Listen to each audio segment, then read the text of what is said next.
was passed on. So take home some of that stuff. I believe a lot of the presenters also have their own packages there. So if you guys want to ask them for that, I think they have that. Just to maybe take home and use that as a reference. We really enjoyed Chief Allie Bear. I think her personal journey there people never know that sometimes when they just see people, what they go through. And I think that with with her journey and where she is today as a single mother, what she done to raise her family and to be where she is today. So that was very good to hear that, because I never knew that about her. Some of the trials that she went through, and some of the hurdles as well in her journey. But very good to hear. Also, we learned lots about the equine horse program from Beetle. Beetle talked quite a bit about it. It's not just showing up and jumping on a horse. It's about the actual horse and human relationship and how that works. So very interesting how that rolls out as well. Last night, I don't know what happened to Carmen, but she's here anyways this morning.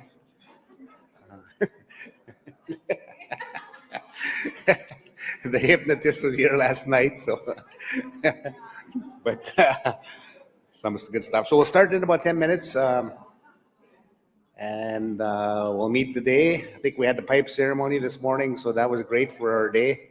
And today's the last day. This afternoon we'll have all those nice draws over there, you guys. So make sure your names are in there to be entered, and take home a gift or whatever for your family, for yourself. And we'll do that this afternoon, I think around, I believe around 3.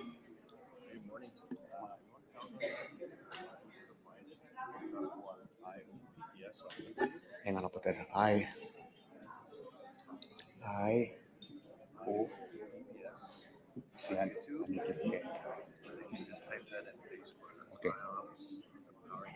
Okay. Just another information, we are going live stream. You can use your Facebook at IOPPS or on YouTube. So if you want to check your phones into that, whoever's maybe at home or around, you can actually put into that. So that's IOPPS, and that's live stream. Okay. Yeah. So we'll get going in a few minutes here. Fill your coffee cup up, and we'll get going.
For those who received the needs assessment, once you're finished, please put your hand up and I'll come and give you a paper to put your name in for the main draw tonight.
Does anybody need a pen?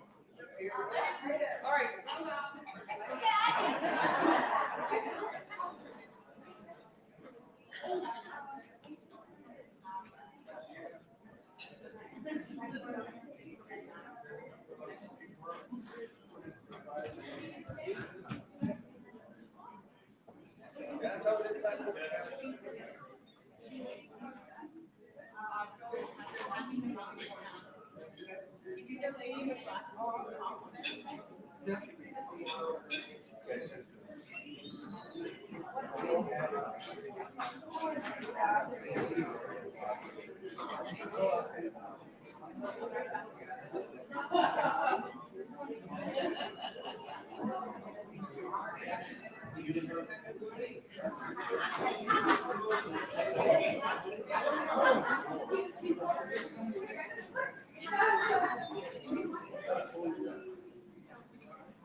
Has anybody received the booklet for the needs assessment? If you didn't, put your hand up and I'll come and bring one to you.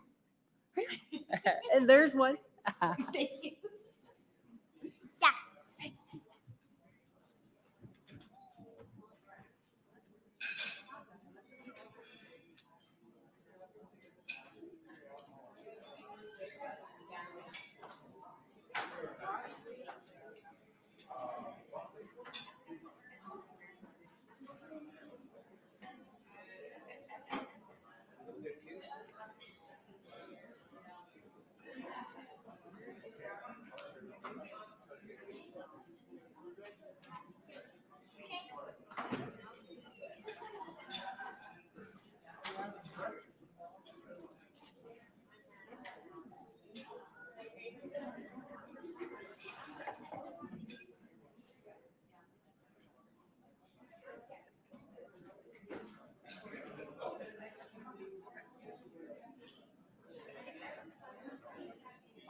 So good morning again.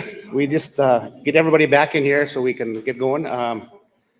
Our next speaker here, I actually knew her quite a while, and I remember back in the day when her daughter went missing, and it kind of hit the whole communities right around our Standing Buffalo Muscatine, around the whole area. Everybody, all her friends and everything knew about it. So she was kind of close with my sisters, and that's how we kind of knew the update of what was going on. So I also knew her from the ministry. She worked for ministry a long time. So when I worked with the Echo Valley Youth Center there, she was also a worker at the fort. So I knew her a long time. I just want to introduce her today. I want to read her bio. So I also know it's in the program here, so you can have a look at it. Gwenda Yudichipi, Han Mitakayupai, Pitahuta, Win Imikayakapi. So don't mind if I torture that, but hopefully I came close. My English name is Gwenda Yudichipi. I am proud to say that I originate from the Tonka Najin Dakota Yete. I am Aina, mother of the late Winkapi Duda Win Red Star woman. Her English name is Amber Redmond. I was raised by my Kushi, Wakan Win, late Angus Yudichipi, and she raised in total 42 grandchildren and great-grandchildren. I am a mother of 3 beautiful children and 1 beautiful Tajoja granddaughter. My oldest son is 38 years old. My youngest son is 27 years old, and my Tajoki is 11 years old. All 3 of my children graduated from Bert Fox Comfort High School, that's in Fort Capel, and Amber graduated in 2004. I graduated from the First Nations University of Canada in 1999 with a Bachelor of Indian Social Work. I worked with the Ministry of Social Services for 24 years. I began my journey to advocacy for my late daughter, Amber Redmond, when missing for 2 years and 10 months before her remains were found in 2008. Amber, age 19, went missing on July 15, 2005 at the Trappers Bar in Fort Capel. The community of Tatonka and Najin supported my family in organizing searches, walks, following up with tips. My family traveled to Alberta, and I and 2 of my sisters traveled to New Brunswick to search for Amber. Unfortunately, the outcome was not what we wanted. In 2007, I traveled to California to share with my daughter's story. On October 2008, the Native Women's Association of Canada and Amnesty International supported my travel to Parliament Hill to share my daughter's story. In 2017, the Saskatoon Police installed a statue named Red Star Woman. Cree artist Lionel Piachu created the statue to capture the way Amber danced. Lionel was in the crowd visualizing my story of the way my late daughter danced, like an eagle with wings that gracefully glided out, and that for every step she used, the tip of her toes like dancing on the clouds, and later submitted his artwork to the statue to the police, and his artwork was chosen. And the Red Star Woman statue now stands in front of the Saskatoon Police Service. As her mother, I am an advocate for the missing and murdered families. I will continue to share my late daughter's story, as I strongly believe this is my purpose, to share my late daughter's story will help children, youth, and families to be safe, to always let family know where your whereabouts, and to make changes in their lifestyles. And so, ladies and gentlemen, please welcome Gwenda Yudichipi.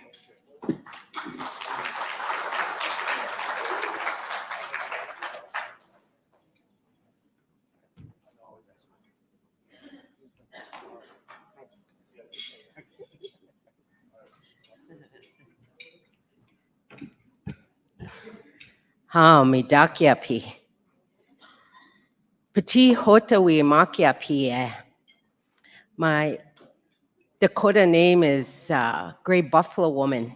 My English name is Gwenda Yuzichipi. And I wanted to call my sister and my granddaughter, my Takoja, up here to be with me. If you would come and stand with me.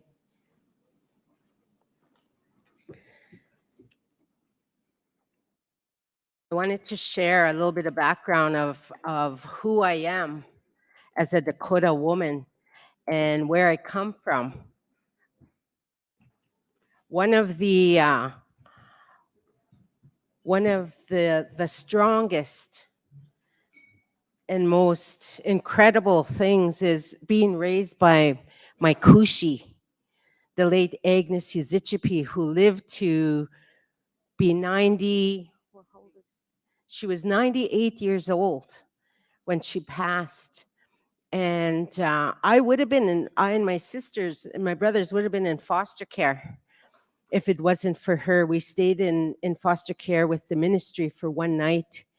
And when the worker went and called my grandmother and told her, first he asked the late Alex Buffalo, the chief Alex Buffalo, when the ministry worker had called him and let him know that they had 4 children from Standing Buffalo in care. And then when he asked who the parents were, they said my late father and my late mother. So as soon as he knew who my late father was, he said, "Yes, I know the family. I'll go and talk with the grandmother, and I'll come back." So he did, and my grandmother let him know that she was going to come and pick us up, and she did. And since that day, she's been caring for us until we were adults. And then it was our turn when my grandmother became needed that extra care at home. We all of her granddaughters, we all took turns in caring for her. So she's our heart and soul in making me who I am today. But before I start, I want to share a video of my daughter, and then I'll speak.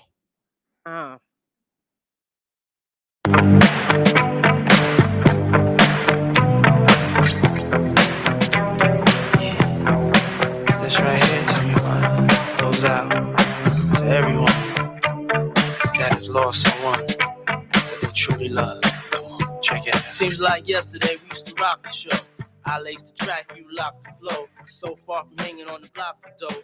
Notorious, they got to know that life ain't always what it seemed to be. Words can't express what you mean to me. Even though you're gone, we still a team. Through your family, I'll fulfill your dreams. In the future, can't wait to see if you open up the gates for me. Reminisce sometime. The night they took my friend.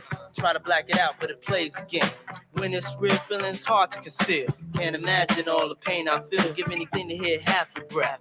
I know you're still living your life after death.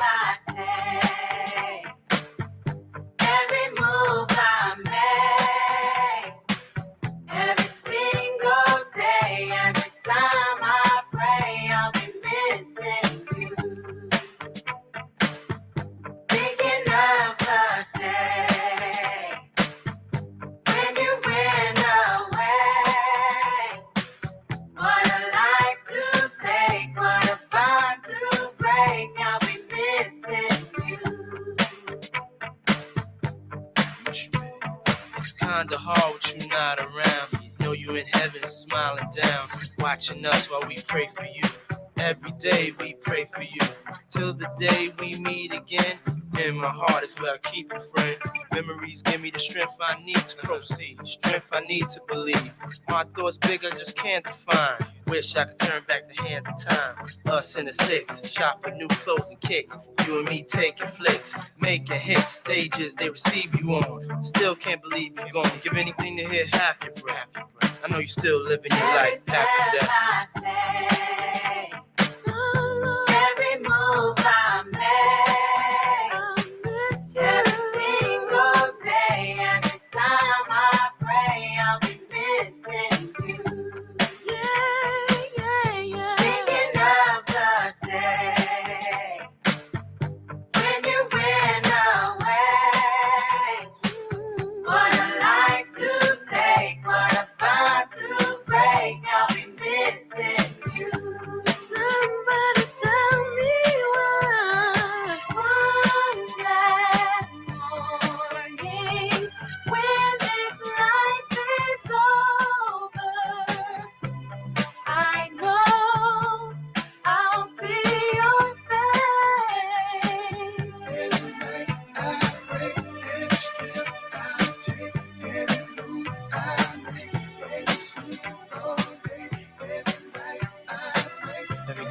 passes.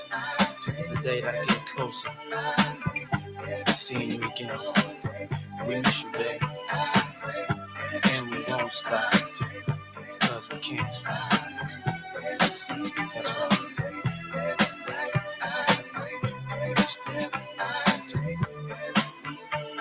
We miss you, babe. Every step I take, every move I make, every single day, every time I pray, I'll be missing you. Thinking of the day when you went away. What a life to take, what a fun to break. I'll be missing you. Every step I take, every move I make, every single day, every time I pray, I'll be missing you. I'll be missing you. Thinking of the day, thinking of the day when you went away. What a life to take, what a fun to break. I'll be missing you. Every step I take, every move I make, every single day, every time I pray, I'll be missing your face. Thinking of the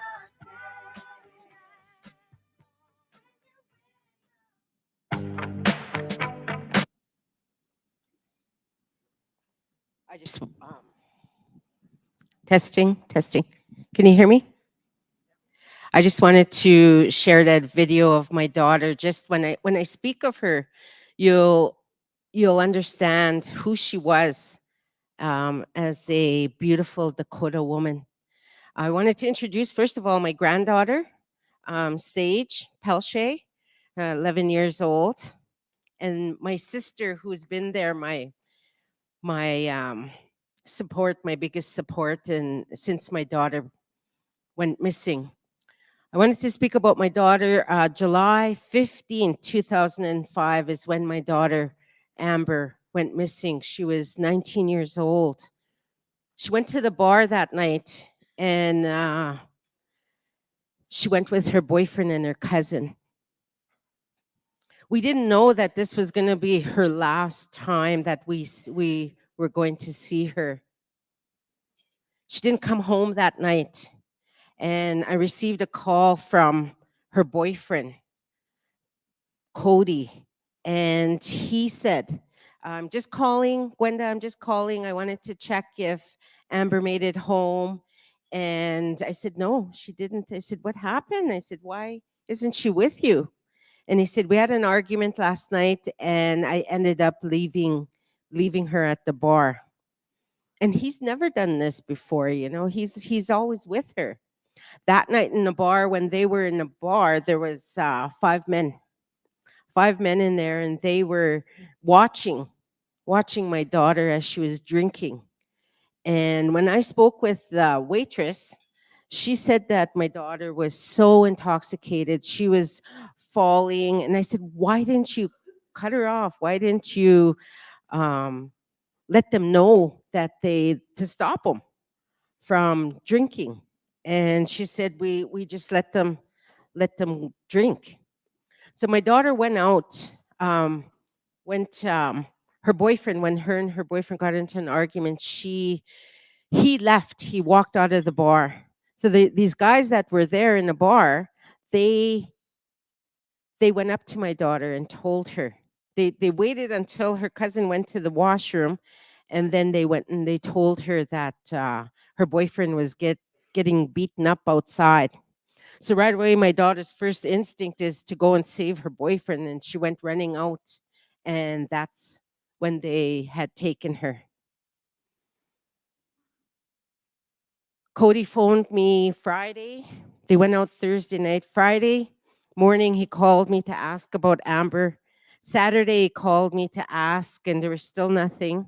I said, Amber must be pretty upset with you with your argument. I said, just give her some time. I remember that weekend, Craven Jamboree was on, and also Yellow Quill Powell. So I said, just give her that weekend. Let her have that time. Sunday came and he called again, and I said, no. I said, but this is the last day of Craven. This is the last day of the powwow. So just allow her to have that time. I said, she'll be back. Well, Monday morning, he went and he made a missing persons report. And I was at work, and I believe that was like 10 o'clock when he had called me.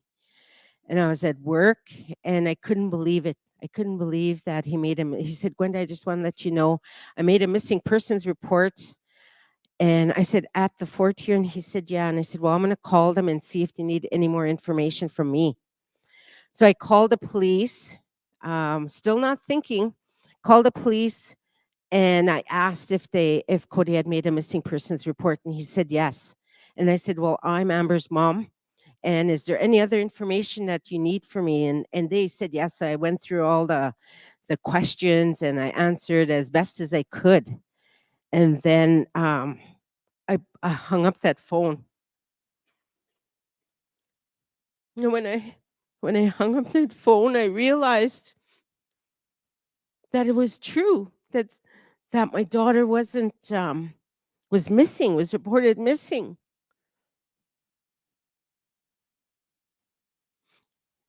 I was going through all the symptoms of denial, of shock, not wanting to believe it. And when I hung up the phone, I went to my supervisor and I told her what just happened. And I said, I need to leave. I need to go home. So I called my sister, and she came and picked me up. And I live in a small community, Standing Buffalo, and the information that my daughter was missing just went like wildfire. By the time I got home, there was people, family and relatives all outside my home, and they were there to support me. I was still in shock. I couldn't believe that my only daughter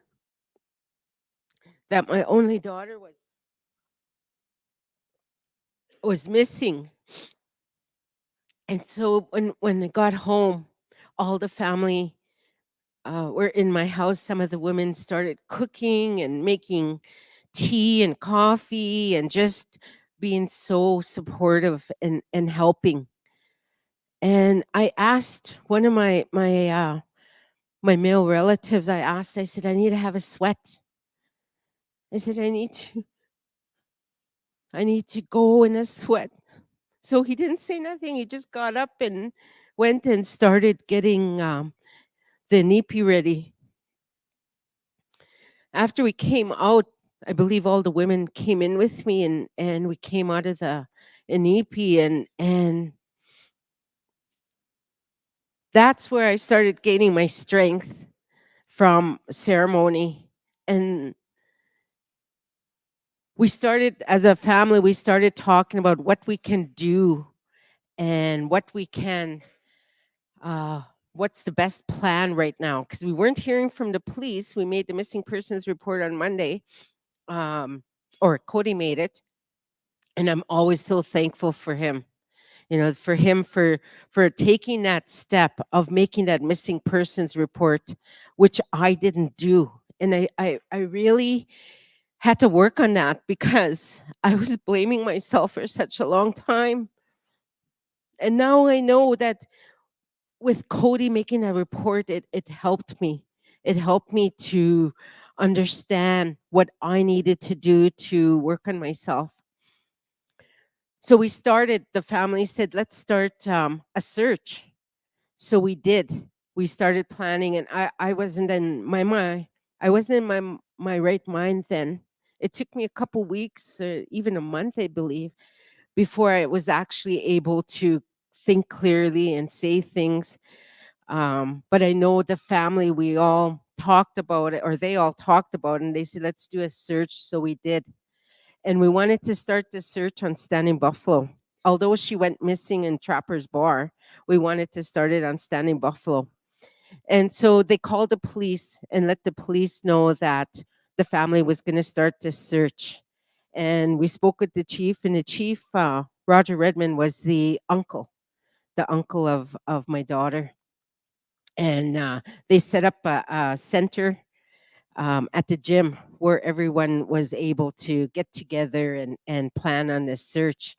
And within the next few days, there were so many people coming from all over Montreal Lake, Carity Kettle, La Ronge. There's so many people all over Pasqua, the communities, Dysart, Lipton, Fort Capel, so many from all different races coming, and they were on their horses, they were on their quads, they were walking when they were doing the search. There were so many things happening. And I know they were all there to help find my daughter. And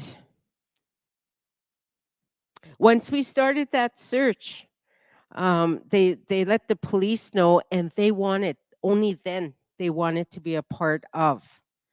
And we did. The family invited the police, and they were a part of that's when we started.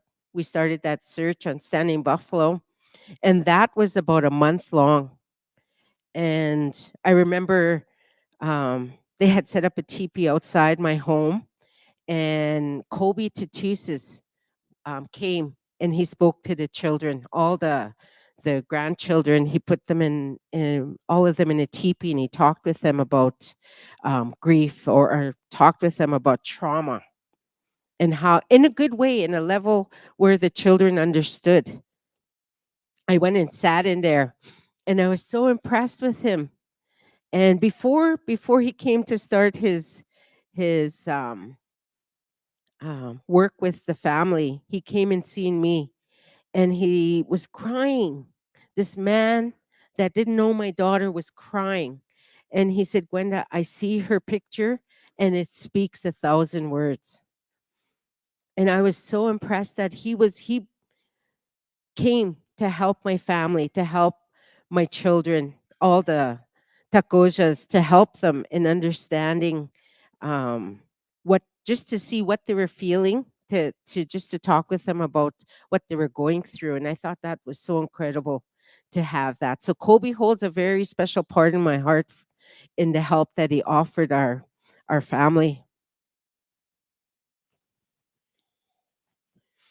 So once we started the search, um, everything was at the gym, and so many people came, and they were searching on foot, on quads, on horses.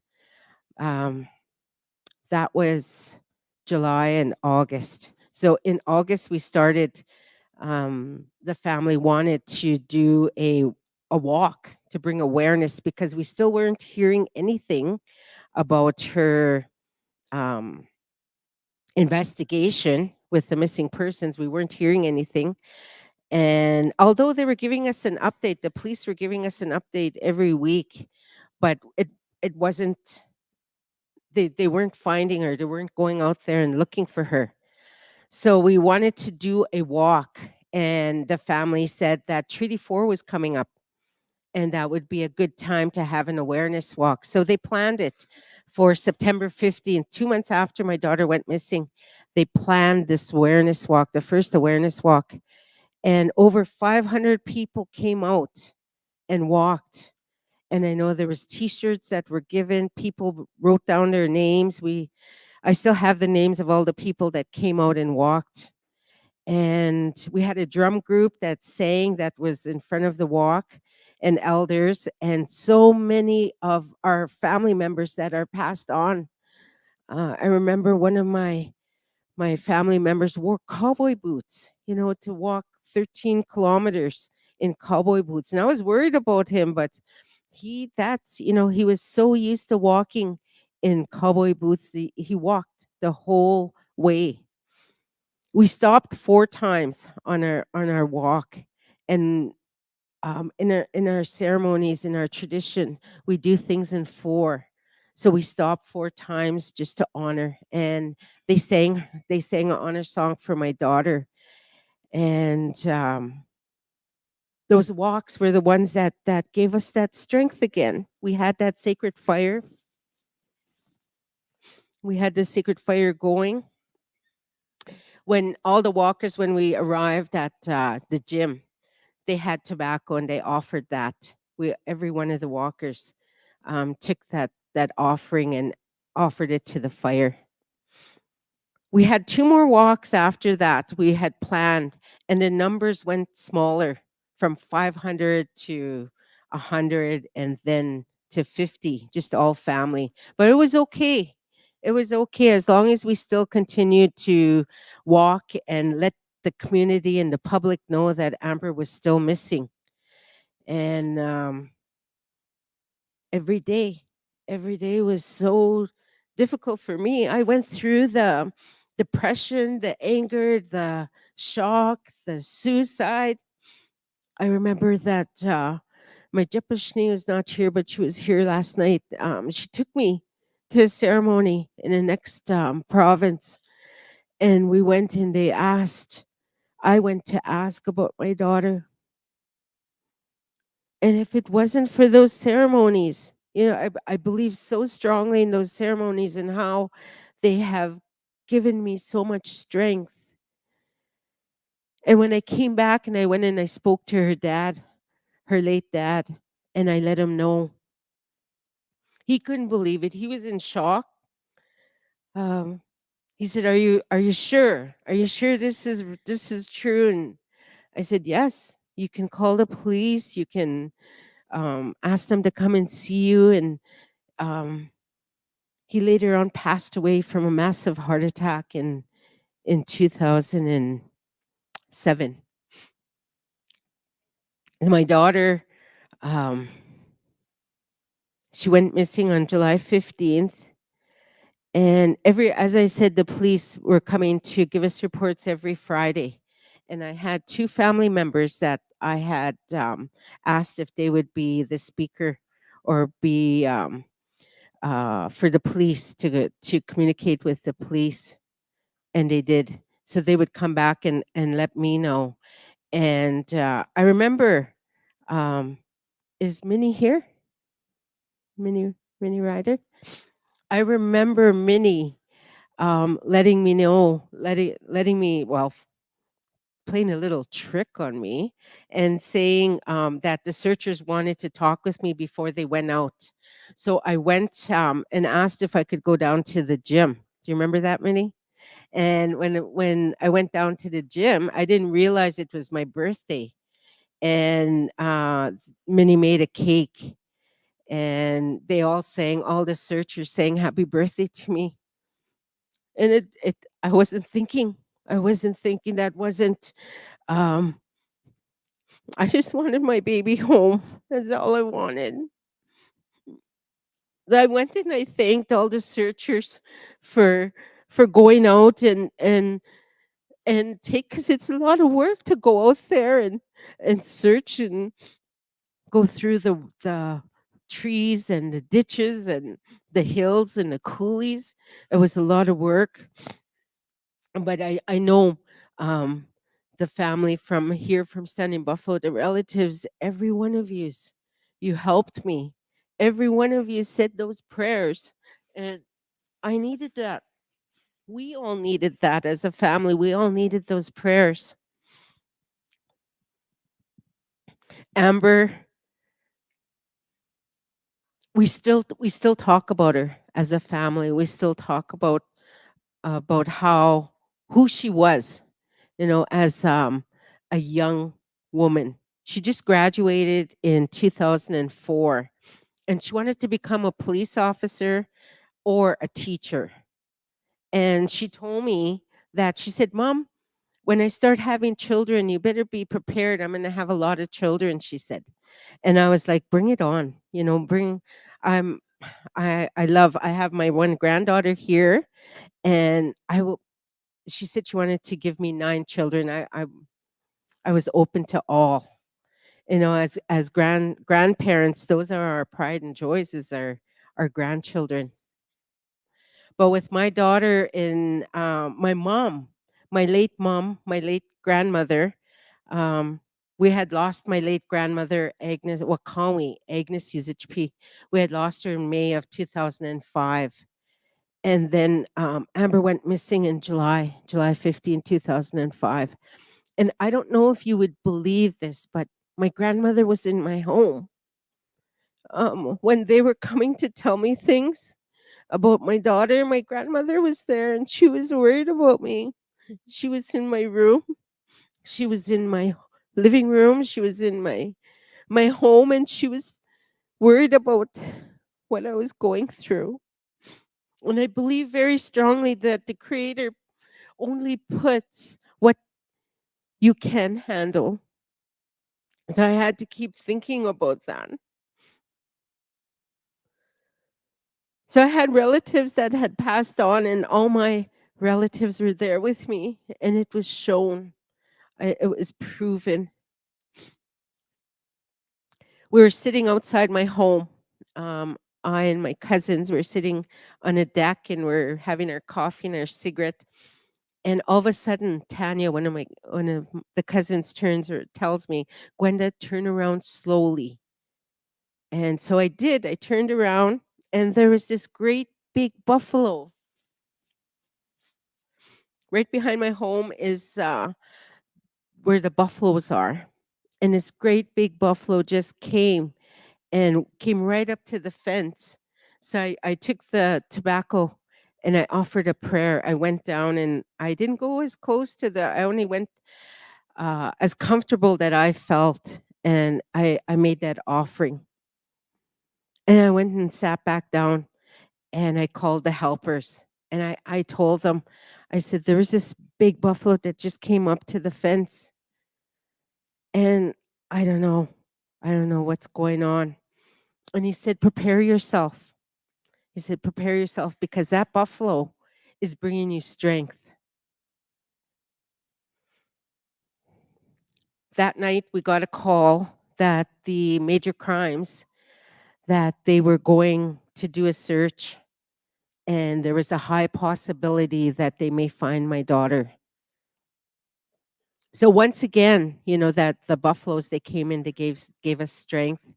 I asked again for an EP. So we went in that. And when we came out, they had called. And it was the timing, you know, when we came out of sweat, the phone rang and the major crimes had called and to report that they had found 22% of her remains. And it was bittersweet. Um, for me, heartbreaking because my daughter wasn't coming home. That's, you know, all these awareness walks and talking and searching, and it that she was not coming home. So it was just a little bit of a heartbreak for me as her mom. And then I had to go and share this news with her brothers. And I took them in her room and I let them know, and it was it was shocking because they had that hope too that she was going to come home. And it just gave us. And I told him, I said, I'm going to stop. I said, I'm not going to go and talk about her anymore. I'm going to stop and I'm just going to stay home. And both of my boys said, no. They said, no, Mom, we want you. We want you to continue to talk about her. So I do. I do. I speak about her. So when we had received that information, I called the helpers and they told me, Gwenda, can you get in touch with the police and ask them if you can go to the place where her remains were found? So again, I said, okay. So I phoned the police, the major crimes person, who is a very, very nice man. And I asked him, I said, in all these years, I said, these last few years, I said, you always asked me if there was anything, anything that I ever needed, that you would do your best to make it happen. I said, so what I'm asking is the where her remains were found. I said, we need to go there. We need to have a ceremony. We need to sing those songs. We need to lift that chanupa. We need to go there. And he goes, I don't know, Gwenda, we're still searching. I don't know if we're allowed to, but I'll ask, he said, and I'll let you know. And I said, please try your best. He called me back, or he called the family back and let them know that yes, you can, yes, your request, they approved my request, but only 7 family members can go. I'm like, how am I going to say no to her cousins? How am I going to say no to her aunties? How am I going to say no to family that want to be there? So I went and I spoke with the chief, and I talked to him about it, and he said, no, we're just going to, whoever wants to go can go. So there was 15 cars. We all followed each other, and we went to that place where her remains were found. And they had told us, be prepared, because that morning it was raining and it was drizzling. And they said, just wear your appropriate clothing. So we wore running shoes and took our jackets, and we went. He said, it's going to be in the middle of a bush. So we did. We all dressed appropriately. We knew what to expect, a little bit of what to expect. So we went to that area, and all the searchers stood on the grid. They all stood in a line. And as we went in, they told us we had to go single file. We couldn't leave tobacco, we couldn't leave tissue, we couldn't leave anything because they were still searching. So we honored that because they allowed us to go there. And we went, and I remember seeing this silver tin casket in the middle of the bush, and we went in and we stood around it. And it was really hard because after 2 years and 10 months, not knowing where she was, she was sitting in this container. It was really hard to focus because she was in the middle of a bush. And when the helpers started praying, and I started praying, I could hear something behind me. I could hear the wind. I could hear the crackling coming behind me, and I thought they said the searchers were, thinking to myself, I thought they said the searchers were gone, and that they weren't going to be, they were all standing on the road while we had the ceremony. I couldn't understand what was going on with that wind. This big gush of wind just came, and the crackling through the trees right behind us. So after the helpers lifted their pipe and sang their songs, and they told us we had to go out the way we came in. The ones that were at the back went out first, and then we all followed. But I remember opening my eyes after the ceremony was done. I remember opening my eyes and seeing through the trees, the sun shining, and there was these 4 big rocks around her, and these 4 big trees. And I remembered that. I remembered that the eons and the trees, they were there. The tree of life was all around her. So there, I was taking that negative and thinking positive. We went home from there. When we left that area, that they told us, don't look back. Don't look back. So we walked out and we shook hands with every one of those searchers, because they were on their hands and knees looking for my daughter's remains. We went home and they finished the ceremony with a feast. And while we were sitting there, I asked once they were done, I asked the helpers, I said, when we were there, I said, did you hear that wind? Did you hear the crackling from the trees? Something was coming behind us. And they both looked at each other and they told me that those that noise that I heard, the wind and the crackling through the trees, those were our ancestors, those were our family, those were Amber's relatives when Amber was murdered that night and her spirit left her body. All her relatives, all my relatives, all my Kushi, my dad, my mom, her dad, they were all there with her. That gave me so much comfort as a mom because my daughter was with 5 men, 5 men. And when they had taken her life, all our relatives were right there with her. And as a mom, that gave me comfort that she was not alone, that my baby was not alone.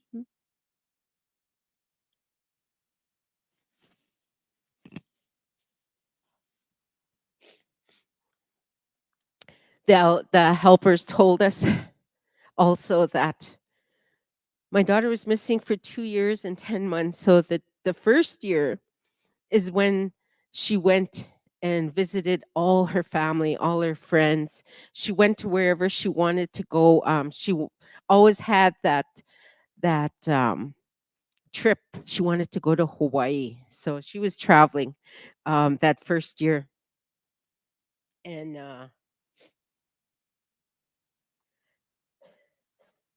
the second year uh,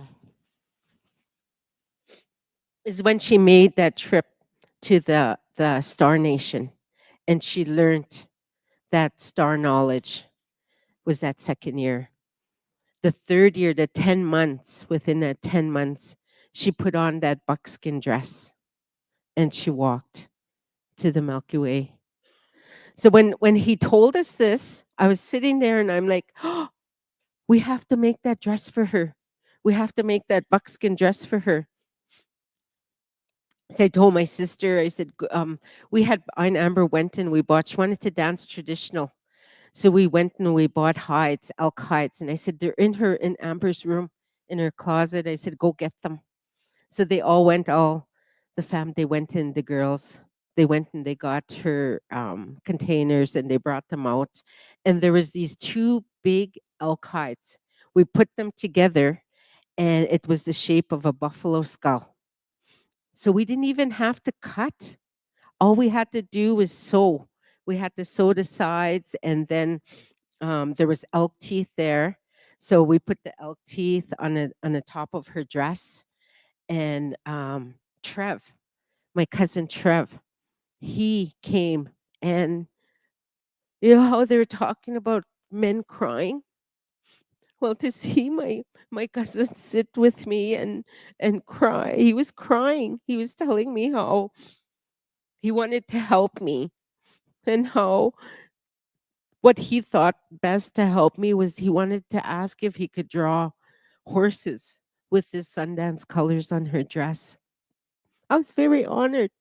You know, not only did my cousin come and cry, that showed me how much he cared, how much he cared for my daughter.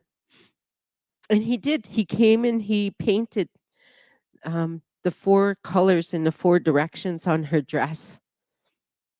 And anyone and everyone that came to my home to come and give support, even little children that came to the home, I asked if they would like to sew, to put a stitch in her dress. And they did. And to me, that was a prayer. That was a prayer as the family, as we were making her dress. We had um, this was in May 5th, 2008. They had located my daughter's remains. It took 2 months before they actually released her remains. So within that time frame, we gathered and we made her dress, and two family members made her moccasins, and we're just getting everything prepared. In our culture, we have baskets, and I see our women here are knowledge keepers, and we have baskets that we honor. So we made baskets for her, and it was it took us that time, that 2 months, when they finally released her remains, and we went up to the funeral home where they had her.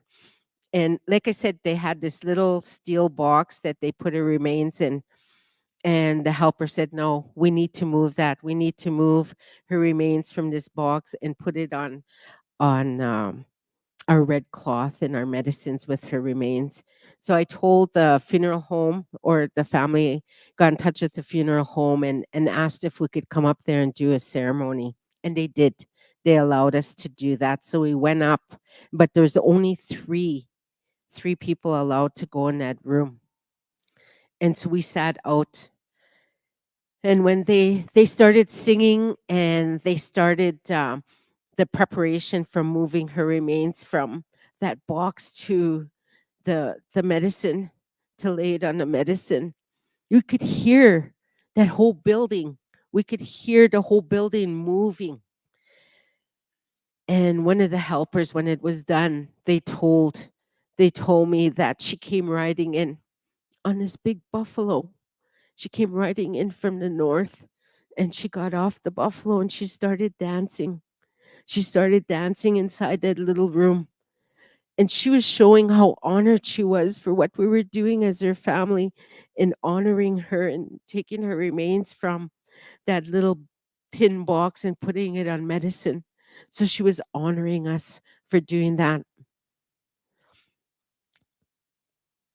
Once we left the funeral home, we were going back to Standing Buffalo to the gym. And there was a horse farm in White City, and we're following it. And my sister Glendis was driving, and she said, "Gwen, look." She said, "Look to your right." So I looked, and here there was horses. They were all running to the fence, and there was the hearse, and then our car, and we seen all these horses running up to the fence. And when they came, those horses were dancing. Their heads were nodding, their legs, they were dancing, and they were honoring my daughter. And that was such another beautiful sight that we had seen. When we got to the turnoff from Highway 10 to turn off towards Echo Park, uh, we could see the police. They were parked on the side of the road, and their lights were on, and I'm like, "Oh my gosh, something happened. What else? We're just trying to bring my baby home. What could have happened?" So they had stopped us, and they passed a hearse, and they came to our car, and that officer asked if he could give a police escort for my daughter. I was so honored for the police to do that, to have that, to ask, to honor, to escort Amber home. And so the police were in front of the hearse, and then us, and we got to the gym, and there were so many people there. I was still in this little daze, and I it was amazing all the support that not only myself, but her family, Amber's family, her friends, they were all there. And it was beautiful, just beautiful to have that. As I said, we do settings. So we did settings at supper time and midnight and in the morning, before, when the sun is rising, and then before we take her to her journey to the graveyard. So when we were doing the midnight setting, it was amazing. I had all my sisters right beside me, Amber was here, all my sisters. We had all this baskets, the laundry baskets in front of us. And my sister nudges me and she said, Gwen, look up. And I looked up and there was this sweet grass right above us, right above I and my sisters. And I felt so good. I felt that cushy because when we smell sweetgrass, it's our cushy that comes. And she was there with us. And then when we're standing there and the singers were singing her song, and there was this red light that fell from the ceiling right into her coffin. I was looking around and I thought, I wasn't sleeping much. I was preparing and I thought, oh, okay, am I crazy? Am I seeing things? So I turned around, my aunties were behind me. So I asked them, I said, did you see that? Did you see what just happened? And they didn't say anything. They just nodded their heads like yes. And then the helpers, I went and I asked them, I said, did you just see what happened? And they nodded their heads. So I thought, okay, I'm not crazy. And later on, I was told that with my daughter, again, she was honored in what we were doing and having the baskets and what we do is we pick people. We pick her friends. There was other family members from the missing and murdered that were in attendance, so I picked them um, to eat with her. And it was just amazing that she showed us this. That morning when we're taking her to her resting place, there was a lot of us that stayed up all night with her. And I remember asking Greg McNabb, I remember asking, he kept coming and saying, can I help you? Can I help you? I said, can you smudge? So we just kept smudging, he kept smudging Amber, her casket. And Amber was a junior princess for Standing Buffalo when she was 12 years old. So all her whole outfit that her dad made her, we put it in there with her, in her casket with her. And when I got home, because we were in Regina following her back, my uncles and the relatives didn't take all her things. They had left her crown. So after everything was over and we had laid her to rest, we had buried her. I got home exhausted. When I walk in, I see her crown on a table. And so I had to ask, what can I do? We sent all of her beadwork and her moccasins and that with her. What do I do with this crown? So I went and I asked the aunties, and they told me to give it to a family member to keep. So I did. I gave it to a family member. I gave it actually, that family member gave it to another family member. So now it's down in the States, Amber's crown. 4 days after the burial, I wanted to have a sweat again because I believe so strongly in those prayers. And we were cooking. We cooked all day and we're loading up the van and we're going back to the Sundance grounds. And my Jepashni Eunice was there and we went to the Sundance grounds. And while we were there, my cousin Trev and his sister, my cousin Tanya, and their youngest son, Dallin, they were all there. Trev set up the sweat for us. And we're getting ready. We're going in. And as we went in, Dallin said he wanted to go. He said, Mom, he said, I see deer at the end of by the Sundance grounds. Can I go and see? And she said, sure. So he went.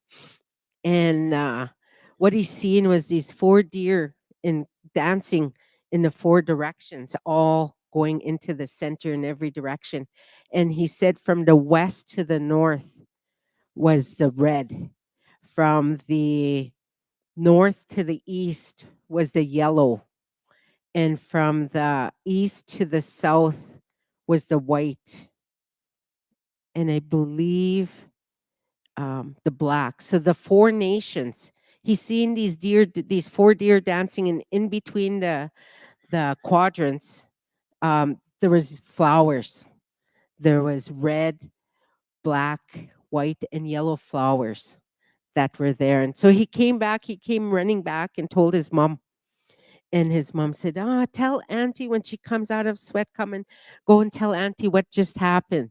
So when I came out, that was the first thing, 9 years old. First thing he came running and he told me what he just seen. And I was just like, oh, that was just so amazing that the buffalo, the four-legged, the buffalo, the deer, they were giving us all these signs. They were helping us and letting us know that she was being honored, that we were continuing to honor my daughter. So when after sweat, we were going to get ready to eat. We had all the food prepared, and then um, we didn't have no utensils. So I invited all the women. I said, come to my home. I said, we left the utensils at the house. Well, just to complete the ceremony, come to my home. So everyone agreed. So we all went back to my house. And just as we were pulling up, as I said, the buffalo lived right behind my home. Just as we were pulling into my home, there was something running from the west, and it was coming, and there's so much dust.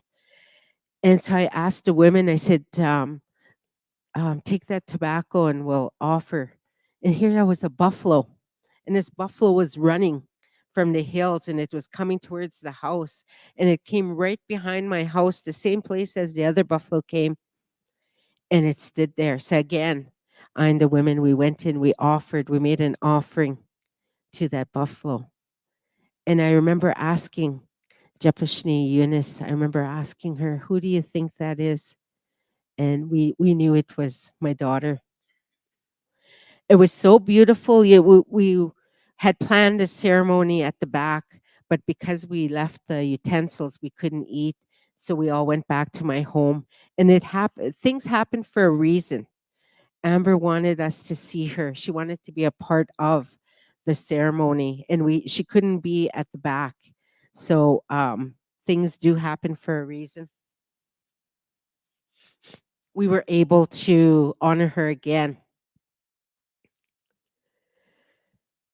When my daughter went missing, it was a long time before she came to me.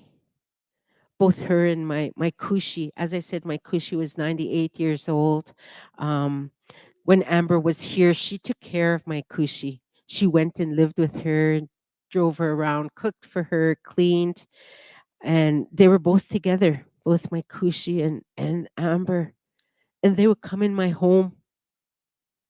And my Kushi was really concerned about me because of this trauma, because of this trauma that I went through, that I was going through. And she was worried. She was worried about me. And she would come and check on me. And still, to this day, they still come and check on me, both her and my Kushi. In the ceremonies when I went, and I want to share this, when I went to ceremonies after, because I had to continue going, because I needed that strength yet, that grief and loss, that separation, that pain in my heart that I couldn't get rid of. I had to seek that strength from ceremony. And I know at one of the ceremonies, they had told me that Amber was singing, and I could hear her singing in there. She was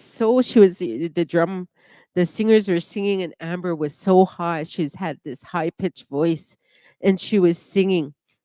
And then I heard a dog barking, and I'm like, her dog had passed away. I had got into an accident and passed. And I said, "Is her dog with her?" And they said yes. He was with Amber. So when Amber was singing, that dog was howling too as she was singing.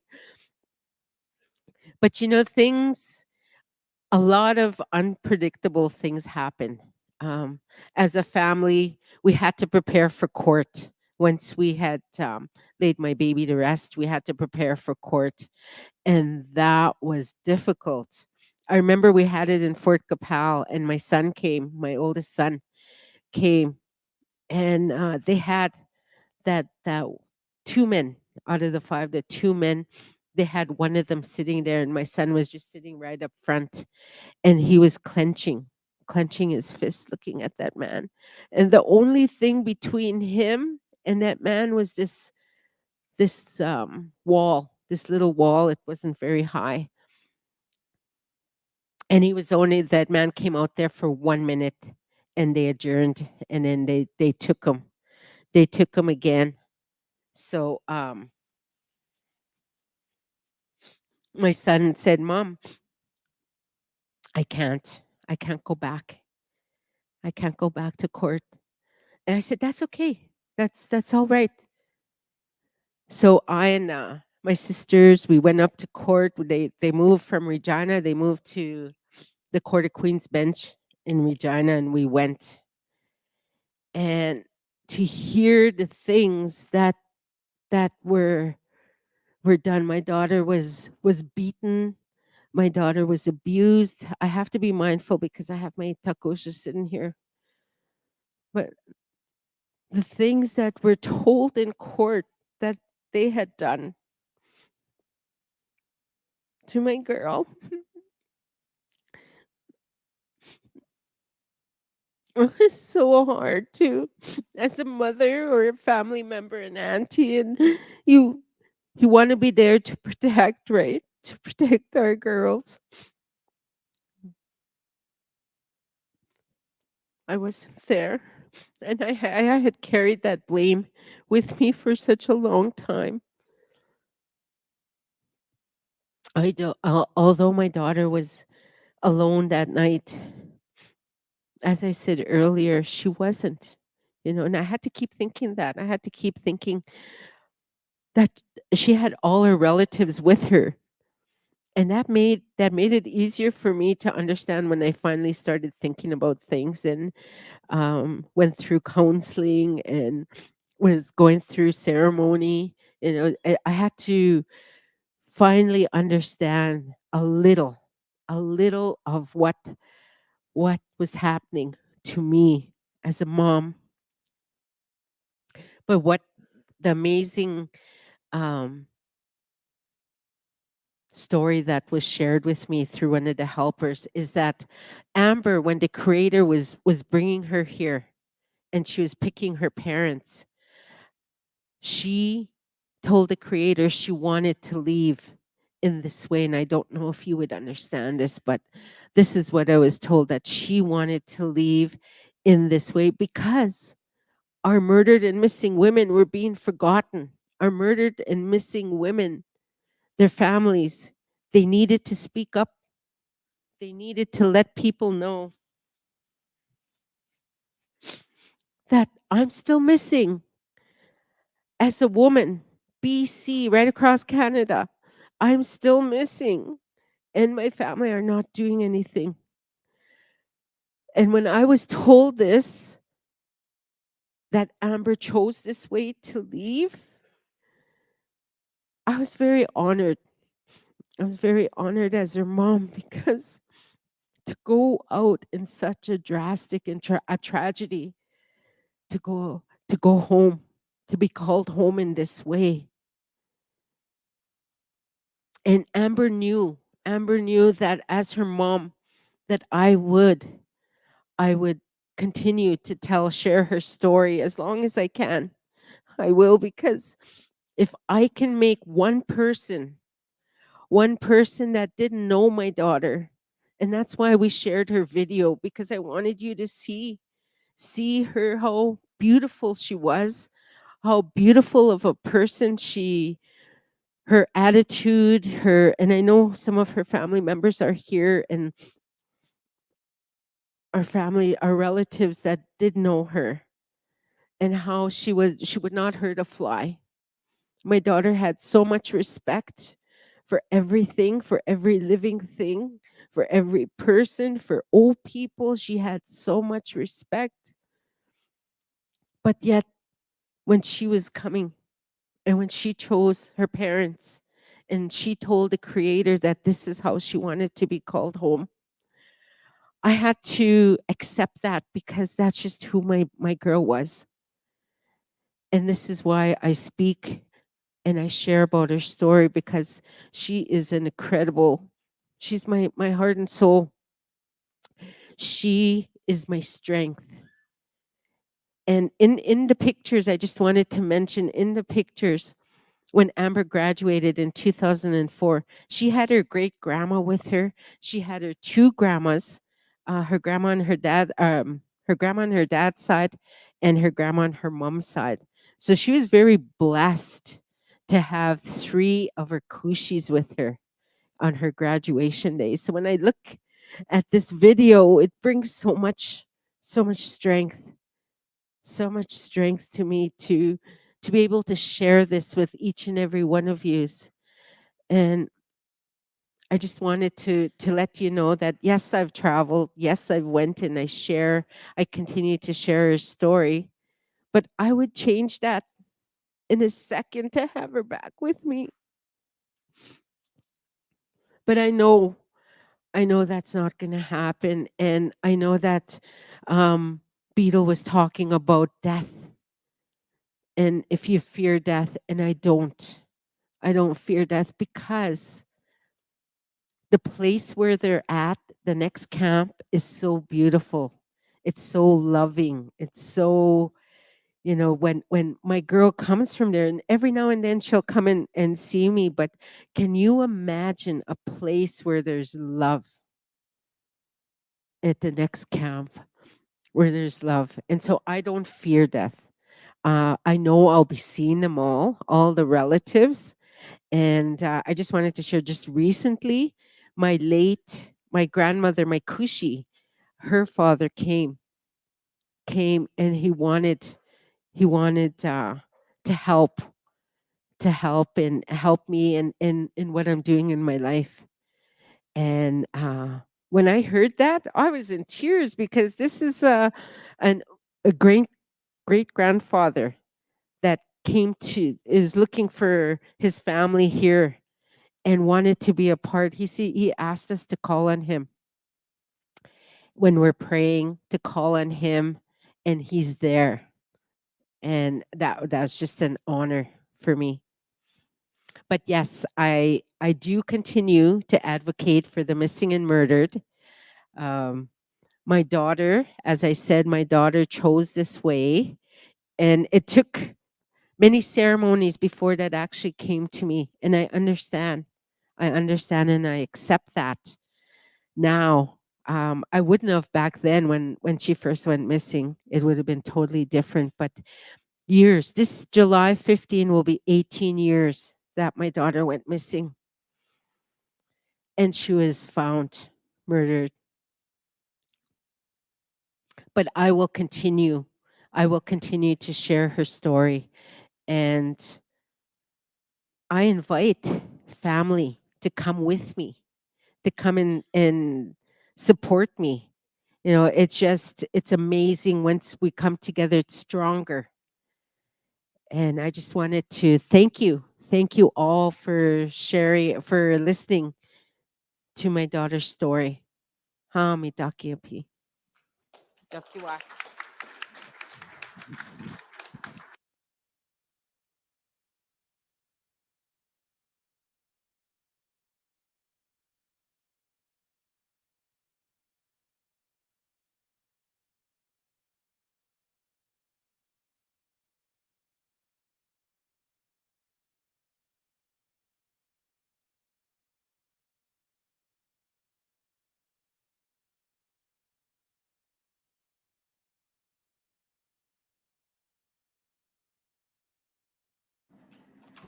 Good morning. I'm Minnie Ryder, from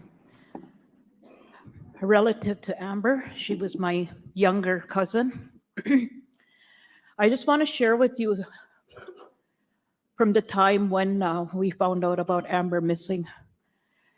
That weekend, there were several of us ladies from Standing Buffalo who were heading down to Chicago to my daughter's wedding. When we got word down there,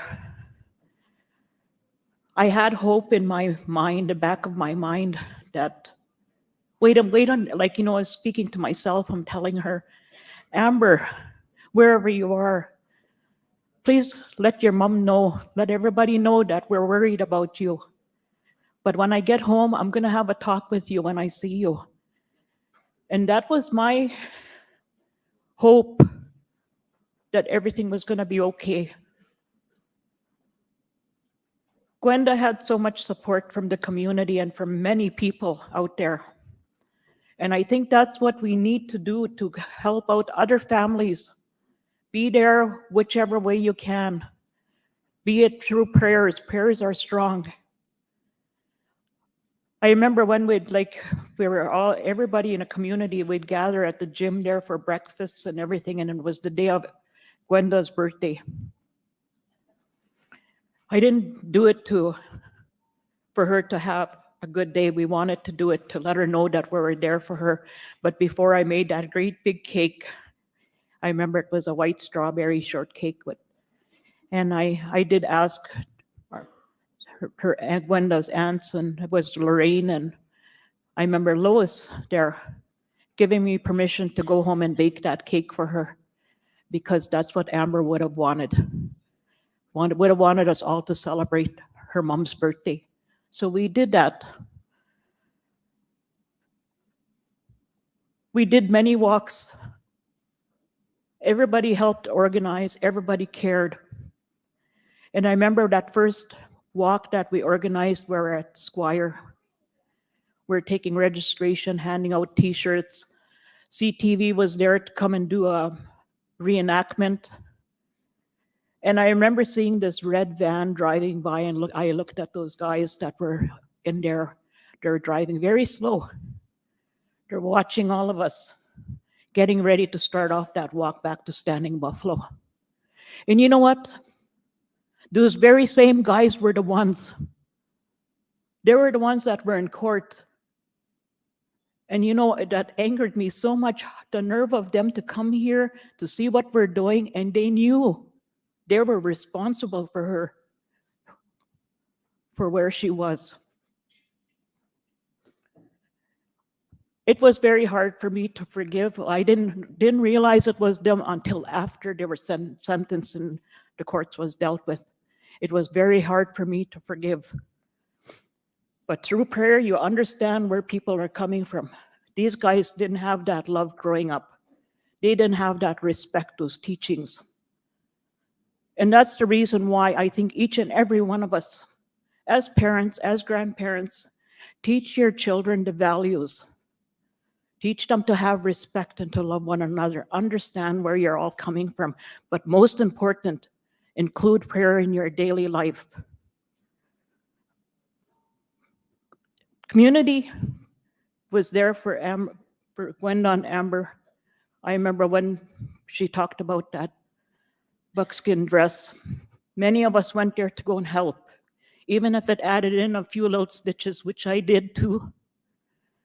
I helped make her, when they opened up the lid of the casket, I did that. This with her photo and her grandmother's photo on one side and her dad's on one side, knowing that they're together now. But we definitely all were there to support. And it's true what Gwenda's saying, that there's many that are going missing, that are missing yet. And people kind of forget about them. But continue to give support to families that have someone missing. It's not only women, it's men, it's children. But be there for them.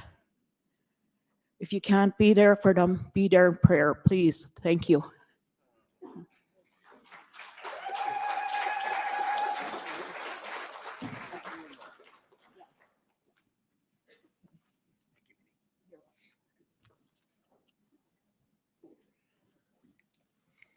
Thank you very much, Minnie. We have a little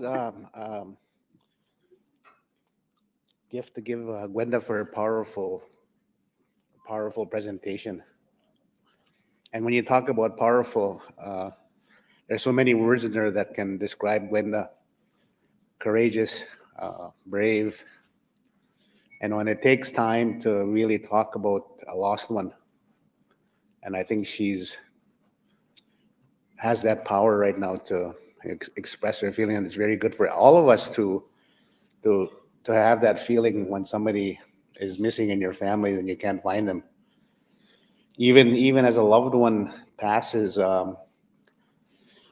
for myself, when I lost my grandson a year and a half ago, I couldn't talk about him for still yet, without breaking down. And I see, years after that, Gwenda still breaks down, because they're never going to leave you.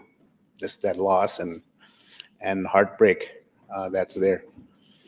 I want to give thanks to the Gwenda's family, or that's here. I think that support is always there in our communities, and we need to do that. We also recognize Red Skirt Day for Murdered and Missing Women. That's September 5th each year, and I know it's becoming bigger and bigger and bigger. It's at the fort last week, and they had a huge march there for murdered and missing women, and anybody that goes missing.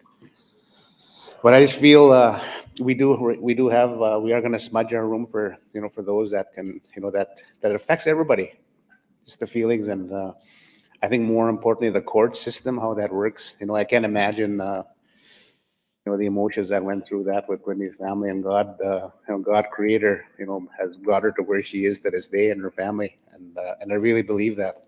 The ceremonies, the Kushis and the grandparents, all of them are, they all tell us that we're going to a good place, and I believe that with what she said today, that they are in a beautiful place, because that's what we're told when we go to our journeys, that we go to a good place. That's what the elders tell us and told me, and I try to pass down as much as I can. Yeah. Can I read your messages?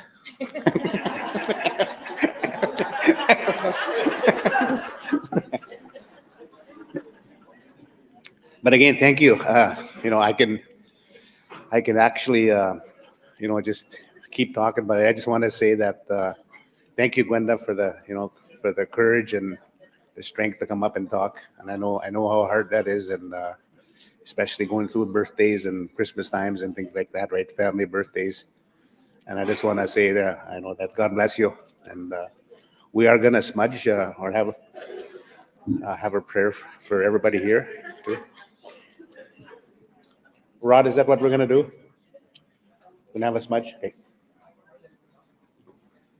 And anybody wants to, has that feeling, remember that, each day we get stronger sometimes, but not all the time, right? I actually believe in that, but for my family's loss, it's still there. It'll never go away. And sometimes the only words that we can offer is just say that, I'm sorry, and I think that's kind of really appreciate that when that happens, when people tell me that, right?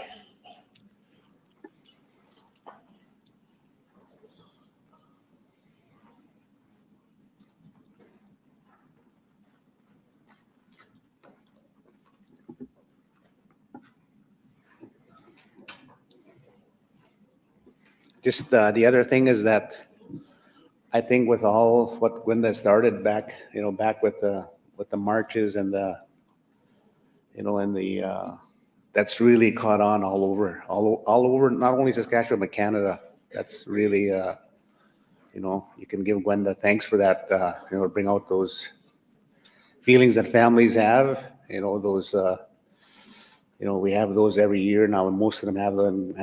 And I always remember watching the news, and that was such a big thing that time, and that's why we need to teach our young people as well to, I have an 18-year-old grandgirl right now who comes from Standing Buffalo, by the way, Kaylee, and I tell her when she was young, like when she goes to the mall, look who's watching, look around. If somebody's staring at you, somebody grabs you, guys scream, always hang out with friends. Don't hang around. So we got to teach our young people as well too, and to be careful nowadays, right? it's difficult sometimes to talk to them like that, but you have to tell them that stuff, for them to learn and to, just be careful of their surroundings, don't, and even texting, even telling people where you are, some of the strangers, they have these apps now, you can, talk with people. We don't let them on the phones like that. Yep. Anybody who wants to come up front, you're welcome, more than welcome to come and have a smudge. And then we'll have a quick break, and we'll continue on with Caleb Pelche from Wadidaka to speak on addictions awareness. Also, Beetle Soup. The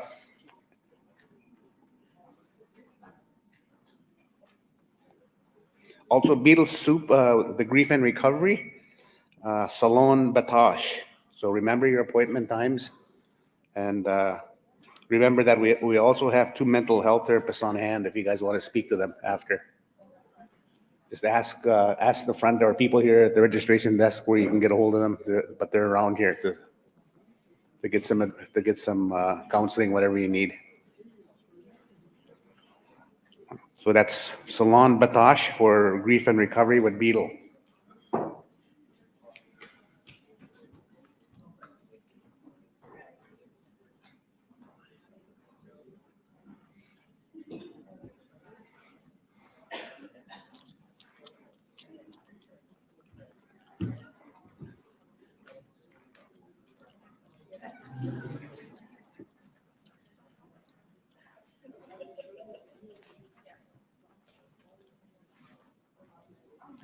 Yep. As soon as you're done smudging here, just we'll have a break. So be back in 20 minutes.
So just a quick reminder that the grief and recovery in the Salon Batash for Beetle.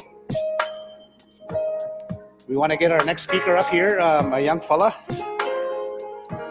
I'm just going to look for your bio. Caleb Pelche Wadidika. Caleb is a 14-year-old man from the Wapayton Dakota Nation. Caleb shares his story on losing his father to an alcohol addiction at the tender age of 10 years old. After watching his father fight with liver failure for 2 years, Caleb gives this unique and powerful perspective of a child whose parent is living with addiction. Please welcome Caleb Belche Wadirica.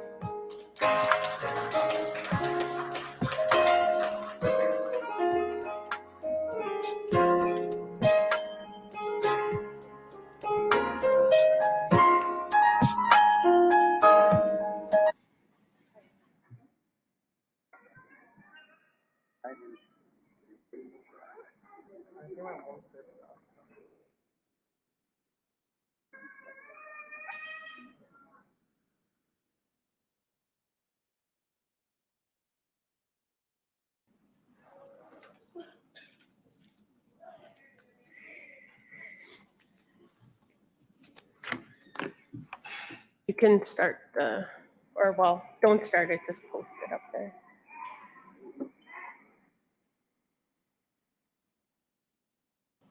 Well, we need our clicker thing too.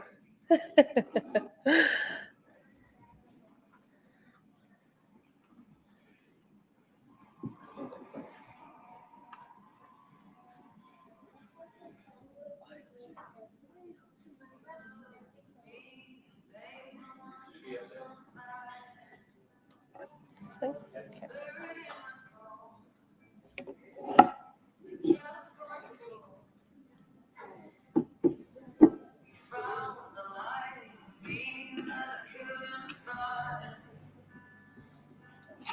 So I want you to know words.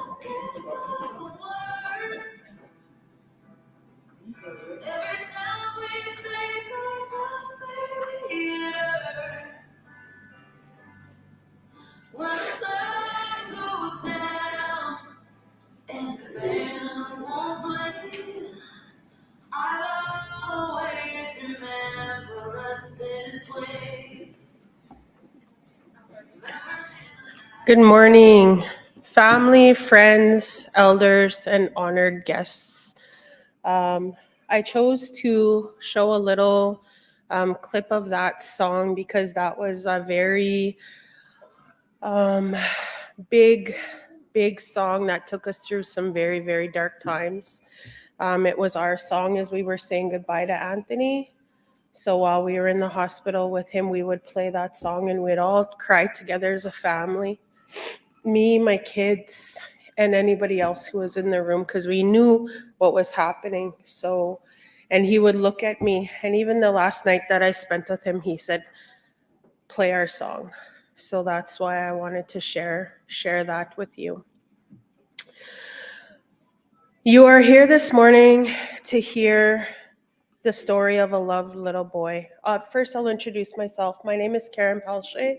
I am Caleb's mother. Together, we have put together a bit of a presentation to share a story that is very difficult and painful, and at times we still get emotional, but we do it for a purpose, and you'll hear more about that as we get into the presentation. You are here this morning to hear the story of a loved little boy. As I stand before you here today and I speak these words, 14 years ago, you could not have convinced me that this day would come. I'm going to share a little bit of a background story on our life and loving Anthony. It is a little ironic, but the age Caleb is now is actually the age that me and Tony first met. We were 14 years old, and our schools played soccer against each other. He took to calling me beautiful, even when he was 14 years old. If you knew him, you knew that that's how Tony was. He would say, out of the way, beautiful, and then he would score the winning goal. He was so cheeky like that. Or in basketball, I'd jump up thinking I was going to make a shot, and he'd just stuff it out of my hands, and he'd say, oops, sorry, beautiful. I didn't know then, but those would be the last words he would ever say to me. Fast forward 9 years, and we're 23. I ran into Tony again.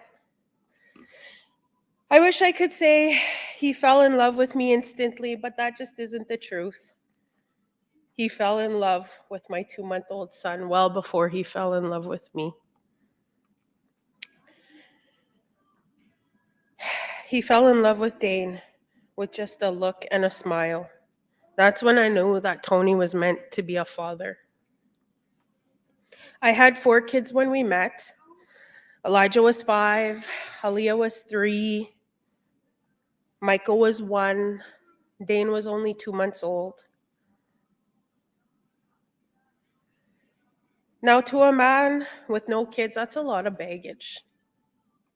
But he never, ever thought of it that way.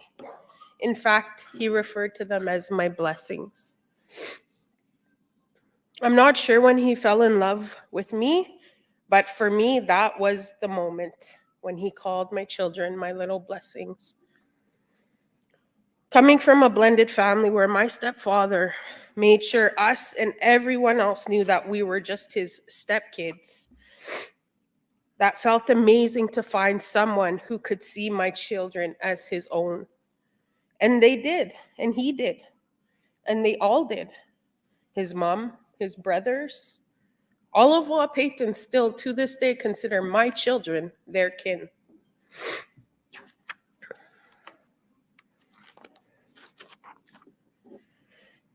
Throughout the years, Tony battled, and we all watched helplessly as he got sicker. Our relationship had ended, and my love for him turned into the love for a dear friend. It was so hard to see what was happening as his body began to change and his spirit became weaker. I remember sitting on the hospital bed with him, and I asked him if he was going to leave us. He said, "Well, I don't want to, but it's not up to me." He also told me that he was afraid to leave his boys and that the grandfathers told him not to worry and that his boys had a good mom.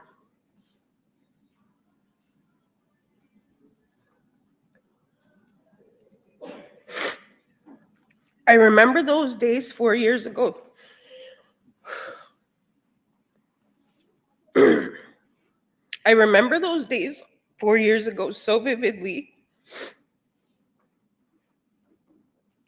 And I always felt a presence. I know now that it was the grandfathers watching so that they could put him at ease before he made his journey. On June 3rd, 2019, I was at bingo. The pots weren't even that high. I'm kidding. I don't even remember if they were. But I do remember there was a thunderstorm, and I had the overwhelming feeling of loneliness for Tony. I told my aunt I was going to go see him right after bingo and that I missed him so dearly.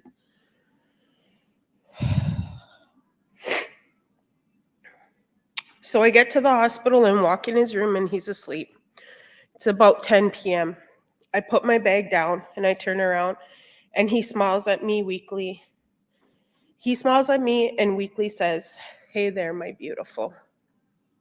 I said hi, and I sat down beside him and grabbed his tiny hand that at one time was so strong and full of life. The hand that rocked our babies and sang powwow to them when they were sick. I held his hand and played our song on my phone and laid it on his chest. We cried together. We told each other we loved each other. I promised to love our kids and always be there for them and make sure they keep dancing. And he promised to watch over us. As I got ready to leave, I told him I could stay the night and I'd pull up the cot, and he said, "Okay." And then he kind of grinned a little cheeky grin, and he said, "Just kidding. Go home to our boys." I said, "Are you sure?" And he nodded, and then he said, "I love you, my beautiful." And those were the last words I heard him speak. I know now he was probably knew he was making his journey and he didn't want me to be there alone. That was about 10:45 p.m. and he passed at 12:55 a.m., roughly 2 hours later. The funeral home was surprised that he was so lucid, close to his death. Now, as I share this story, I do it out of hope. Caleb and I hope that sharing will help to open the eyes of anyone struggling with addictions. You are loved and you are cherished, and are leaving people behind with deep, unhealed wounds in your absence, especially our children. The drugs are only getting scarier and the alcohol more pronounced. Our reserves are filling with an evil substance that is killing our people quicker than any other before it. We desperately need to seek our healing so that we do not turn into these substances that are lurking in the shadows, waiting for us to become weak so they can pounce. The time is not tomorrow or next week or next month. The time is now, and it's at an essence. Or slowly there are going to be more and more stories like Caleb's. I just wanted to give a little introduction into Caleb's story and kind of how we got to where we are.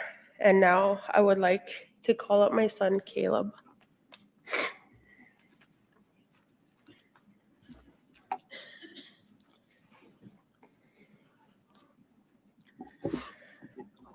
This really quick, my boy.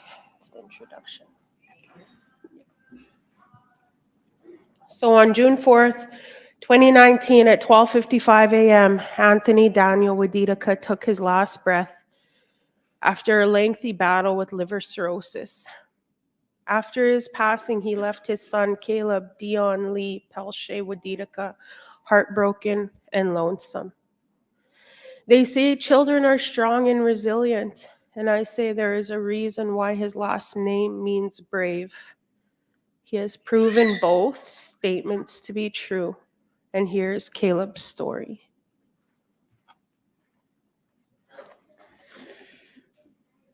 Speak into this.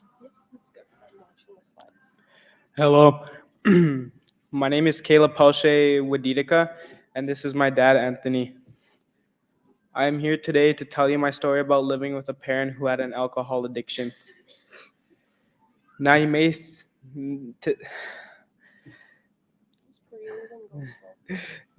think this story is a bad one. You may think that my life was horrible and that I am angry at my dad. It's actually quite the opposite.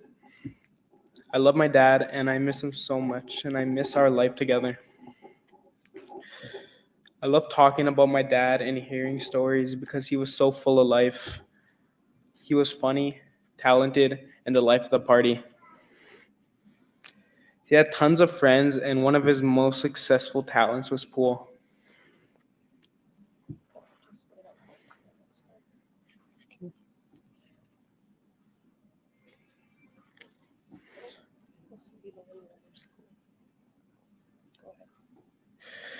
When I look at this picture, I feel proud that this was my dad, and I love his passion that he had for pool. What this picture also shows is a young man in his element. In this picture, he is happy and focused. He is healthy, and alcohol is the furthest thing from his mind.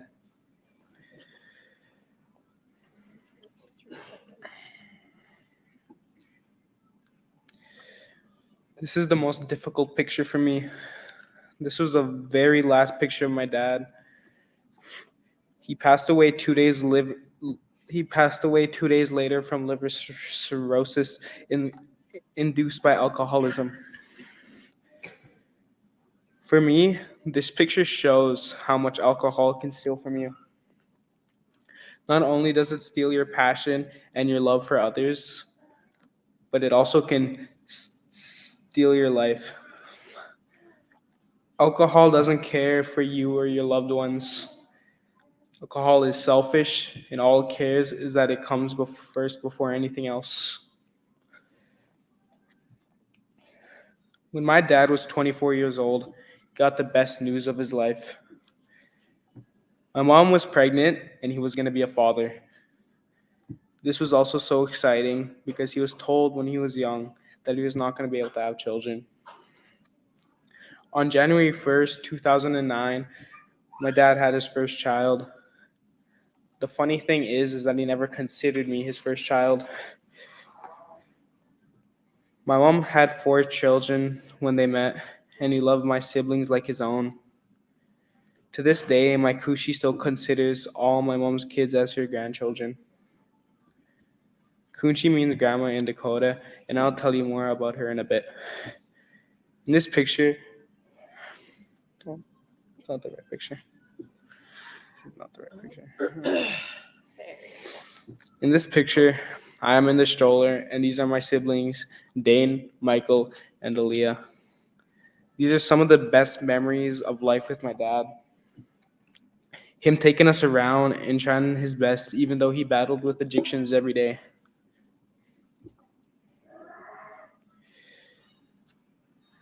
When I was 2 years old, my parents broke up, and I spent my time being shuffled back and forth between my mom and dad. My dad had his own house on our reserve of Wapayton, and my mom lived in PA with my other siblings. I don't really remember too much about this time.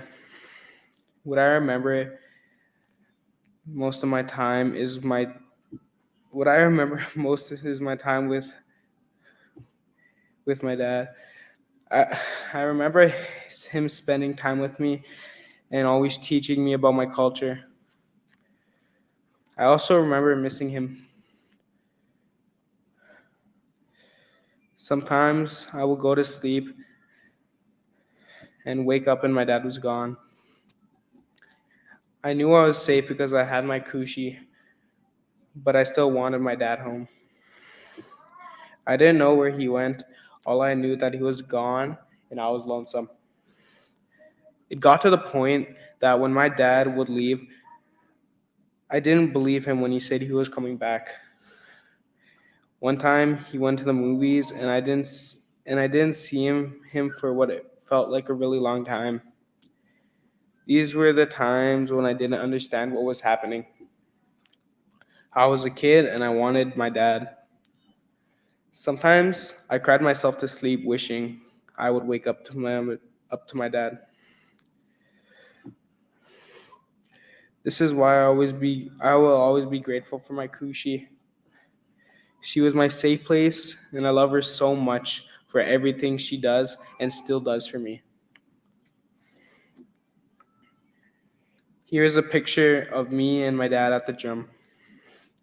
My dad was a proud Dakota man and taught me to be one also. When my dad would come home from being gone, this was my favorite time.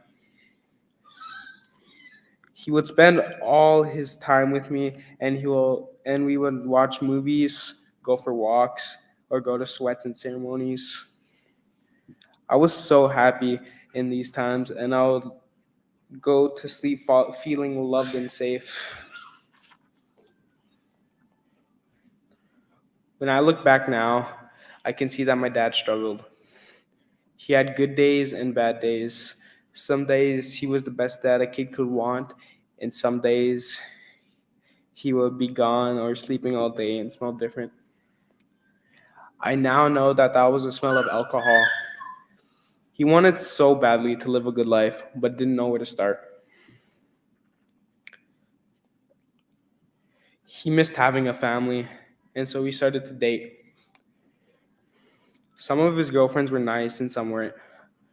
One time, we lived in Onion Lake, and Dad decided we needed to move back home. We didn't have a ride, so we hitchhiked. Some people, this was a bad thing, but to me at 7 years old, it was an adventure. We walked all day and got rides from different people.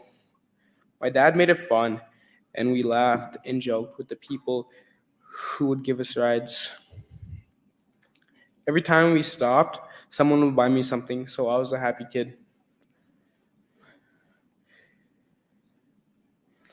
My dad. I know now that this was my dad fighting for us to have a good life. He wanted to take us out of bad situations, no matter how hard it was to leave. I can't really remember when my dad got sick, but I remember that he said that I have to take this medicine every day. When I knew that it was really bad is when I found him unconscious on the ground. That was the scariest day of my life, and I thought I just found my dad dead. I ran and told my Kushi, and she told me to call 911. As we waited for the ambulance, I watched my Kushi trying to wake up my dad. He was breathing, but he went into the first of many comas. For 2 years, my dad got sicker and sicker. Then on my birthday, when I turned 10, my mom called me and told me that I was coming back to live with her until my dad got better. I went back to live with my mom and siblings, and I was happy when my dad would go into the hospital. My mom and all of us would go and sit with him. Sometimes he was in a coma, and sometimes he was awake. Our last night spending with my dad, my mom, and brother, we slept in his hospital room, and my dad stayed up all night, and we watched movies. My dad walked from my mom to me and my brother and would kiss their faces and then go watch TV. We did not know this was our last night with him. On June 4th at 12:55 a.m., my dad went to the spirit world. I still remember that day. We had our first barbecue over the year, and then my mom went to bingo. I fell asleep and woke up to my mom standing at our bedroom door, and I knew by the look on her face that my dad was gone. We went to the hospital, and to see my dad lying in the bed, and my Kushi was crying so hard. When we went to the funeral home, everyone looked at me and told me to pick a casket. I told my mom this isn't how life should be. A child should not have to pick out their dad's casket at only 10 years old.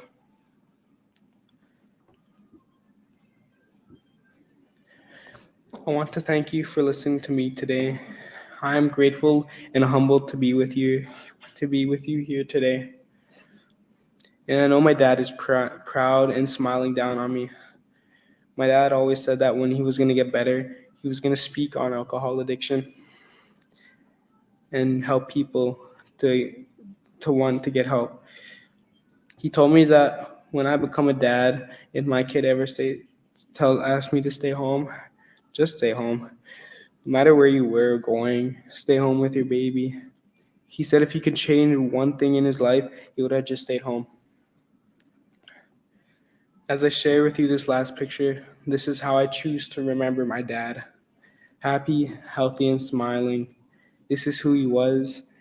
In this picture, he was probably at a round dance of some sort because that's who he was. He loved his culture and he loved me no matter what. Always do my best to make him proud. I am the son of Anthony Daniel Wadidika, whose name was Makeo Weimani. No matter what, I will always love my dad.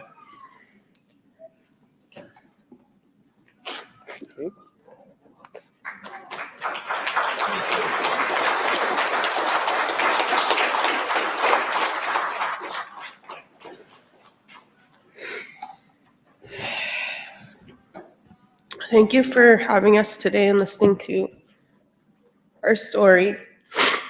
I'm in awe of my son because if you didn't notice, as we go through this presentation, he's worried about me, right? He's 14 and he's worried about taking care of me. His hand on my shoulder. If he hears me sniffle, he has to look and make sure I'm okay. And he's the one who went through so much at such a young age, but what a resilient young man he's turning out to be. On days like this, I'm in awe of him. Then when we go home, he's still a regular 14-year-old boy, annoying his siblings, not doing his chores all the time. And I'm happy because I feel like we did okay. Like we made it. And I navigated one of the hardest things that a parent could navigate, I think. Before we step down, I want to quickly give a mention to somebody who's here today. Holly Tooliger. I think that people come into our lives at very important times. I met Holly a month before my son's dad passed away. We were working together in DeChambeau. And I told Holly, I said, I have to bring my boys with me because their dad's very sick. And I don't want, if something happens while I'm gone, I need to be there. She said, of course. And right away, that was it. Holly was their aunt, and she's a sister to me. The first year after Caleb's dad passed away, she would take him for long, long visits, sometimes too long. She went with him to La Loche for a couple weeks. He's like, Mom, I only had 2 sets of clothes. But she was somebody big in our life. And I know that she was put there at that time. She assisted with all of that. On Caleb's birthday the next year, he was with Holly and she was sending pictures at midnight for me, showing she made him a cake. And it's his birthday's New Year's Day, right? So she was home with my baby making him a cake, and we just can't thank you enough, Holly. And it's so wonderful to see you here. And you got to hear our story of what you were still very much a part of. Maybe you didn't realize it, but you were. I looked at her and I said, isn't our boy big? Because we always call him our boy. But thank you for hearing our story, and have a wonderful day.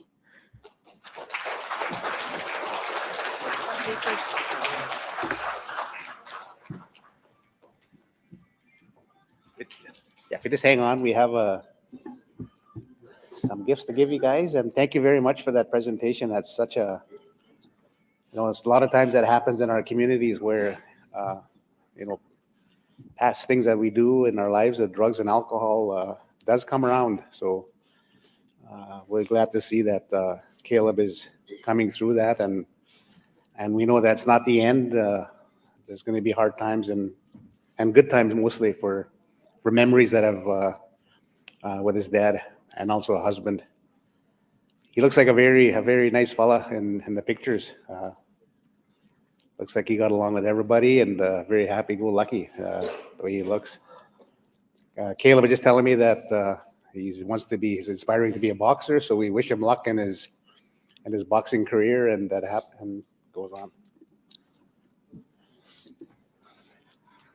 I think it's not every 14-year-old can come up and speak about things that have affected their lives dramatically. So we want to thank him for that.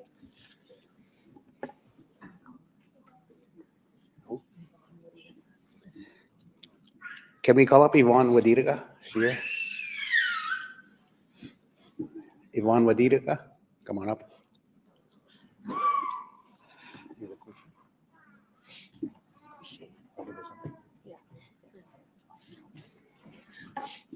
We also have something for you, Yvonne.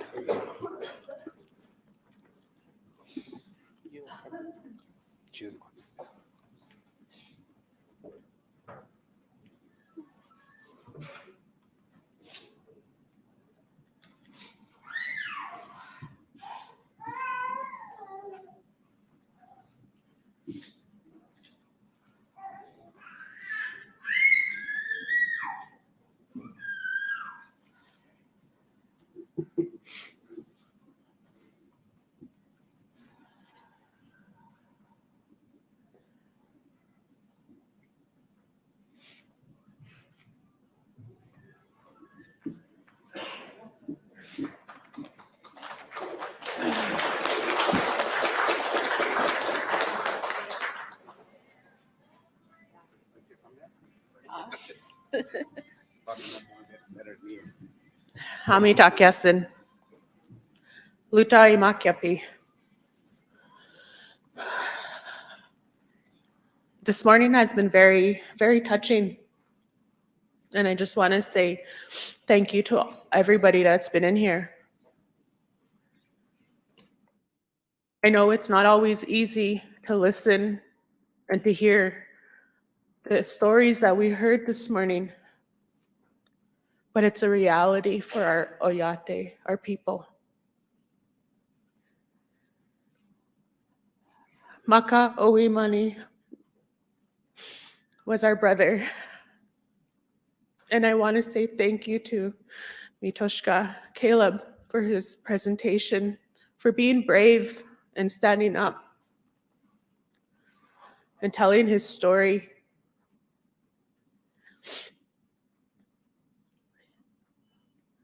He had a lot of sisters,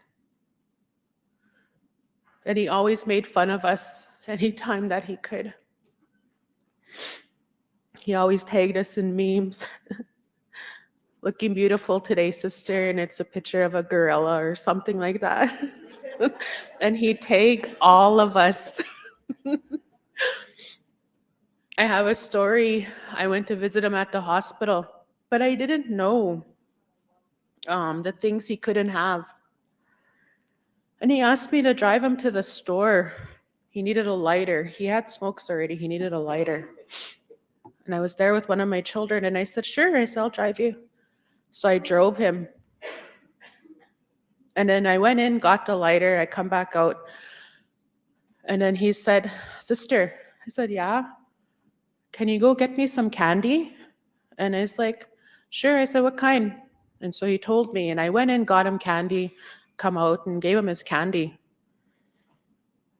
And then a few days later, we're all at the hospital, and he was in his that coma, and they're telling us all the things that he couldn't have, and one of them was candy.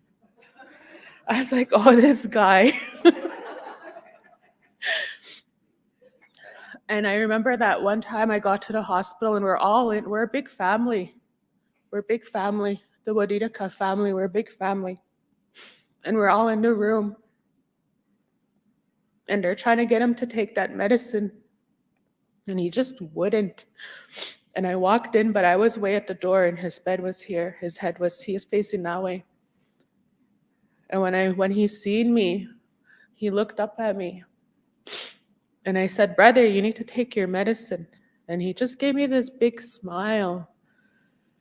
And so they asked me, come. So I went to his bedside, and he took his medicine, but I was giving it to him. And he told me, you're so beautiful, my sister.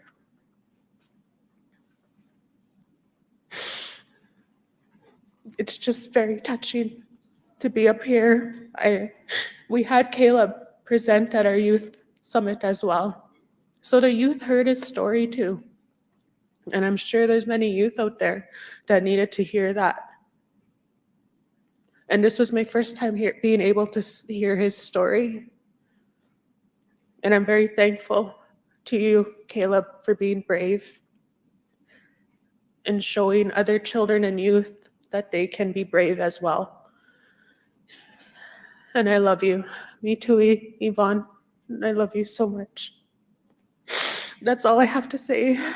Pidame Hamitakiasin.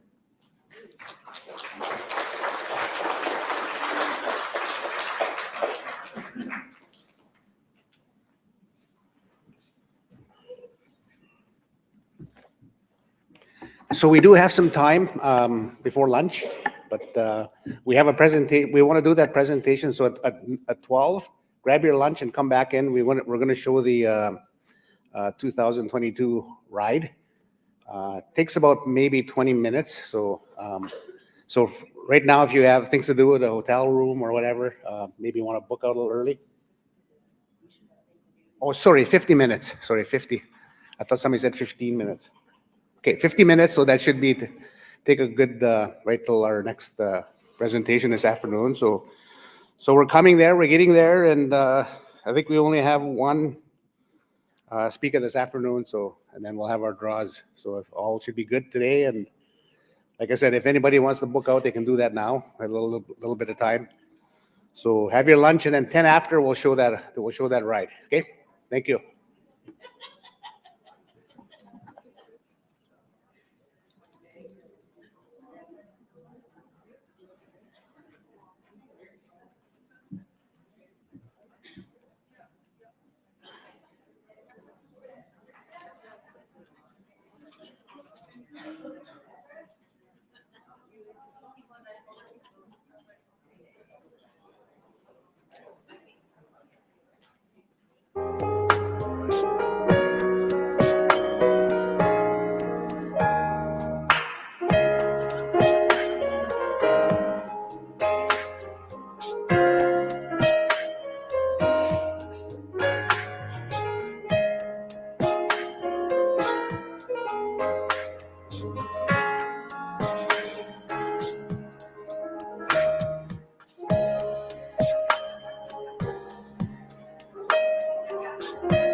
You guys, the food's been prayed over. Go grab a plate to eat for lunch whenever you guys are ready. Oh, so we're starting a video at 12:10. So grab your plate, come back in, and we'll watch the video on. Is this on the ride? The ride video. All right, cool. So, wait, oh, inachni.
Hello?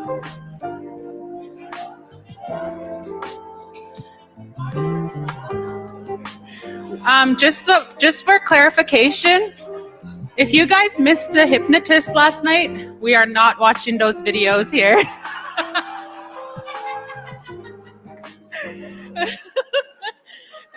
Oh my goodness.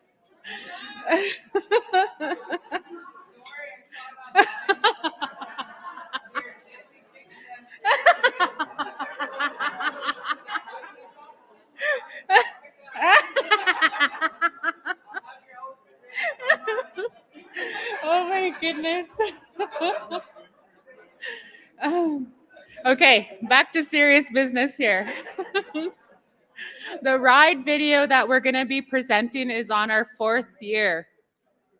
As everyone knows, we started off the Bring Home the Children ride, and we recorded 2 videos, the long ride home and the long ride home part 2. On our 3rd year, we weren't going to record. We just said, nope, we're not going to do that. But at the end of it, we did compile some footage that Cody had did. So we put that together into a video as well. And this year, on our 4th year, we had asked Cody to actually make a ride video for us for our 4th year. So I want to get it started because I know we're late into the agenda here, but I'm just gonna let the ride video get shown and we'll say a few words afterwards. So here is our 4th year of Bring Home the Children ride.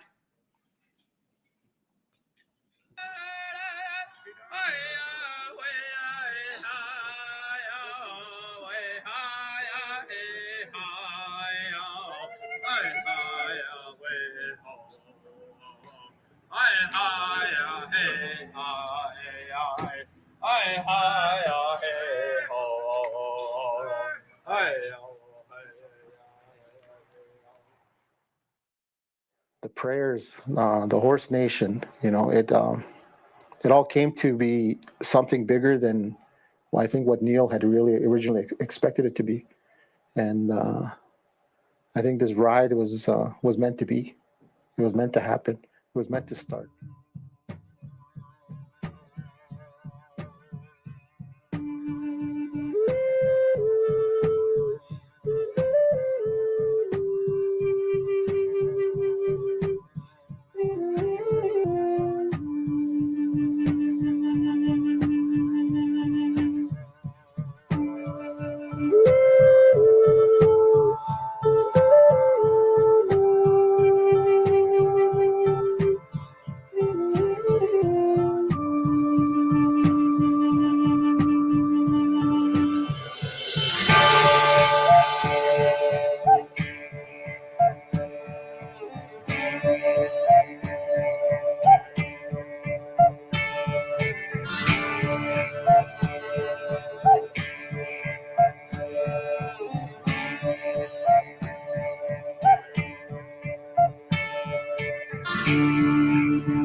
This is the final year of the ride. That's right.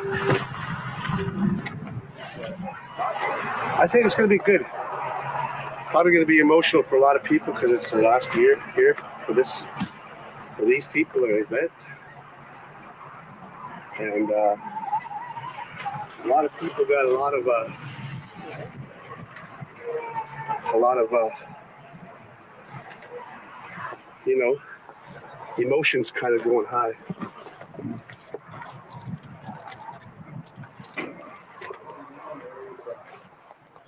Beetle soup. I'm from the I'm Blackfoot from the Blood Nation in southern Alberta. Well, I'm a equine therapist, an addictions counselor. I counsel people with horses. We've been doing it for 10 years. And I always tell people I can't fix you. I can never fix you. But what me and my horse will do is we'll guide you to that. It was started by late Neil. He had a vision to have this ride like Dakota 38 and to use horses as a symbol to bring the children home. The symbol is a horse knows his way home. So that whole point in the horses will find their way home is a sort of vision that Neil had when he wanted to use the horses in this ride to represent that children coming home from CFS residential school or 60 scoop. So when Neil started this ride, it symbolized that. How many other children out there need to find their way home?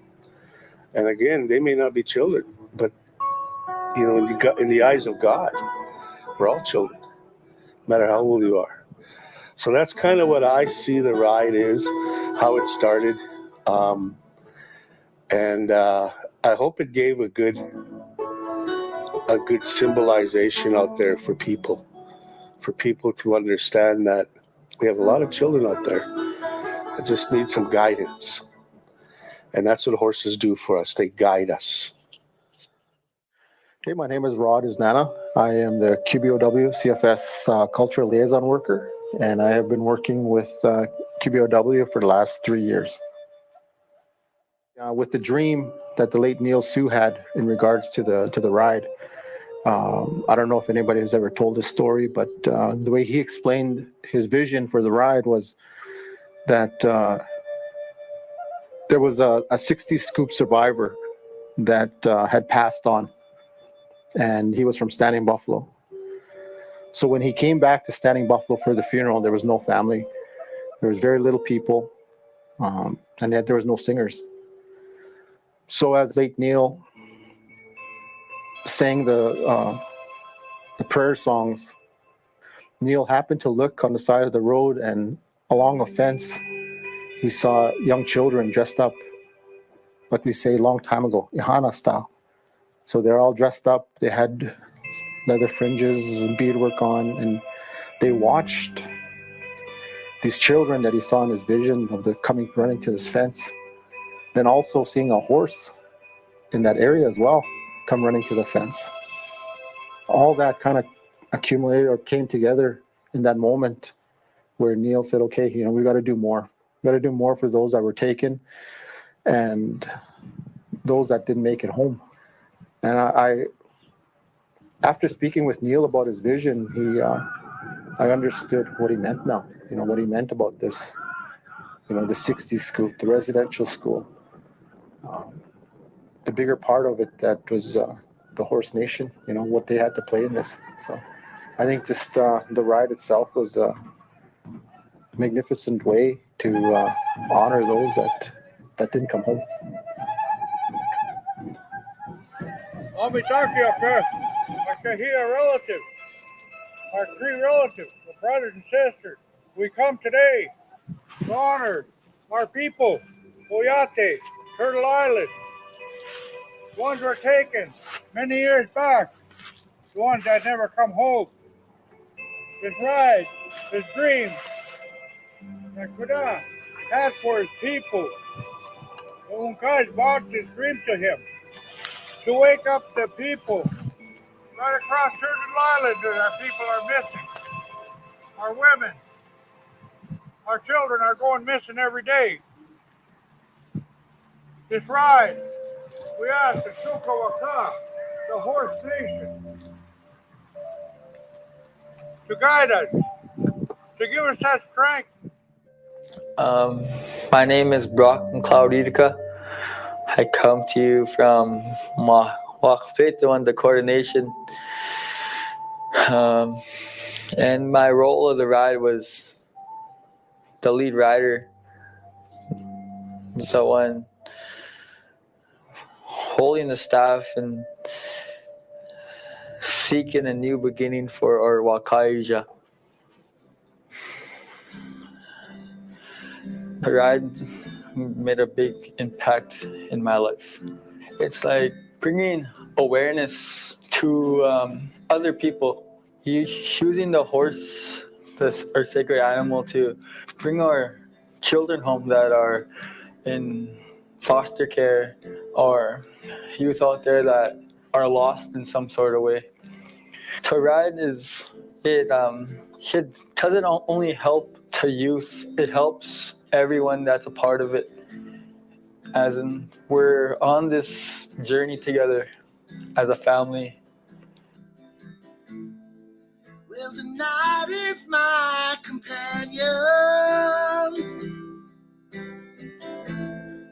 and the highway is my home. Got me seeking for one last beacon. Every single place I roam.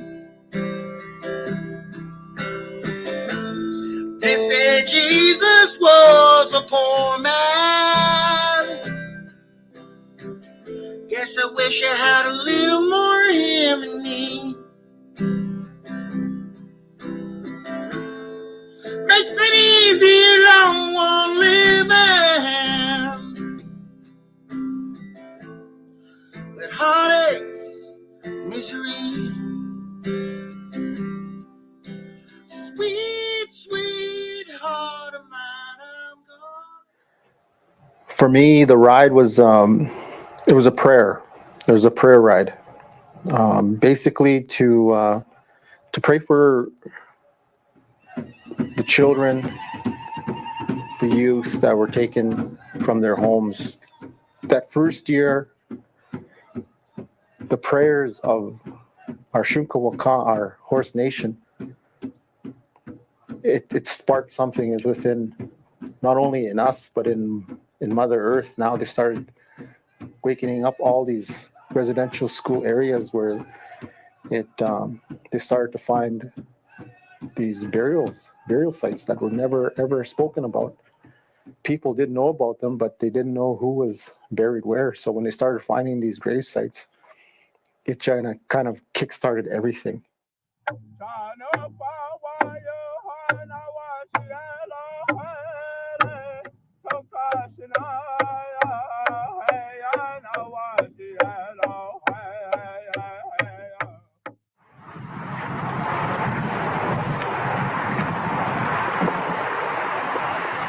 Yeah, so each community will be different. We don't have the, I know there's one community that we're expecting quite a few riders. So that'd be a good one. You know, our day on the ride is pretty typical every day. We start off with the location that we've already chosen, that we scouted out.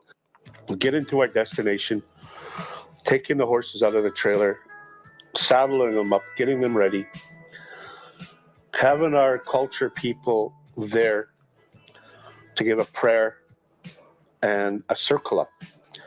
But before we go to that culture team to do the circle up and the song and ride out, the riders have a small prayer by themselves where we just pray for safety of the horses and the riders, and that it's going to be a good ride and that the community will receive us. And we're carrying these, what they want to call the spirit of these children to come home. And we ride along our trails, and we might have a few breaks, water breaks, snack breaks, bathroom breaks. And then when we get to the community receives us.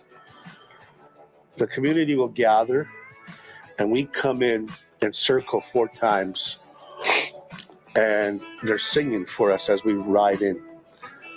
And we park, and they do a prayer, and then we do our whatever community has planned for their celebration.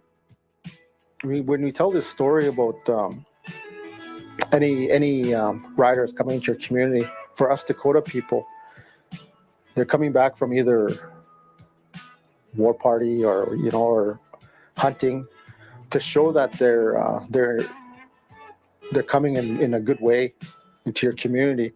They will showcase that they don't have anything that they're hiding. So they zigzag in. There's no hiding from whether it be weapons or anything like that. They come in a good way, and they zigzag like that. And everybody follows, so that they show that they come with good intentions. You know, they don't mean no harm. So that's the only way they zigzag. So they come back from a journey, you know.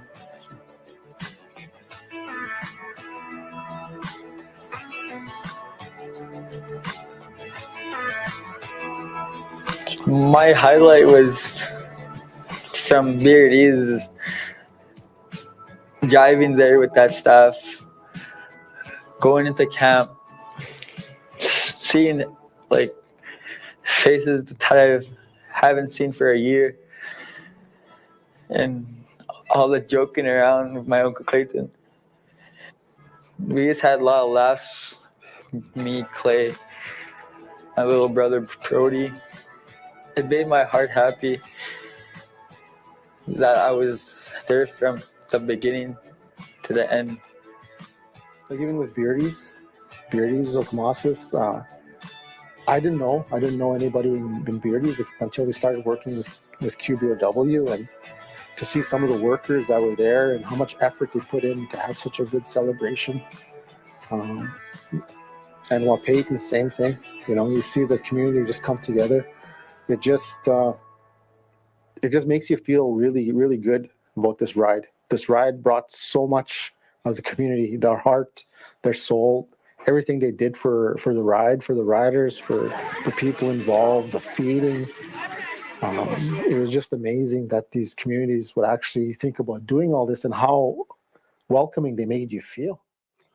Well, Peyton had a good ceremony. It was fun. They had a mini powwow, and some competitions and some activities for the community. They really got their community involved.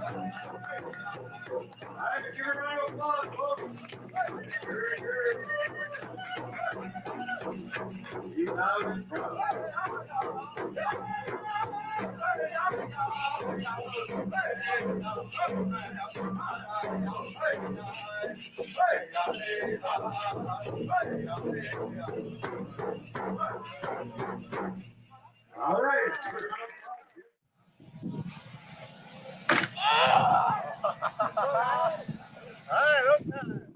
Taking the snow and the rain and the bright sunshine. Dragonfly.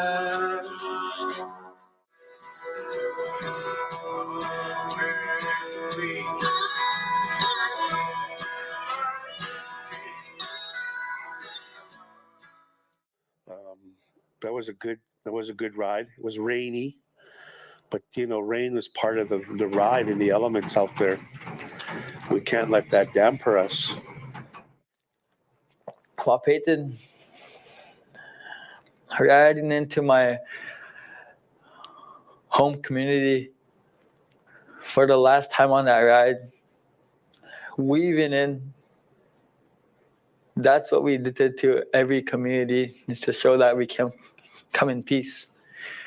And just seeing all my family in the circle while the riders ride around them 4 times, that made me happy. But just seeing everyone laugh, you can't forget about the golf, my favorite sport. Like, all of us in a line just having fun, joking around, and kids from the distance just running around and golf balls are flying at them. That was my highlight of my home community. Our first year, we rode into Whitecap, another Dakota nation. And they really wanted us to come in there again. So it was a good idea that we rode in there again this year. And it was an idea from the community to have us in. I think what really stood out for me and with all the communities was this particular community. They really got involved from their leadership right down. Their people were there. Was a very big crowd. They had celebration there for us. Aside from just our camping, there was other people camping. There was a lot of support from that community. And some of their one of their leaders rode with us. They had one of their counselors ride with us. And one of their elders, I call him, he's a cowboy friend of mine. He rode with us. So that was just good to have some community riders join us. Whitecap community, when we went into their community again, the whole community came out and, they just welcomed us with open arms. They may not be a part of QBOW, Child Family Services, but they wanted to be a part of this ride. It was something that I know they made a lot of effort to be a part of it, because them too themselves, they're going through somewhat these other communities are going through, the loss of identity, 60 scoop, residential school survivors. It affected everybody in Saskatchewan, all the communities, but with Whitecap wanting to be a part of it, that just it makes you realize that there's a prayer ride, the one that late Neil had visioned. It just, there's no boundaries when it comes to prayer. There's no boundaries when it comes to wanting to be part of a family, and with Whitecap coming on board that last year, it just it made you feel really good that there's this ride brought so many people together. and communities outside of our agency. It brought them in, and hopefully, another ride will happen, and if QBOW can be a part of it, I think it'll be great. I think it'll be really fun. It's a lot of work, but it's a lot of fun as well. Whitecap joined along on his last ride. That was the longest ride ever. And I think we rode over 35 kilometers that day, I'm pretty sure.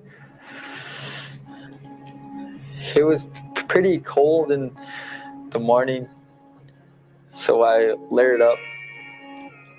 And I got pretty hot when the sun was up more, like high noon. And when we got to our halfway point, we stopped there for an hour to let the horses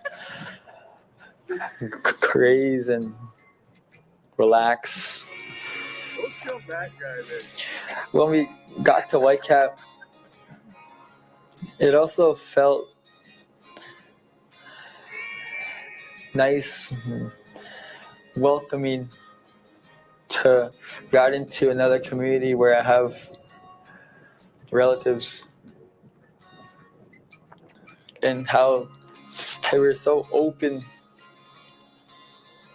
and had open arms to each and every one of us. Again, Whitecap, that was probably the one that for me really stands out, because they had a huge entourage of people from the community get involved. And they even got involved in the planning. I remember meeting with them, and so that was a really good community to ride into.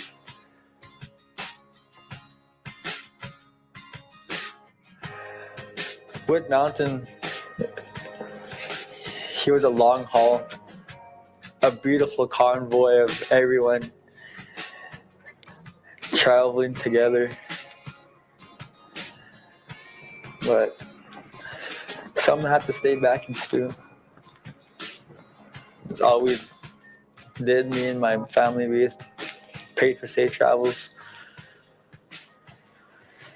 And right when we got to Wood Mountain, it was like I got goosebumps, because that's where Sitting Bull has family, and just always walking on top of that hill, looking around, sightseeing, and hearing my Uncle Clayton sing, that was powerful. Riding through the coulees, because I remember last year me and Clay, you're like, maybe we should just ride along the road.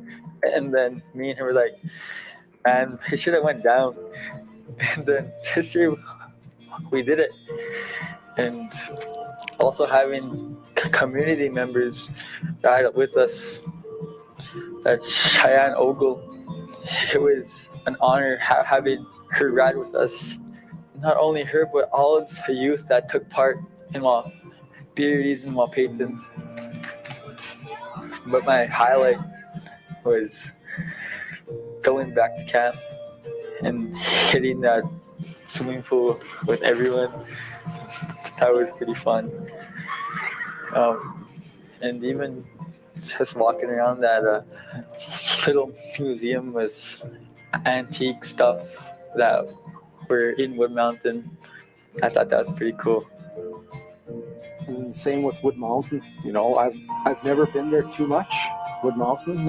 I just remember going there with my father when he was chief and he was alive. And I seen how small it was, but when we rode into the community, the community itself just expanded. People were there that I didn't know, and people that were there that I haven't seen in a long time. David Ogle, he's like one of my dad's friends, and to see him there. And Wood Mountain again had a really good ceremony. It's probably the shortest ride. I think we only rode 10 kilometers or maybe less. And but they really get into it. So it's a good celebration there.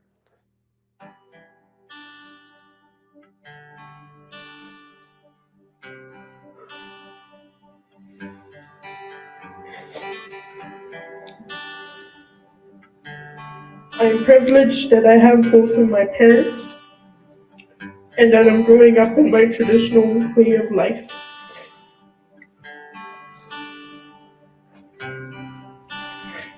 I know that the many children in foster care may not have the option of learning who they are or exploring their culture. And without knowing where they come from,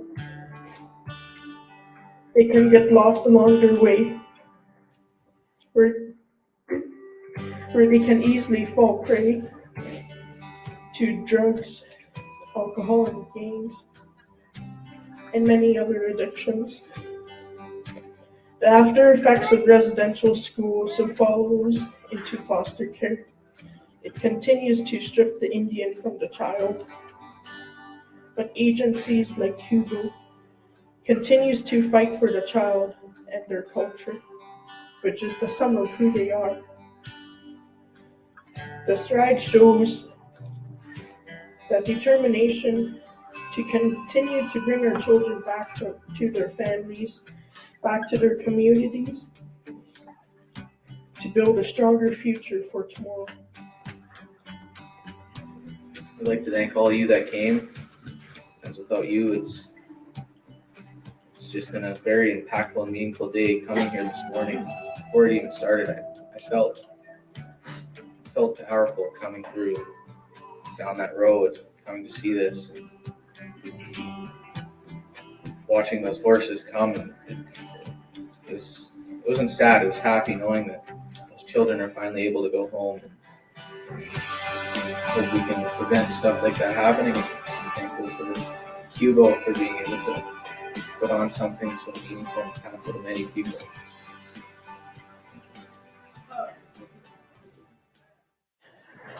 There was two of my brothers and my little cousin, Cody Bronson, aka Bubba, we all know him as Bubba, and Lord.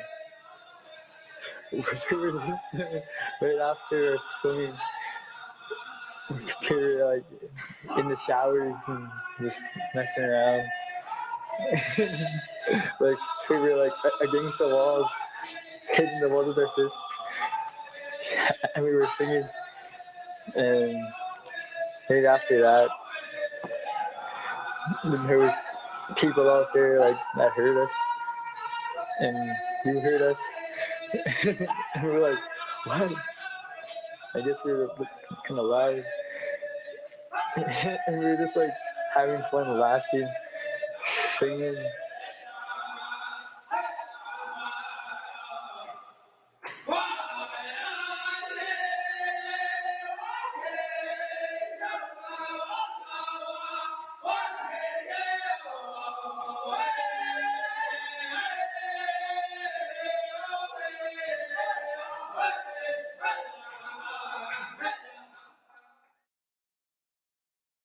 Standing Buffalo, as normal, they always have a really good celebration. You know, the Kahominy, their feed. You know, they had a pretty good crowd. You know, we had a lot of fun there. It's a good ride to Standing Buffalo. And Standing Buffalo, that ride we were in the rain. That was the most toughest ride ever. It was not only the rain, but like so much mosquitoes. On that ride, we had to be very cautious with the horses and their steps. Riding down that hill was pretty fun, but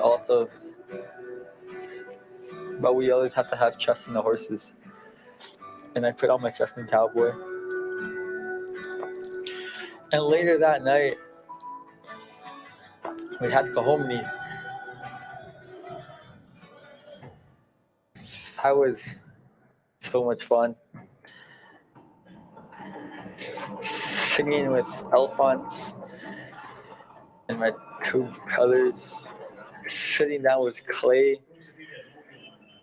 and Harley. Me and my auntie Paulette won the potato dance. So that was pretty fun. And also, my little brother won the Agisha contest, the Sagway contest. I'm pretty sure he won it. People involved with this ride from Standing Buffalo, there was a lot of pride that went into it. There's a lot of pride that we can say, we did this.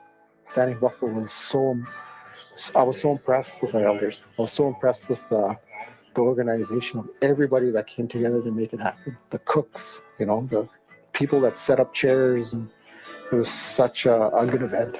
It was a great event. So I'm happy that Standing Buffalo was a part of it.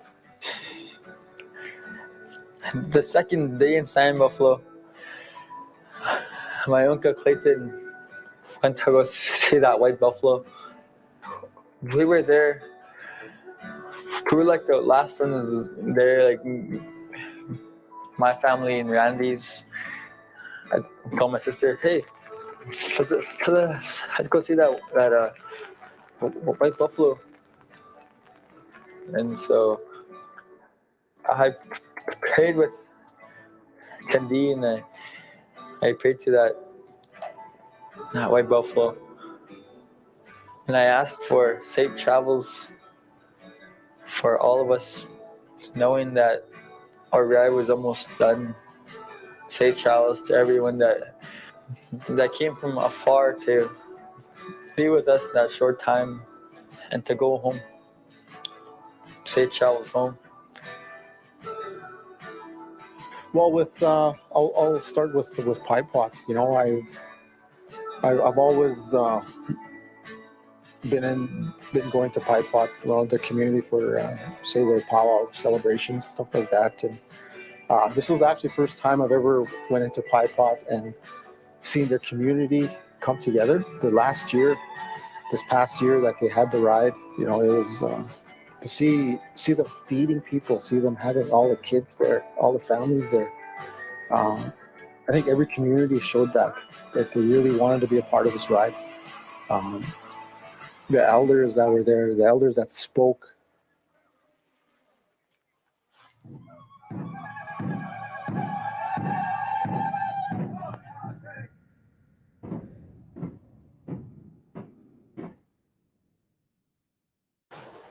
iPod. Waking up early, getting ready, and making our way to that same place where we were last year. And those people were so welcoming with their little treats they had for us. Those cookies, muffins, water, and different kinds of juices.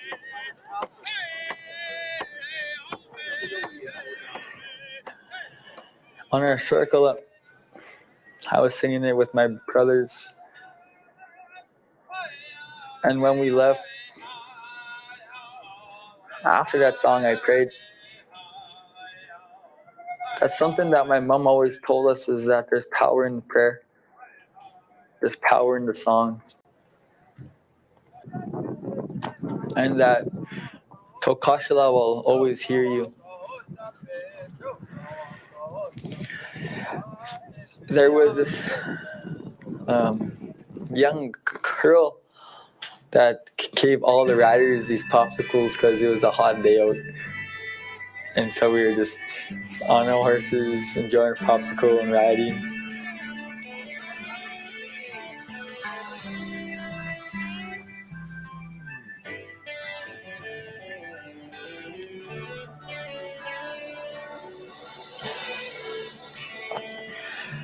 I didn't want this ride to end.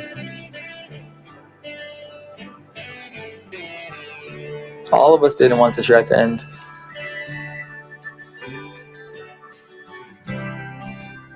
Pipe Pot 2 was a good one. It ended the ride. And it was kind of put in place there that you know, it questions, do we want to do it again?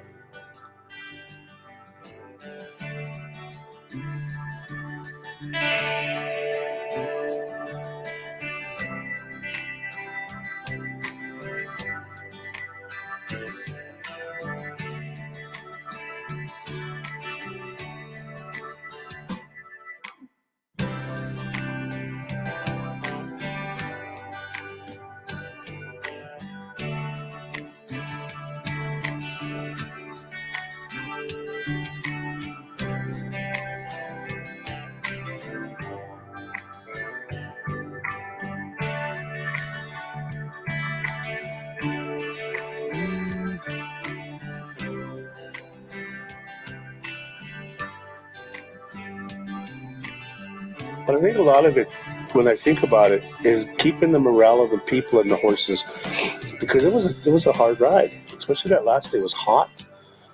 I think we rode 15 kilometers, 16 kilometers. You know, when it's plus 30s, it's hard on both people and horses.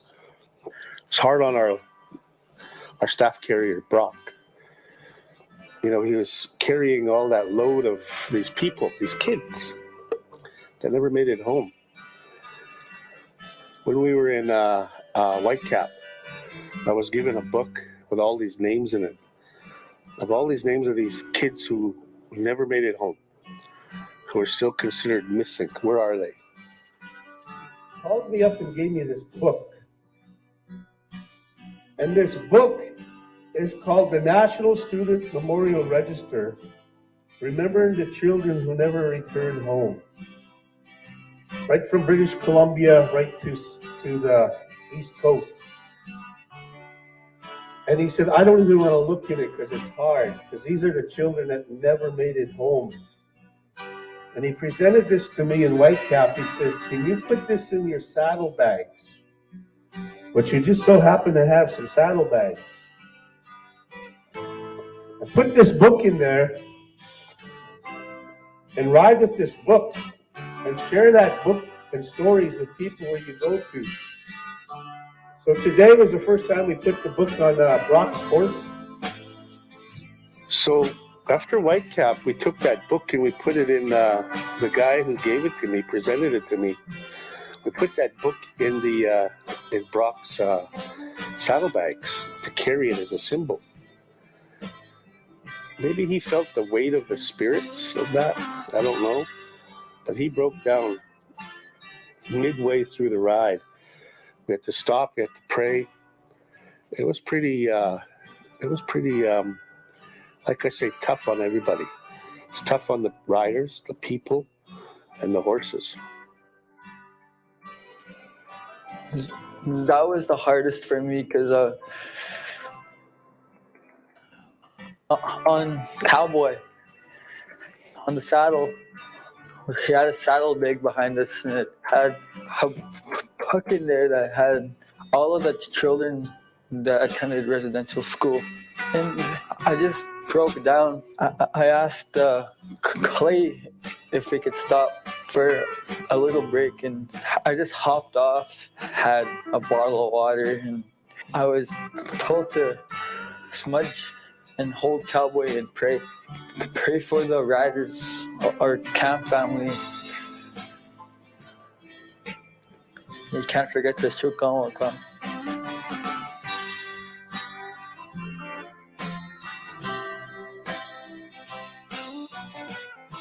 Well, my name is Clayton Newber. I'm from Beardy's and Okamasis Reserve.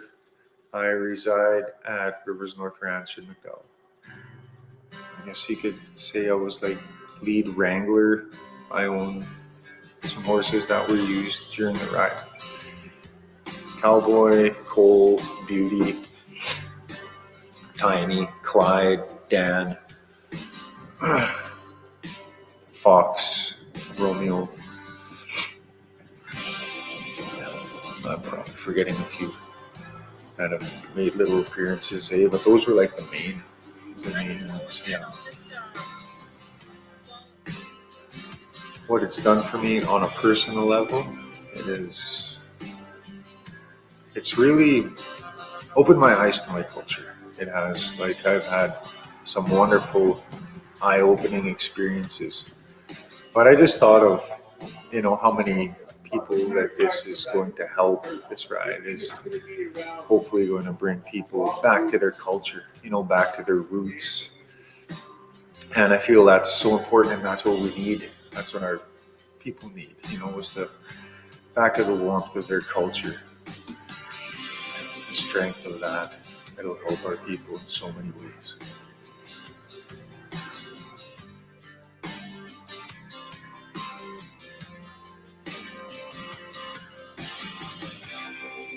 One of the proudest moments I had that I remember was the first year being able to ride and carry my reserve staff, Beardy's staff, into Beardy's, to represent my people and to use my horses. Like, I was so proud of that. Yeah. And then the next year, well, not the next year, but the year after, to watch my son do the same thing. Oh, that was just, my chest stuck out about 3 feet. So proud. Yeah. Always so honored, and I felt blessed and like just thankful, thankful to my father, number one, because without him and his vision to bring horses to people and get them riding and things like that, and to bring healing to people. Horses are very healing animals.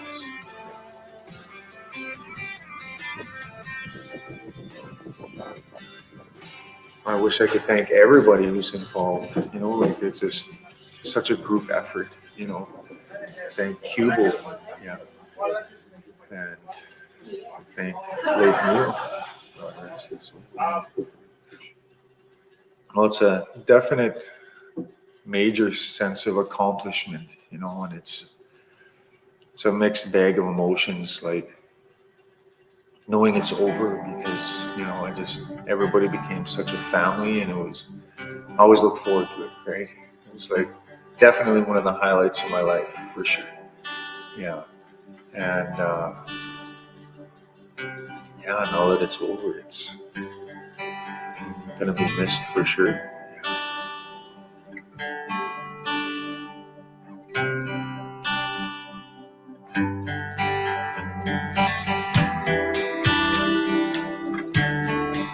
We were able to get to all of our 5 nations over the last 10 days, but we included Whitecap.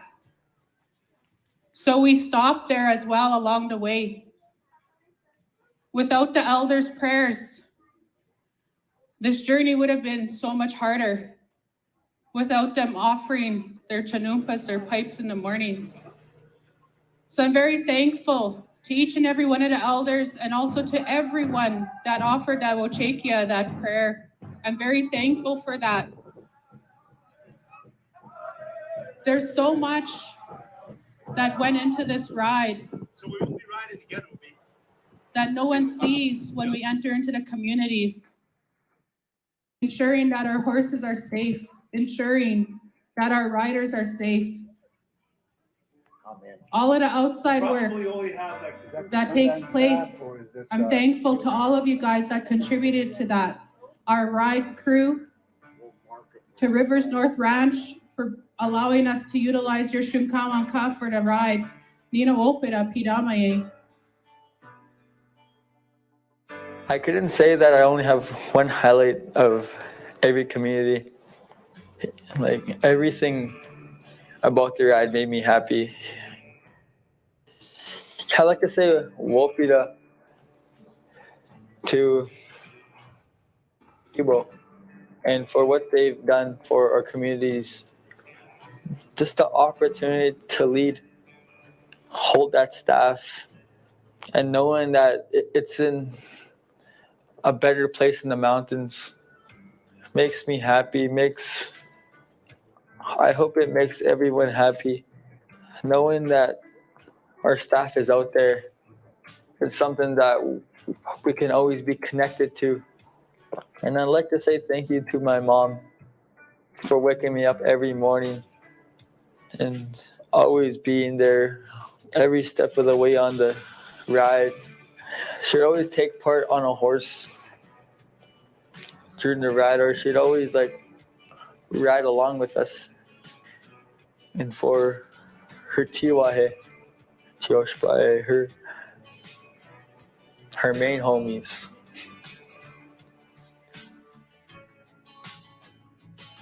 We finished Neil's vision with 4 years and QBOW's vision with 4 years. We honored that vision that Neil had to bring the children home with horses.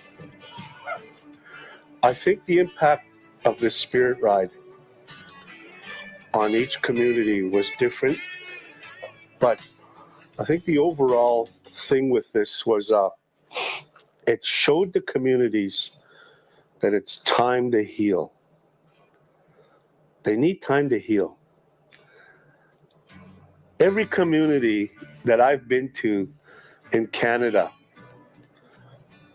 needs healing. So the spirit ride was in a sense that, to show the communities it's time to heal. It's time to embrace each other and work together as a community and help each other.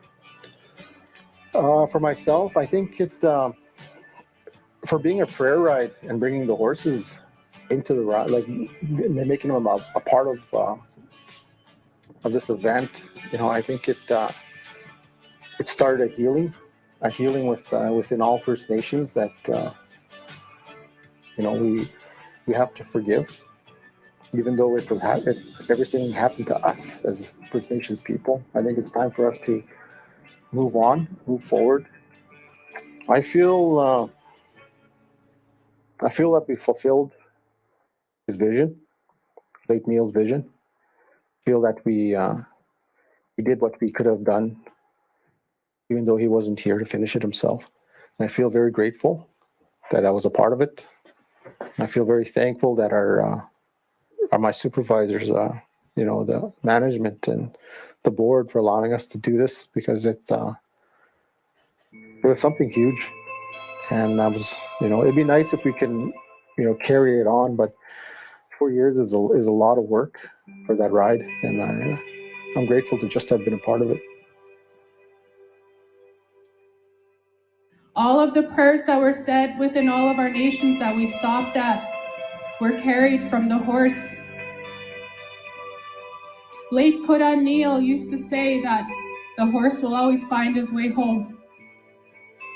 Those prayers for all of our children within all of our nations and other nations, those prayers that those children find their way home somehow. They'll be taken care of. And it's hope that our children can come home to our communities, not only within QBOW, but all across Canada, all across Turtle Island, to have our children find who they are, to have our children around our ceremonies and our songs and our elders. That's so important to child rearing, that they try to take away the cutting of our boys' hair. Everything that took place in those institutions, they tried to take away who we are. And here we are within all of our communities fighting back, and our children are now becoming our leaders. So it's very important that us as adults, that we can contribute to our children and what they see. And that's our greatest resource. That's our ensuring that our culture and language will continue on when we are no longer here. And I thank all of our QBOW staff for all of what they did over the last 10 days and also in the last 4 years. And I thank each and every one of you for your commitment to your families that you work with within your nations. And I thank our board of directors and all of our chiefs from all of our communities, Piramae. And thank you to our children. Thank you for letting us lead you in the best way that we can. With that, I want to say Piramae, Hamitakiasin.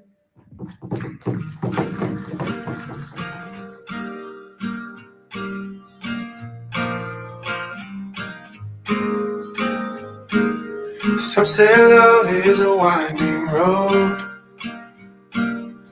carves a map through the darkest night. Some say love takes a heavy load, helps someone make the burden light, teaches you not to hold too tight. You and I have come a long way together. You and I got a long way to go.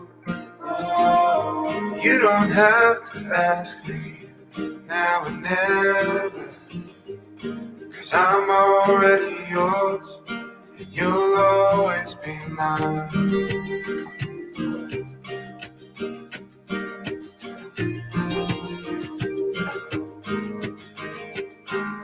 Some say love is a fire that grows, bound to hurt when you let it go. Some say love is a choice we make, a holy vow we should never break. Maybe that's just a chance we take. You and I have come a long way together. You and I have got a long way to go. You don't have to ask me now and never, 'cause I'm already yours and you'll always be mine. You'll always be mine. We wanted to make sure that we gave credit where credit was due.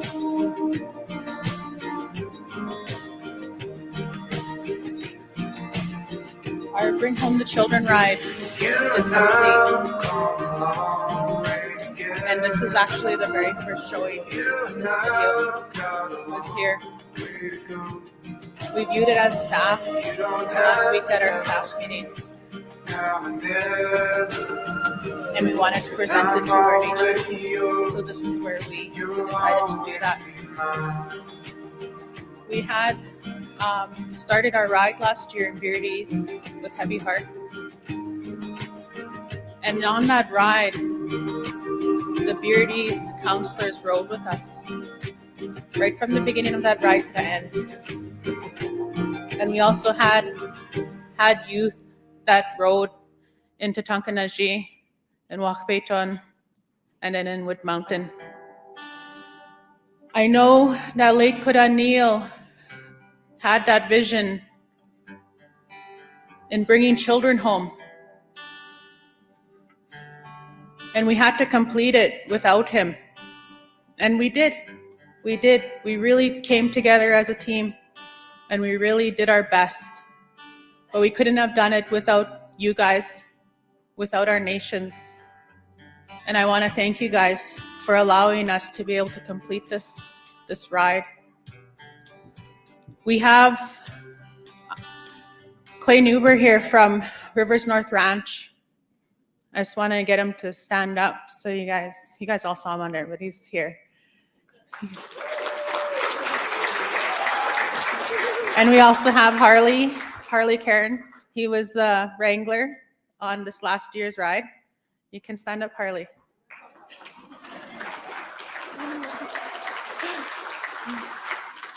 I have a story about Harley. You can see how he would pull over through midway of the ride. And we were going down the ditch to go and hold the horses. And he was ahead of me. So I was watching his path because it was a steep ditch. And when he was going down, he almost fell. And I was like, oh, and then he looks at me, oh, I almost fell for you.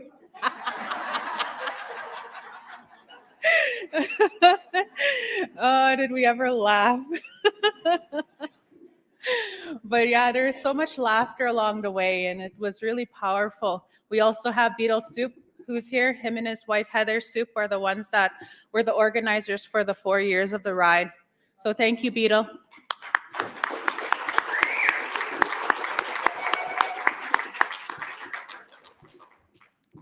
I don't have much else to say. Oh, okay. We're going to, Yes, we have late Neil's family here as well. We have his son, John, that's been here with us as well. And we honored him on the third year. On the third year of the ride, leading the way was our staff, and it was Clay, but there was also a horse that represented late Neil that came with us. So we just want to honor, I don't know where he is. I don't think he's in here right now. John Sue, is he out in the hallway? Or did they leave? We will give him the blanket when we see him, but if we can have Clay come up, Clayton Newber.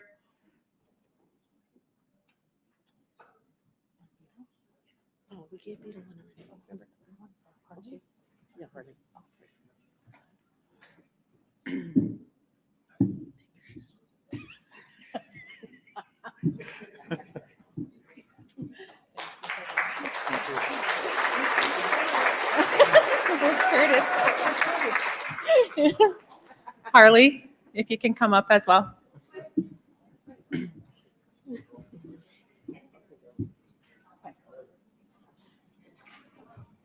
These are nice. Oh, sorry. Yeah. Okay. Have to hug them again.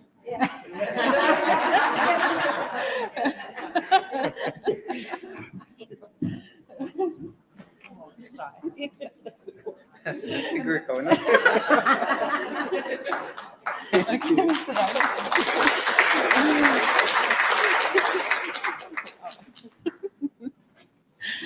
And we'll present this one to John when we see him. But with that, we're going to carry on with our agenda. And we have, I hope you guys enjoyed it. If you guys have any questions, oh, thank you.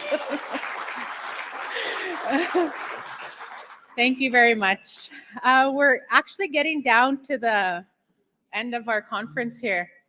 So we have our next presenter, Robin Morin. She was here. But if you guys didn't complete your community needs assessment, they have them here, and your name is entered into a draw. We have some main prizes. So once we are complete everything here today, our closing ceremonies, then that's when we're going to be doing the draws. So if you didn't do your needs assessment, we need it, and then your name can be entered into the draws. And we also have door prizes that we're going to be doing as well. Does anyone know where Robin is? Oh, done.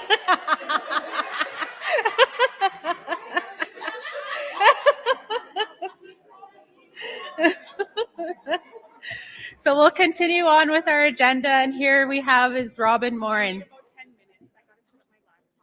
Okay, you guys can take a 10-minute break and come back. She needs to set up her laptop and everything to get ready. Thank you.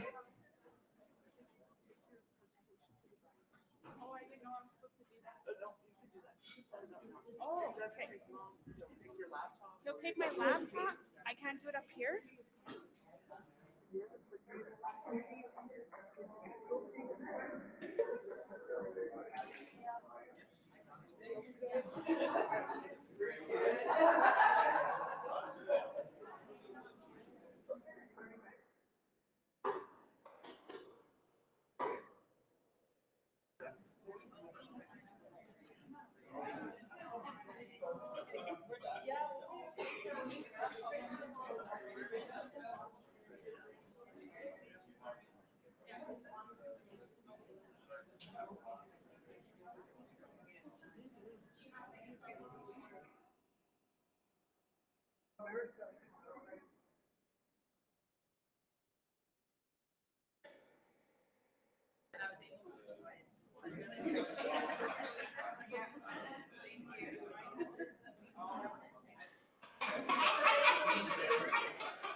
How's that? Okay.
Yeah. What's that? Huh? All right. Did you All right then.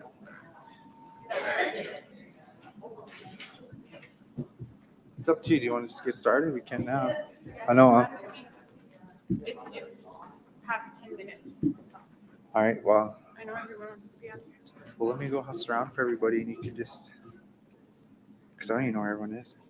Well, I know where they're at. They just said to get started. See, we're supposed to be. I know we're supposed to be done here at like 2:45, right? Well, yeah. Just take your time. Do your thing. No, that's why I was happy they were rushing. I mean,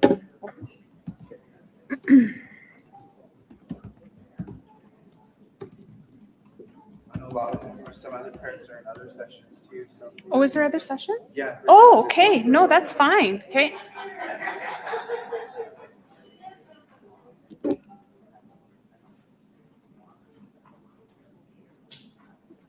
So I think we're going to get started. You guys all feel so far away. Hi. Hi. It's so different. Yes. I was like, why are they taking the tables away? I was going to invite you guys all to come a little bit closer, but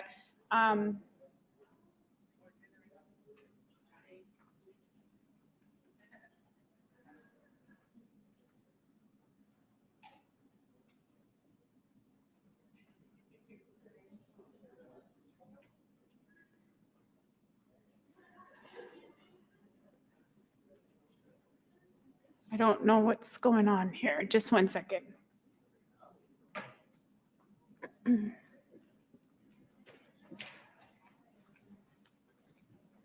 you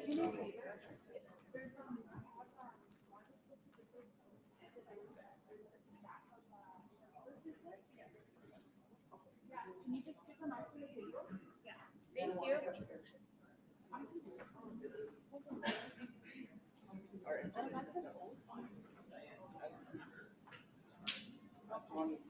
Okay. So I'm just gonna get started. I know that time's gone by, so definitely don't want to waste anyone's time here. Can you skip that? Oh, I can do that, right? Okay, there we go. Here we go. Okay. So I just want to say thank you to QBOW and the staff for inviting me back.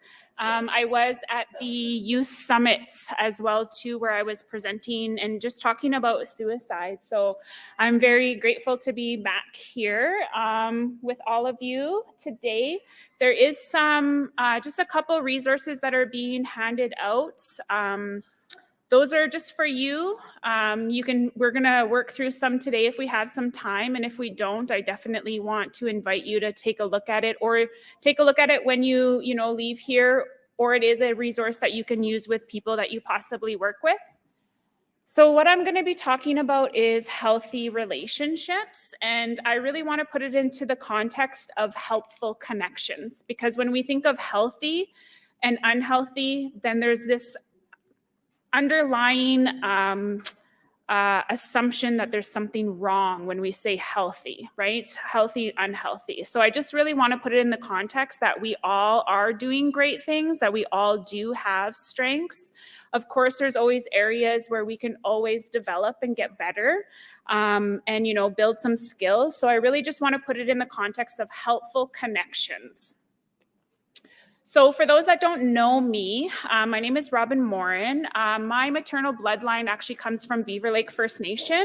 My late Cookum was born on Beaver Lake First Nation, and we are registered with Saddle Lake First Nation. My paternal bloodline is non-First Nations, and I have no connection. I wasn't raised that way, and I have no idea that side of my family. So I did grow up in ceremony and culture. That was the way that I was raised, and then in turn, I raised my son this way as well too. So just a little bit about the pictures is we're hockey people. My son is going to be 23 years old. He's from Paipot First Nation, and actually he just finished his first year of college in Adrian, Michigan. So that's a huge accomplishment for our family, because he was actually somebody who didn't think that he was smart enough to go to university. So he got recruited to go play hockey down there. So we're hockey people in the wintertime, and usually we're powwow people in the summertime. He dances men's fancy. I dance women's fancy. I've been dancing over 30 years, and I was actually the co-chair for the First Nations University of Canada powwow, which was a lot of work. So I'm glad it's over. So for anyone who attended, I hope you enjoyed yourself. I'm a provisional psychologist. And so what that means is I'm a registered psychologist, but I actually have a supervisor supervising me through the process to ensure that I am following all legal and ethical standards when I'm supporting the people that I work with. I primarily work at First Nations University of Canada, where I provide one-to-one counseling with the students across all 3 campuses. And then I also do educational assessments. I've worked in Treaty 4 territory, Treaty 6 territory on reserves, doing special education assessments is, I guess, a way that people would identify that. So if there's academic challenges, I'll do assessment and see if there's any conclusions so that we can get them supports to be successful in their classroom or in their degree. So that's a little bit about me. My mom's Heather Morin. She works on Muscopedian. She's a learning resource teacher. She has been in education for as long as I can remember. I'm not surprised I actually ended up in schools, but I used to close my ears off when she used to talk about all the great things she did for the Ministry of Education. And then I was adopted and raised by late Mike Panay from Pepeeksis First Nation. So I have a strong relationship in Little Black Bear and Pepeeksis with that bloodline. So for many, many years, I've grown up in Treaty 4 territory, and I do consider it my home. So that's a little bit about me. So what I try to do is, because I am trained to be a psychologist, all of my degrees are in psychology. The one thing that I've always tried to do was incorporate Indigenous ways of knowing, being, and doing in the field of psychology. And that's been a challenge throughout the years. So what I'm going to do is, try my best to really, I'm not going to stand up here and tell you what you should be doing, because everybody's different here. Everybody has their own experiences. Everybody has their own way of understanding, connecting, seeing things, taking care of themselves.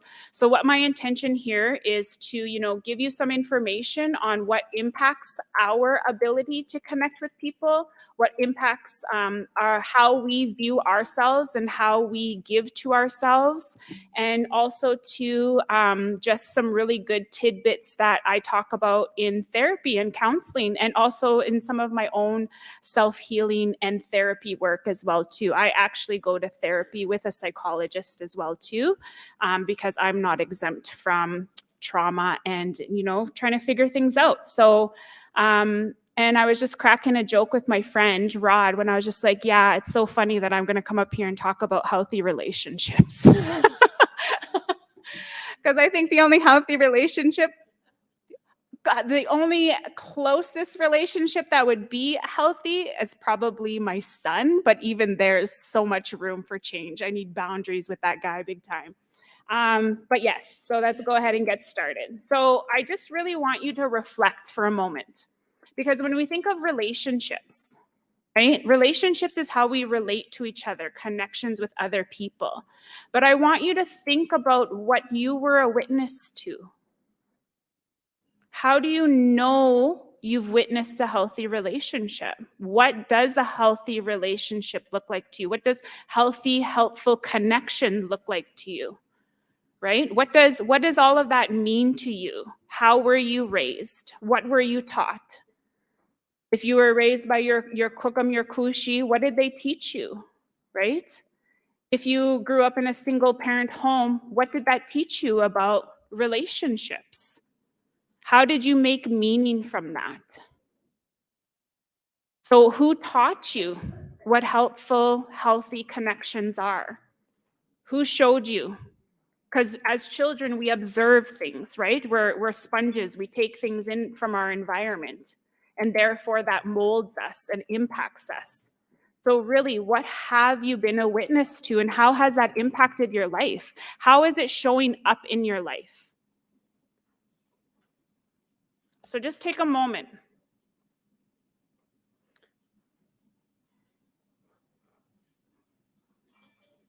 How do you know what a healthy relationship is? So the biggest thing is especially through my training, my education, but then also even just reflecting upon my life, is that our past experiences define the rest of our lives, whether we are aware of it or not. They significantly impact us. They impact from the moment that we are conceived, whatever your teachings are, to the moment that we leave this lifetime. Those early childhood experiences can follow us for the rest of our lives if we are not aware of it. So that can be harmful or it can be helpful. But ultimately, our past experiences shape the way that we see the world. So those first experiences are going to shape how we understand relationships. And then in turn, they're going to form these beliefs, right? What we believed or what we know to be true about relationships. And then that's going to drive our behavior. And then therefore, it's just going to continue on. You're going to, create a family where you're reinforcing and recycling all of this as well too. So what impacts our ability to connect with others? I'm somebody who actually teaches a lot about Indigenous lived experiences of trauma because it's continuously been minimized in silence. And so that's what I have to always start with. Because when we think of trauma, whether any of us are going to define any of our experiences as traumatic, that's ultimately your choice. No one can tell you if it's trauma or not. Because what trauma really is our inability for our body to return back to baseline prior to the experience. So there's different types of trauma in the research. So there's abuse, natural disasters, violence, divorce, disease, illnesses. Then there's interpersonal trauma, emotional, physical abuse, physical and neglect, sexual abuse, emotional neglect. So these are all different types of trauma that can impact our development as a child and impact the way that we relate to people even into our adulthood. So like I said, trauma is defined as the body's inability to return back to baseline. So I'm just going to say, you and me could experience the same thing, right? The same situation, the same experience, but maybe I'm going to interpret it as trauma. My body is going to interpret it as trauma, but you might not, right? And this is where you'll get a lot of, oh, well, I didn't think of it that way, or that didn't happen to me. I was there. That's not what happened, right? We get a lot of this because our experiences in that same situation were different. We interpreted that situation different. Our bodies had a different experience in that situation. So what often happens is trauma can be stuck in our bodies. It can make us feel hopeless and helpless because we have no idea what's going on, especially children, right? Those very early year experiences, children do not have the awareness or the language to explain what's happening to them. They don't have the understanding. So unresolved trauma can lead to major disturbances in all areas of our lives. And this is where it's so important to pull in trauma conversation because it's going to impact the way that we understand people, the way we interpret people, how we understand ourselves, how we relate to each other, how we communicate, how I'm going to interpret your behavior. Trauma affects all of that, especially unresolved trauma. So who's heard of the ACE study? Adverse childhood experiences. Oh, right on. So the ACE study actually is from the States, and there was over 17,000 participants in this study. The majority of them were non-First Nations, and these are just kind of the statistics and the data breaking it down. And so there was 75% were white, and 2% would be Native American. So what they measured, there's actually 10 questions, and you can actually find this on the internet. It's something I actually use in my counseling and when I do assessments, because taking into consideration trauma and if their experiences, how is it impacting their life right now? So it measures abuse in a couple areas: emotional, sexual abuse, physical abuse, then family dysfunction, if there was a relative who went to jail, if there was divorce, if there was mental illness. So if your parent had depression or schizophrenia, a child's going to be impacted by that. There's divorce, substance abuse. And then in the second part of the study, they looked at physical and emotional neglect. And so what the results showed was that if any of these participants received 4 out of 10 ACE scores, they were at high risk of developing long-term health impacts. The majority of the individuals that I work with, and I work primarily with Indigenous populations, I think I've only worked with maybe 5 non-Indigenous students throughout my career. The majority of the ACE scores for Indigenous people are 6 and higher. So that puts them at significant risk for heart disease, addictions, cancer, because the impact of trauma on our body is so significant. So this is a huge study that is often talked about. And if you work in child and family services in the health, this is something for you to really wrap your head around. There's some really good information in regards to it. So this shows that these adverse neglect, abuse, these childhood experiences have long-term health impacts. So the other thing that trauma does is it affects our nervous system. So this is a healthy nervous system. I did a trauma-informed yoga certification. And so if you look at the blue line, this is what a normal nervous system looks like. So if we perceive a threat, so we're anticipating a threat or we actually see a threat, let's just say a bear, even though, maybe some people actually have bears on the res, but I live in Regina, we don't have bears. But I'll use the bear as an example, right? We see the bear coming towards us, we're getting scared, right? So what happens is our fight or flight response activated. We start to get ready to fight or run. And so our heart races, our muscles tense, our adrenaline's pumping, okay? So then what happens is, the bear goes away or the anticipated threat actually doesn't happen. So our body goes into rest and digest.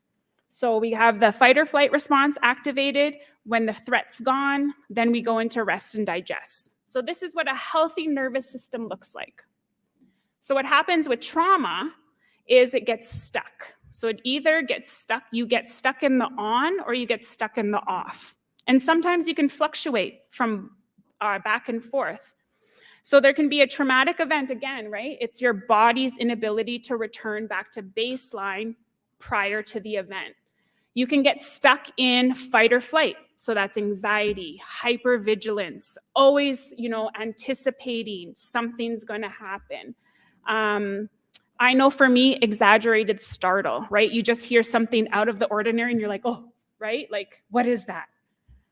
So you can get stuck. And this is where lots of anxiety symptoms happen because you're anticipating this threat. You're always in fight or flight mode.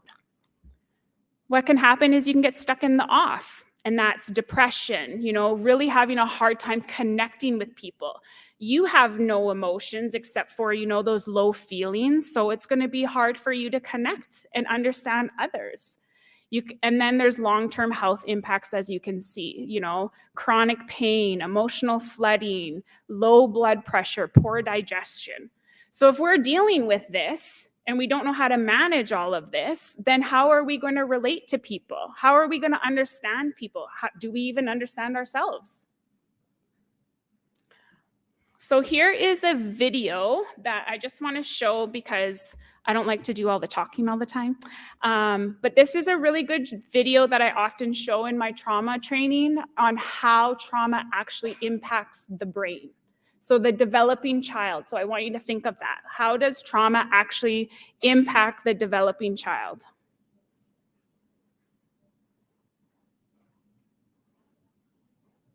Carter?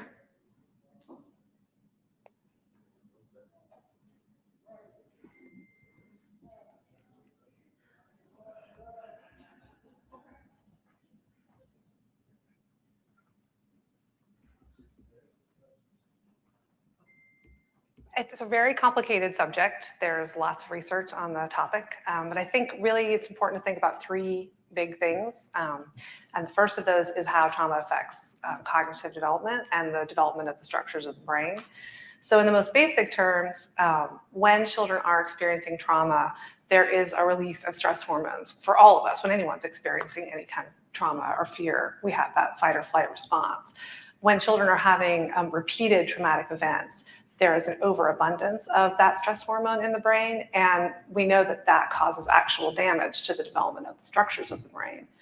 What that also does is creates this sort of always on state of alert where there's an overabundance of the cortisol, that's the hormone in the brain, and children are always in that hyper-vigilant state to protect themselves. What that does as far as brain development is that sort of creates a situation where the other neural pathways are not able to develop as well as they should or in a timely manner during those critical periods. And so the parts of our brain that regulate decision-making, emotional regulation, judgment, all that higher order thinking is less developed when kids are experiencing repeated traumatic events. What that means for behavior is that we have actual cognitive delays for kids with a trauma history. They can have lower IQ, they can have problems with language development, they can have problems with judgment and decision making. And so in terms of behavior, if you think about how that kind of disrupted brain development impacts behavior, so much of the way we interact with the world is through language. When we're giving instructions to kids, we often use a lot more words than we should. We also expect that kids can make good choices. And so when we give choices, we think that they understand what those choices are. But if you have cognitive impairment, if you're having difficulty understanding language, you're going to have difficulty understanding what you're supposed to be doing in those situations. And the typical strategies that we might use with kids who don't have that kind of impairment are not going to be as effective.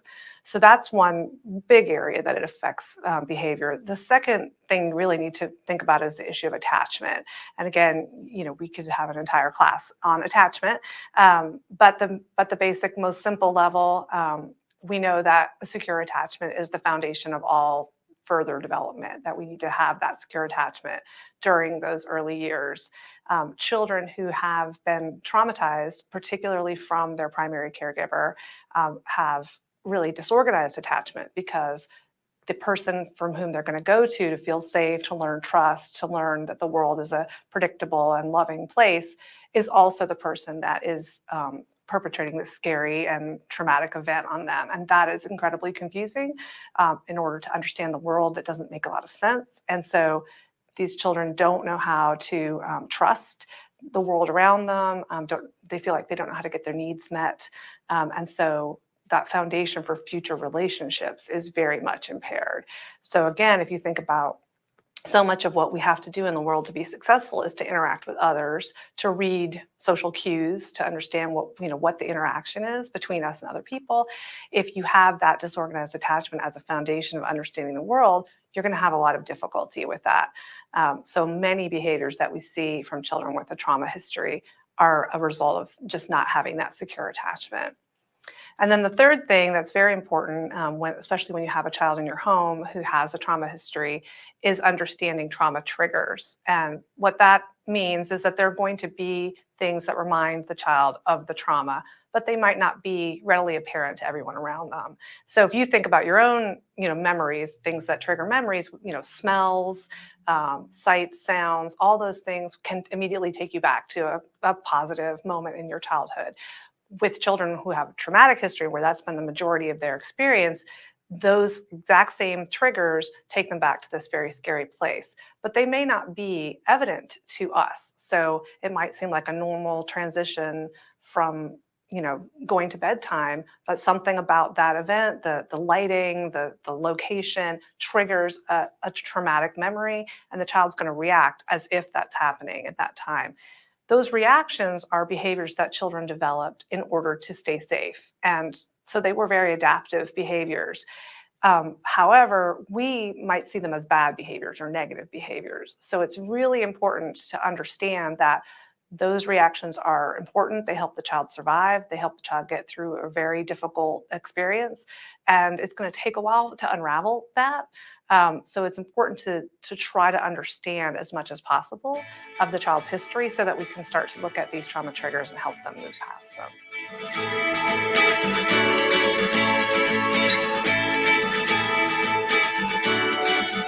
So the things that came out of that is cognitive development, right? Attachment and triggers. I know even just from my personal experiences, my childhood experiences, triggers is a huge one for sure. That was something that I really had to come to understand because I had no idea in my 20s what was going on when I was experiencing this situation in my body. And it literally would take me back to a time. And so I was able to start to really focus on that. So this is all important, right? Because there's lots of us who in here who are not exempt from some of this information, right? Like some of this resonates with some people in here. And I think that's why I enjoy teaching this stuff so much, because this is so reflective of my life and how I was raised and what happened to me, how I was conceived. My mom was a heroin addict. When she was found out she was 3 months pregnant with me, she quit cold turkey, thankfully. But then that didn't mean that I was, cared for like I should have been. I was, consistently put in these situations. She didn't know how to be a mom. She was raised in foster care as well too. So, right, like all of this recycling that happens, and hopefully we get to a place in our life where we come to realize like, okay, I have control over what I'm going to do next. Right? As children, we don't have a lot of control. As teenagers, we don't have a lot of control. But I think coming to understand education is always a key in moving to or through on where you want to get in life. So she talked about the brain, and this is so important because I think a lot of times we forget children are children. But the other thing too is that adults can get stuck here as well too. And so this is the connection from childhood experiences all throughout our life. So what happens is in healthy brain development is our downstairs brain develops first. So this is where all of the emotions, fight or flight response, this is where all of that develops first.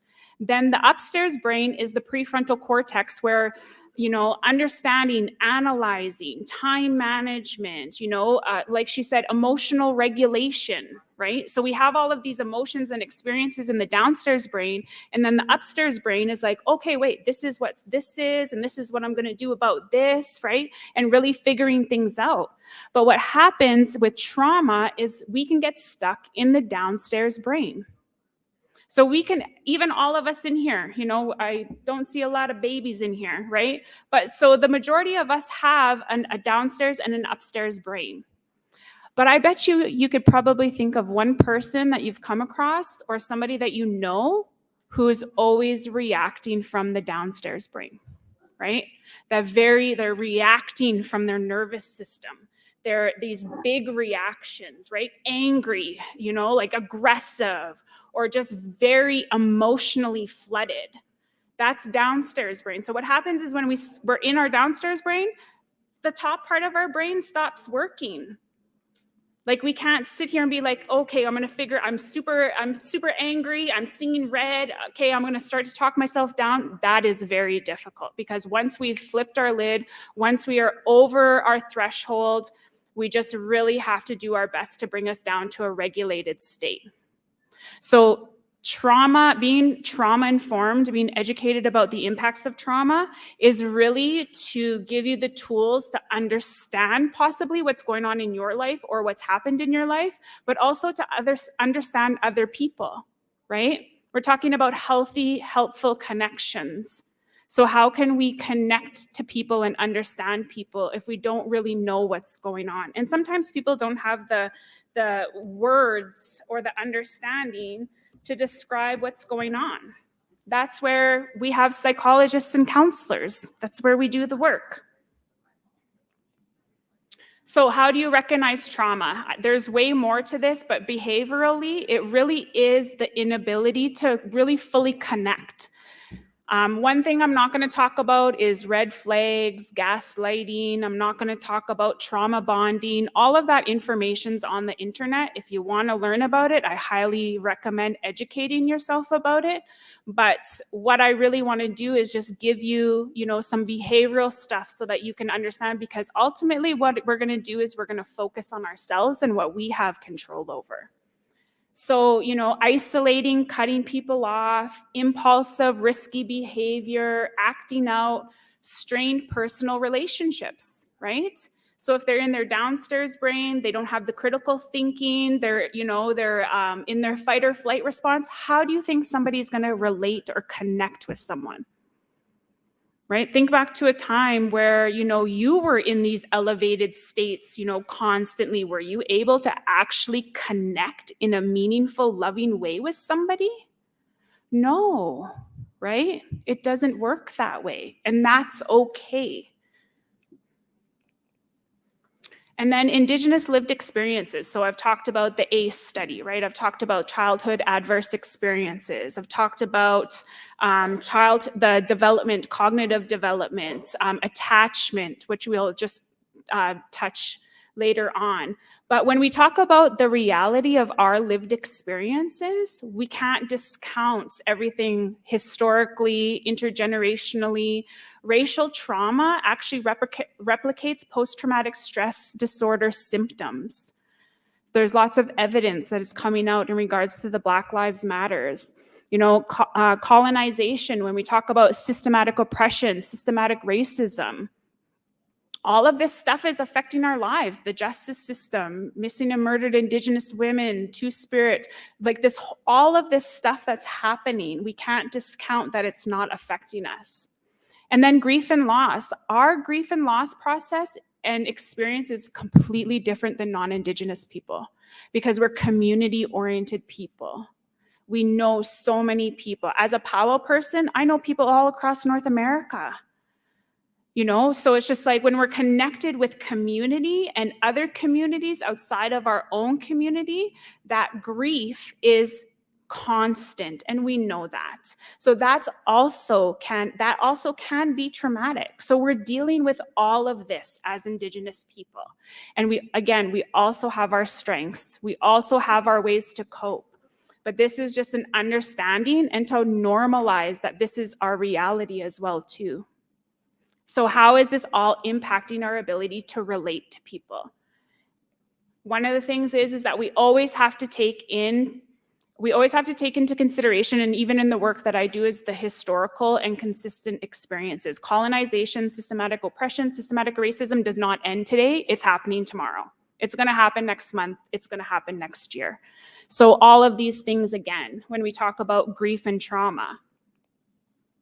So again, we're always negotiating, right? We're always in fight or flight response, or we're always in, rest or digest. We're getting stuck. But then we're also, navigating a healthy nervous system, whatever that looks like.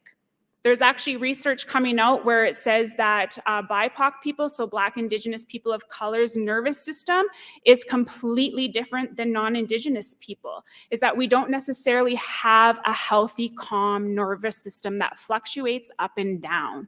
It is different because of the realities that you live with on a daily basis. So in the package that I handed out, that the helpers helped hand it out, there's a trauma web. And what this is from the Native Wellness Institute in the States. And they do some really great work in regards to historical trauma, addictions, and trauma in general. And so if you so decide right now, you can work through this worksheet, or you can save it for later, or it can be a tool that you use with the people that you work with.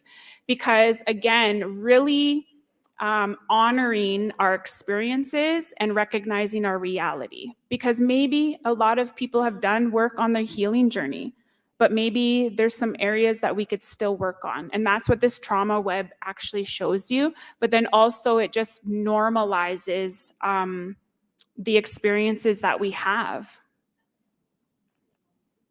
So how do we create and nurture connection? So I just talked about all the crappy stuff, which I commonly do at the beginning. And so what I want to do now is move into how do we actually connect? How do we understand? How do we foster, and create helpful connections with ourselves, but then with also other people? Maslow created this theory, and it's the hierarchy of needs. And what he says is that our behavior is driven by these needs. And so we start at the bottom. So when we think of our children, when we think of what we need in our lives right now, we have to have the basic physiological needs met: housing, food, clothing, warm, loving, or a warm place to be, right? So we're drinking water, we're trying our best to eat healthy foods. We have a warm place to live. So once that's met, then we can move up into the next level, which is safety needs. So these need to be met as well too. So being in a loving, safe environment. So again, you have those physiological needs, then the safety and security. And that's just also two people, right? Do we have safe people in our lives? Do we have a home that's safe? Did we have a home that's safe? At one point in my life, I didn't have a home that was safe. So it's just like, how did that impact my development, right? Even just physiological needs. Even as a university student, as a single mother, my physiological needs and my son's physiological needs were two different. His were met, mine wasn't, right? You make those sacrifices. So in order to move up, when we are able to meet each level, then it's actually moving us upwards so that we could actually be the best version of ourselves. Self-actualization is what he calls it. But if you see, it says physiological needs, then it says safety needs, and then it says belongingness and love. So we have to have all of these basics first before we can even get to being able to connect with other people, having those intimate relationships, having a helpful relationship with ourselves. How are we going to have a helpful relationship with ourselves if we're starving and we're homeless, right? Houseless. So thinking about all of this, right? Putting this into context of how we relate and understand people. Helpful connections with children. Research is out there where there's lots, right? There's lots of parenting programs. I'm sure there's organizations in here that, put on parenting programs. some of the basic fundamental needs that children have is to have those connections, right? That love, that care. Sorry, give me a second here. Having those healthy, safe attachments, which we'll talk. Who's heard of attachment theory before? Okay, one person, unless you're all sigh. Are you all sigh? You sigh? So healthy parent involvement, right? When I think of how I was raised and how I raised my son, I don't know, intuitively, I just did things differently, and I'm thankful for that awareness. But there was also other things that I really needed to be aware of, and it was how I didn't like being parented and using that to change the way that I wanted to parent and relate to my son. So having those healthy parent involvements, where you're involved in your child's day-to-day. This is all for optimal development, brain development, nervous system development. This is all going to impact them long-term. Secure attachment. Secure attachment actually leads to positive self-esteem. So a secure attachment, I'll talk about that in a little bit. Secure relationship, because they know how to regulate their emotions. When there's a healthy or helpful, secure attachment with a child and a parent, they can talk about their emotions. They have good communications. They're learning, they're facilitating opportunity for growth and development. And then, yes, promoting child's mental, linguistic, and emotional development. Again, providing them opportunity to learn, giving them the attention, teaching them, facilitating opportunity because there's that connection. So this is all for optimal brain development. Oh. Attachment styles. So this is a huge one that I actually talk a lot about in counseling, because those early childhood experiences that we have with caregivers are very impactful. So if we've had a caregiver, a parent, whoever that is in our life, who is constantly there, gave us a safe, nurturing environment, provided all of our needs. There was whenever we got hurt, they were there for us and comforted us. They did things with us. There was that connection and that relationship where we trusted them. That's what a secure relationship is that every time we needed something from our caregiver, they were there to provide it for us. And so that will have, again, long-term effects. So then we go into other attachment styles as ambivalent, avoidant, and disorganized. I know with certain people, I will have certain attachment styles with. So let's go to disorganized. A lot of the times, children who have experienced trauma will have a disorganized attachment style. So there is this, there was inconsistent parenting. The parent, was not able to provide the nurture, love, care, security, and safety that child needed. So there's just this difficulty in that child connecting with other people. Intimate relationships are just very confusing, even just going, into adolescence and adulthood, because they were molded and, grew up in an environment where there was just no connection. There was no love, right? So that's going to have, what does that do, right?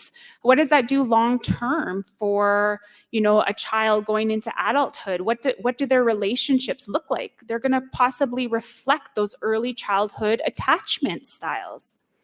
There's feelings of unworthiness. So there's just this disconnect, again, for these helpful connections, right? To just really connect with somebody, understand them, love them. And a disorganized attachment style they just don't know what love is. Love could be abusive. Love could be volatile. Love could be neglectful, because, again, of those early childhood experiences. So if we, experiencing the human population is so diverse. Like I said, right? We've all had different experiences in this room. Some, maybe we've experienced some of what I'm talking about, right? Maybe some haven't. But these are going to impact our way that we understand ourselves and that we understand others. So protective factors is, always important when it comes to childhood development. Having a safe place, having, that resilience where, your parents are your caregivers are fostering, your ability to snap back from challenges or disappointments, that, it's okay, learn from this, let's move on. Having that support, right? It's just somebody you can always talk to. Those social emotional connections, even just learning how to express your feelings. Like that's something that we don't learn often in our families, right? To actually say, I'm really hurt, right? As children, sometimes they say that, but is it fostered? All of this is really helpful when it comes to, having helpful connections.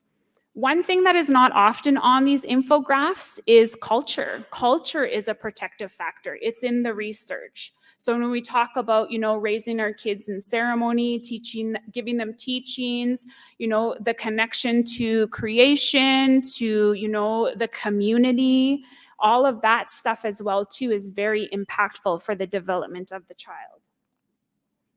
And ultimately, love equals time, right? Take a moment and just think about the people that you love, that you really truly love. Do you spend the most time with them? Do they give you attention? Do you reciprocate that attention, right? That they're there with you, they spend time with you. When we think about our kids, when are they the most happy? When we're spending time with them.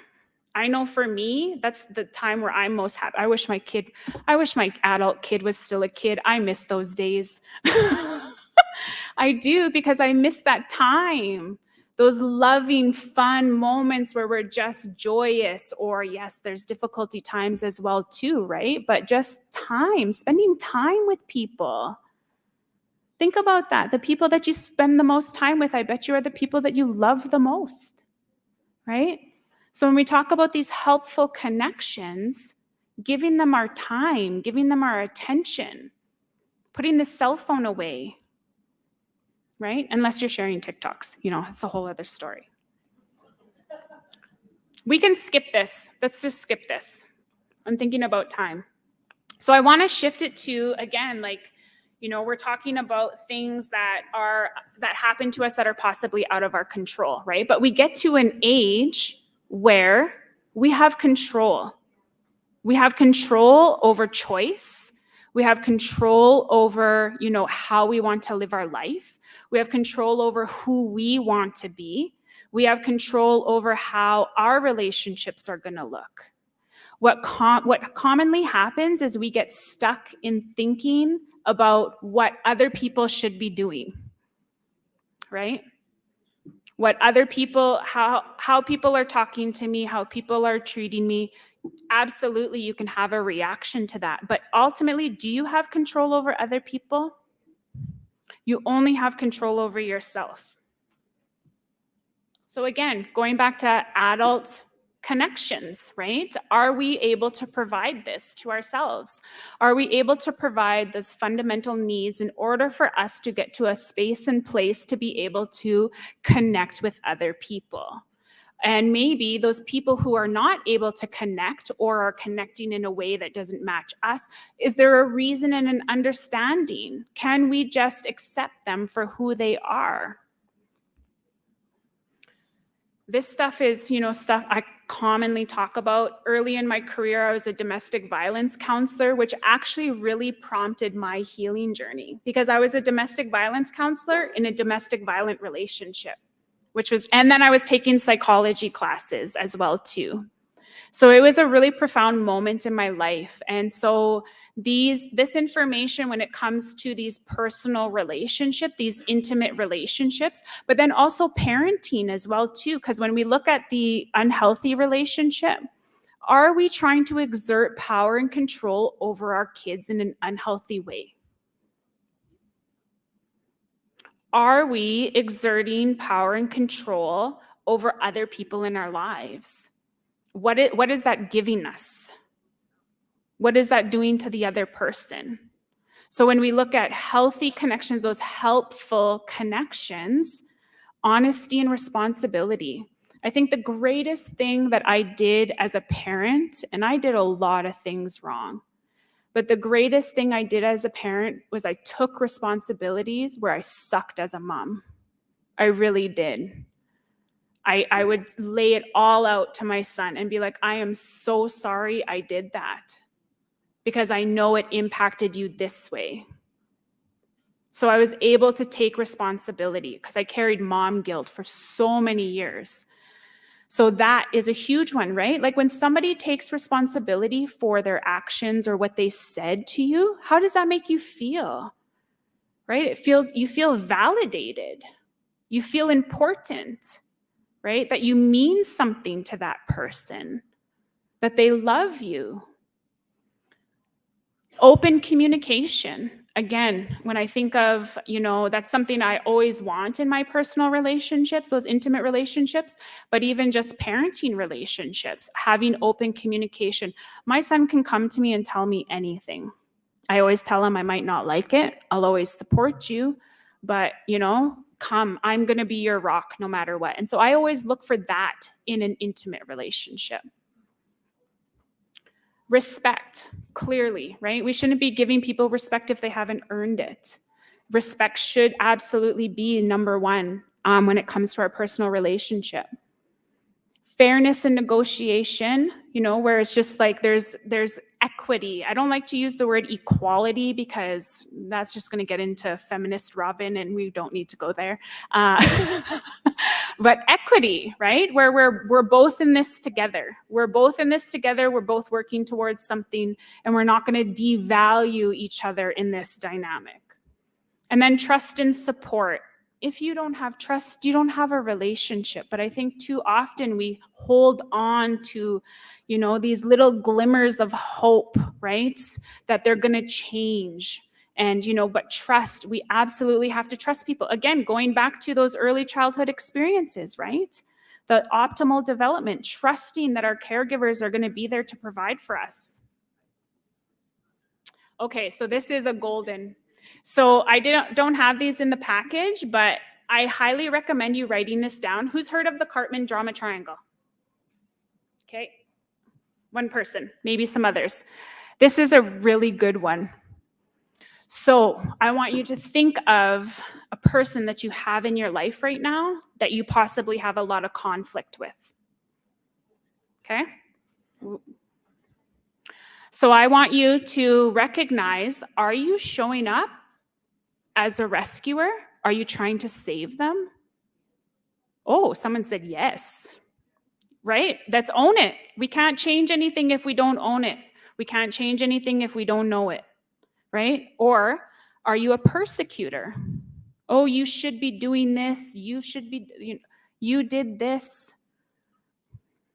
Or are you the victim?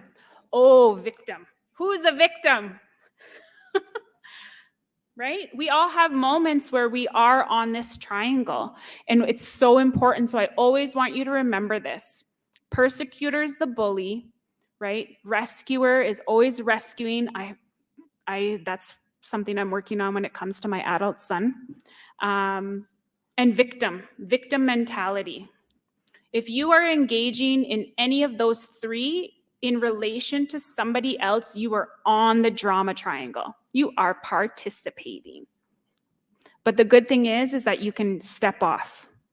So the minute that you recognize you are in persecutor, victim, or rescuer mode, disengage. Disengage.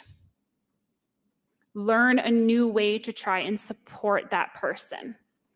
So this was something that really helped me. I was in a relationship with somebody who, for 15 years, and who was addicted to anything and everything, very toxic, during a very defining time in my life. And when I came across this, Me always being in all three. I would engage in all three at times. It all depends on the situation. Oh, I'm in victim mode. But then we're powerless. Are we really powerless? Do we really have no control over our lives? Don't we have the ability to make choices? Don't we have the ability to, like navigate and do things differently? Absolutely we do, right? Rescuer. Man, I think I've been primed for rescuing since my childhood. So, like as soon as you recognize that you're trying to rescue, again, right? Like disengage. Okay, I'm trying to fix somebody's problems. Because when we try to fix somebody's problems, does it really fix their problems? Right? Codependency, right? And so what is that validating in you? Yeah, so I could go on and on about the Cartman Triangle. I highly recommend you doing some reading in this. Again, this is just another tool that you can put in your tool belt or, like your toolbox, your medicine bag. This is a really huge one because if we're engaging in the drama triangle, how are we connecting to people? Right? This is where we have absolute control over ourselves. Creating different ways of connecting with other people, but also connecting with ourselves. Because does it feel good to be in victim mode all the time? No. I feel powerless and I don't like it. Boundaries. Who here struggles with boundaries? Yay, thank you for not leaving me out here by myself. I appreciate that. Boundaries, huge, right? Because who taught you boundaries? How did you learn boundaries? Were you a witness to people having boundaries, right? How do you even know what boundaries are? Again, right? This is all skill development. And ultimately, boundaries come in different forms. It could be physical boundaries, like don't touch me, don't hug me. People aren't huggers, right? So it's okay, respect that. That's their boundary. But there's also emotional boundaries, professional boundaries, time, right? Where it's just like, no, I don't have the time right now. I'm not going to give you, like I'm going to sit here on the phone and talk to you for 5 hours about how you're in victim mentality, right? Boundaries. So what are helpful boundaries? So I did in the papers that I gave out, there's actually 3 activities in there, and that's from Positive Psychology. They actually have a lot of really great resources on their website. So if you wanted to go on there, you can search anything. They have lots of worksheets. They might try and get you to sign up for something, as every website does, but there's some really good stuff. So helpful boundaries look like this. Valuing your own opinion, right? It's not always about what other people think, right? What do you think? A lot of times we've experienced, situations where we've been silenced, right? We've been shut down, right? And then sometimes we hang on to that one experience throughout the rest of our lives.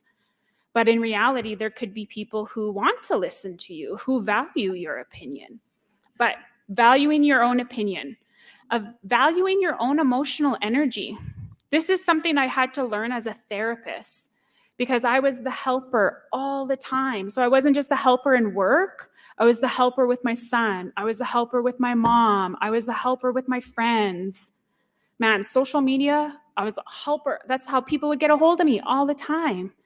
And so what was that doing? That was overextending my emotional threshold, where it's like I had nothing left, even energy-wise. I had nothing left to give myself because I kept giving it to everyone else.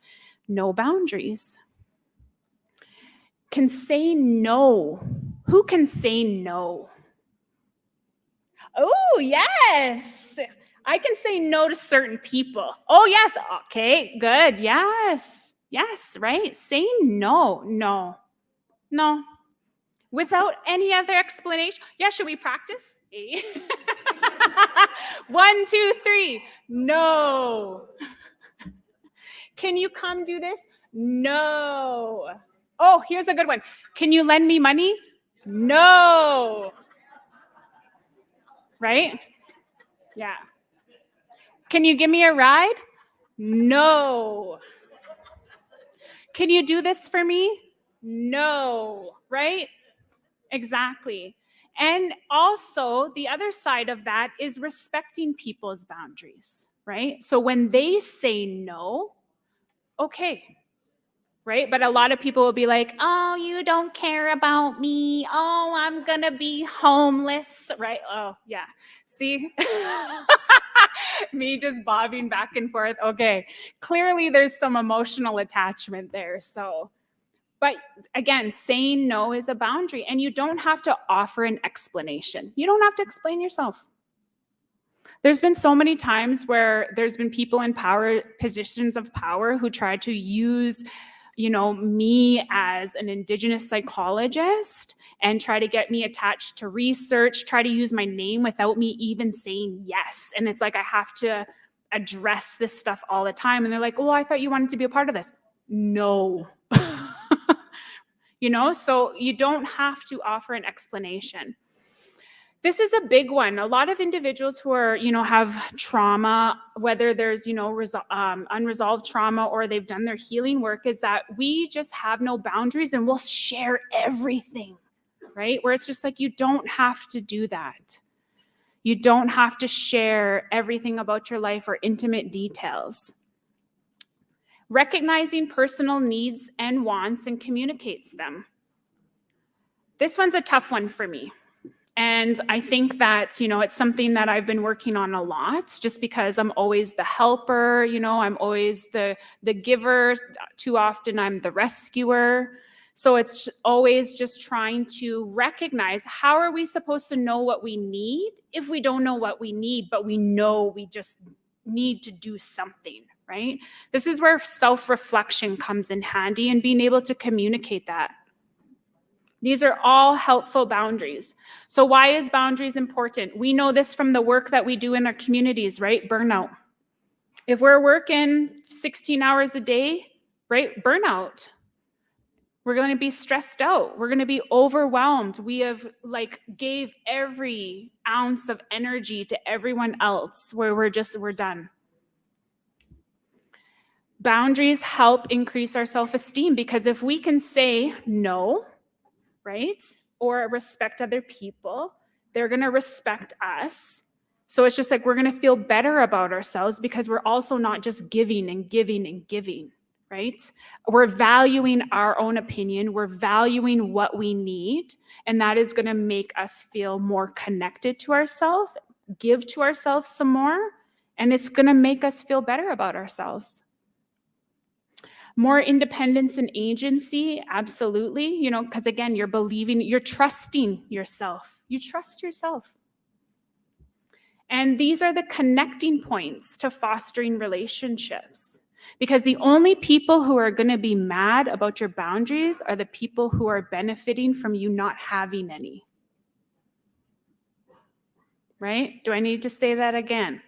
Right? Yeah, right? The only people who are going to be mad about you having boundaries are the ones who benefit from you not having none.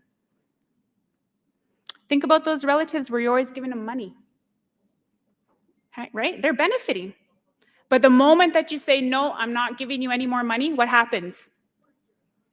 They get mad, right? They get reactive, possibly, right? But they're always going to keep coming back to you, because you have no boundaries. You keep giving them. You keep giving them what they want. So when we have boundaries, we have higher self-esteem, we trust ourselves, we have good emotional energy, we're rested, we're connected with ourselves. How is that going to impact relationships with other people? We're going to have positive, helpful connections with other people, because we're giving to ourselves first.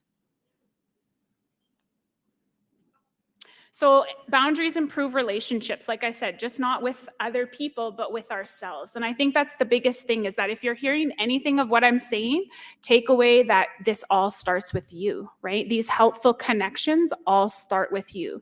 It starts with your understanding of people, understanding of self, what you have control over, and areas that you can actually reflect on and build skills.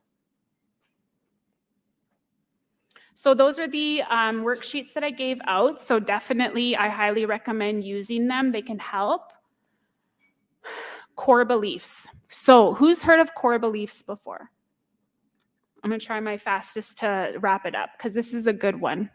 So core beliefs happen, actually, they can happen in our childhood, they can happen out of trauma, and they can happen even just in our adulthood. But these are beliefs that we actually think about ourselves that are not necessarily true, but are a driving force throughout the rest of our lives.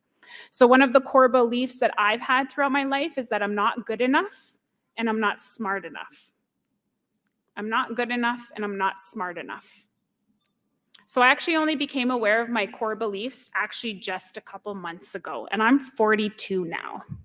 So my whole life, I've been navigating from a space and place where I think I'm not good enough and I'm not smart enough.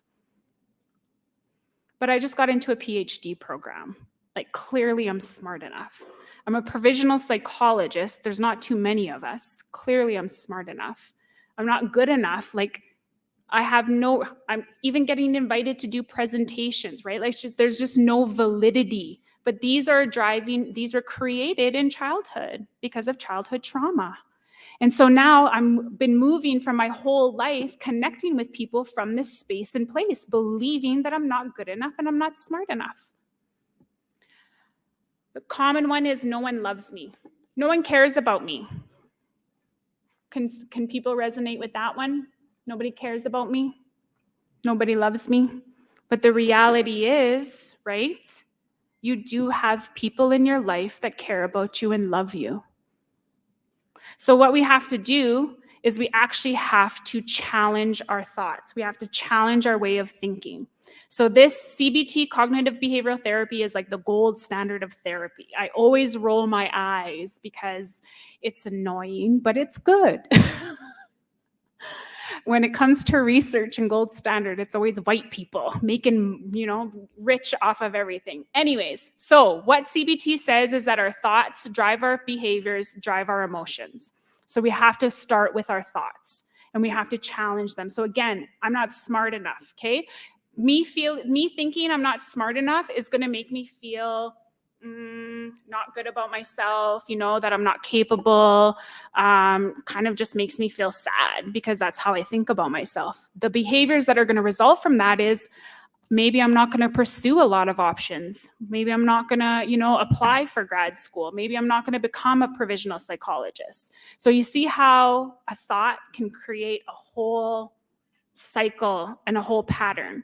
So what we have to do is we have to recognize our cognitive distortions. And that is one handout I made sure to add in there because I want you to get comfortable with that sheet. Because a lot of those cognitive distortions we experience. So what happens is we have so many thoughts a day, but the reality is 90% of the thoughts we have are untrue. But we believe them to be true because we have them all the time. If we're having all of these thoughts that are, confirming that, no, I'm not good enough, we're really going to believe that to be true. So what we have to do is we have to challenge them.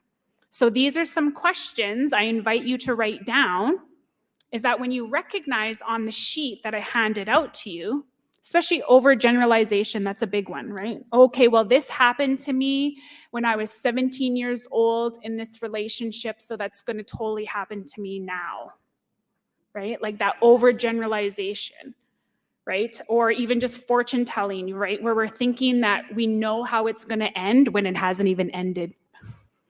So all of that's going to determine our behavior. So we have to challenge it. So is it true, right? Is it true? Am I going to fail the test? Is it true? What evidence do I have to prove I'm going to fail the test? Well, I ain't studying because I'm thinking I'm going to fail the test. But again, challenging it, you have a whole bunch of time to study for the test. So how do you know you're going to fail it? The biggest thing, and this is the biggest challenge, is to purposely look for evidence that disproves that cognitive distortion. Because we will purposely look for evidence that proves us to be right, which reinforces the negative thinking we have of ourselves. So what evidence do I have that disproves? What evidence is there that disproves this? So again, all of this is, our experiences, and again, it's going to affect the way that we relate to each other, how we relate to ourselves, what we think of ourselves. Developing emotional intelligence, I'm just going to drop that, so write it down if you're interested in it. That is coming to understand emotions, how to, manage them, navigate them, deal with them, resolve them. It's a very good skill to have, because then you're not having all of these reactive behaviors from the nervous system. You can actually relate and communicate in an open, honest way. Feelings wheel, get comfortable labeling your feelings. So this is something that is definitely on the internet. You can download this. There's lots of PDFs from the Gottman. Really coming to understand and labeling what you're feeling, right? Again, fostering this communication, these helpful connections. Teaching your children how to communicate their feelings. I want to share something with you real quick, and I'm going to be wrapping up here. This is when I knew I did a good job as a mom. This is one of the highlights. I knew that I did a good job as a mom. My son self-inflicted an injury where he had to get surgery this year, which took him out of his hockey season. So I had to actually fly him home for emergency surgery so that he could get a plate put in his shoulder. And after he was done at the hospital in Michigan, where he goes to college, he had to go to his coach's house because he took himself out of his hockey season. And him and his coach were talking, and his coach asked him, well, how are you doing? Like, are you okay? And my son said, physically, I'm okay, but emotionally and mentally, I'm not. Like that right there. For a 22-year-old male to be able to say, you know what? Physically, I'll be okay, but emotionally and mentally, I'm not. I'm not okay. Teaching your children emotions are normal. Teaching your children to label and understand emotions so that they can communicate. You also showing them that as well too, right? So they can observe from you. Fostering that in your intimate relationships, right? Where you're having that open, honest communication, where you really hurt me, right? And having a partner who can receive that. Yeah, there might be just some discomfort, but to work through it together. Emotions and feelings are normal. They're absolutely a part of a human experience. Okay, so we don't heal in isolation. We don't heal in isolation, we heal through connection. And that's one thing, like we can't do things differently in relationships if we don't try to do things differently in relationships. But we have to do them in relation to other people. And we're going to make mistakes. So I'm just going to skip to the end. Indigenous resiliency. So this is what I want to leave you with. Again, like I said at the beginning, I'm not going to come up here and tell you what you should and shouldn't be doing. That's for you to determine, right? You get to determine how you want to live your life. But I really want you to reflect on possible areas in your life when it comes to the connection you have with yourself, the connection you have with your children, the connection you have with somebody in your, personal life, an intimate relationship. Because ultimately it comes down to you, right? We have no control over what other people are going to do. We only have control over ourselves. So ask yourself, how do you treat yourself, right? Do you value yourself? Do you take care of yourself? Are you breaking or are you reinforcing cycles?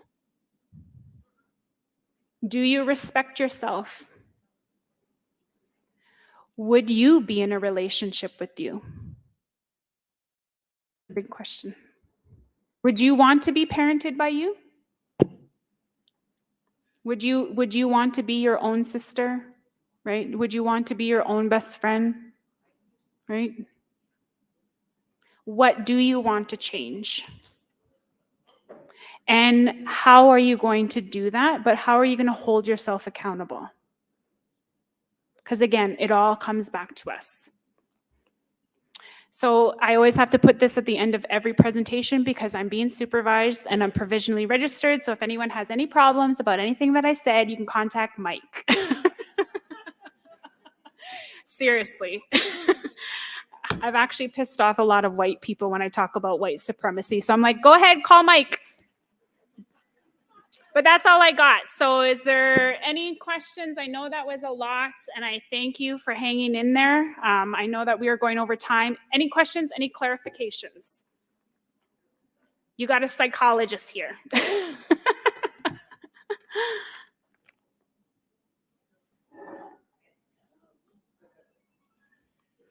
Okay, thank you.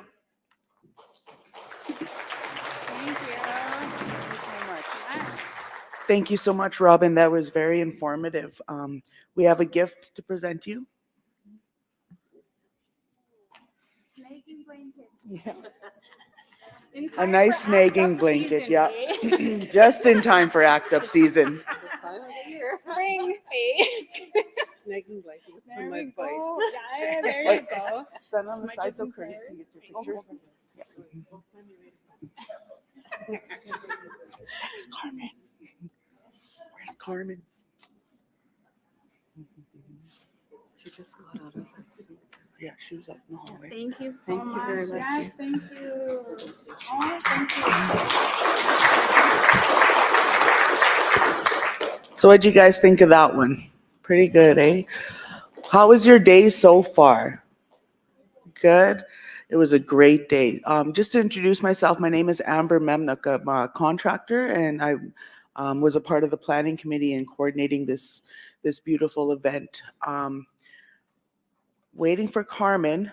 Can I just get everybody to stand up in their chairs, from their seats? Stand up.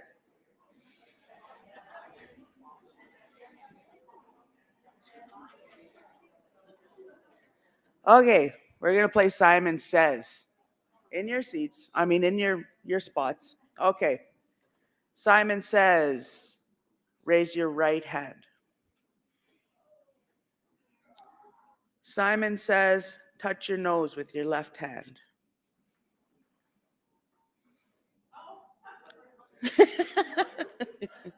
Well, Simon said that one. Okay, touch your head. Simon didn't say, sit down. Sit down. If you touched your head, sit down. Okay. Simon Says, jump in one spot. Well, we kind of made the motion.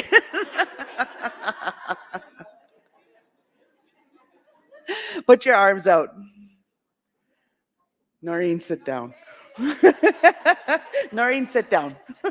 Simon didn't say. Okay. Put both hands in the air. Oh, good job. Simon Says, wave. Other hand.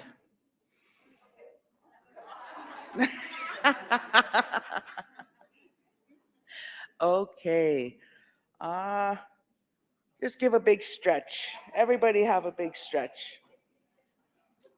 No? Okay, couldn't get you there. What's another one? Simon Says, touch your shoulders. Simon Says, wiggle your hips. Stop. Sit down. Okay, thank you, everybody. That was just a good stretch. Waiting for our, they'll take their pictures over there. And I think rather than giving you a break, we're just gonna try move right into our, oh no, I'll give you a 10-minute break. How's that? What time is it? Someone give me a time.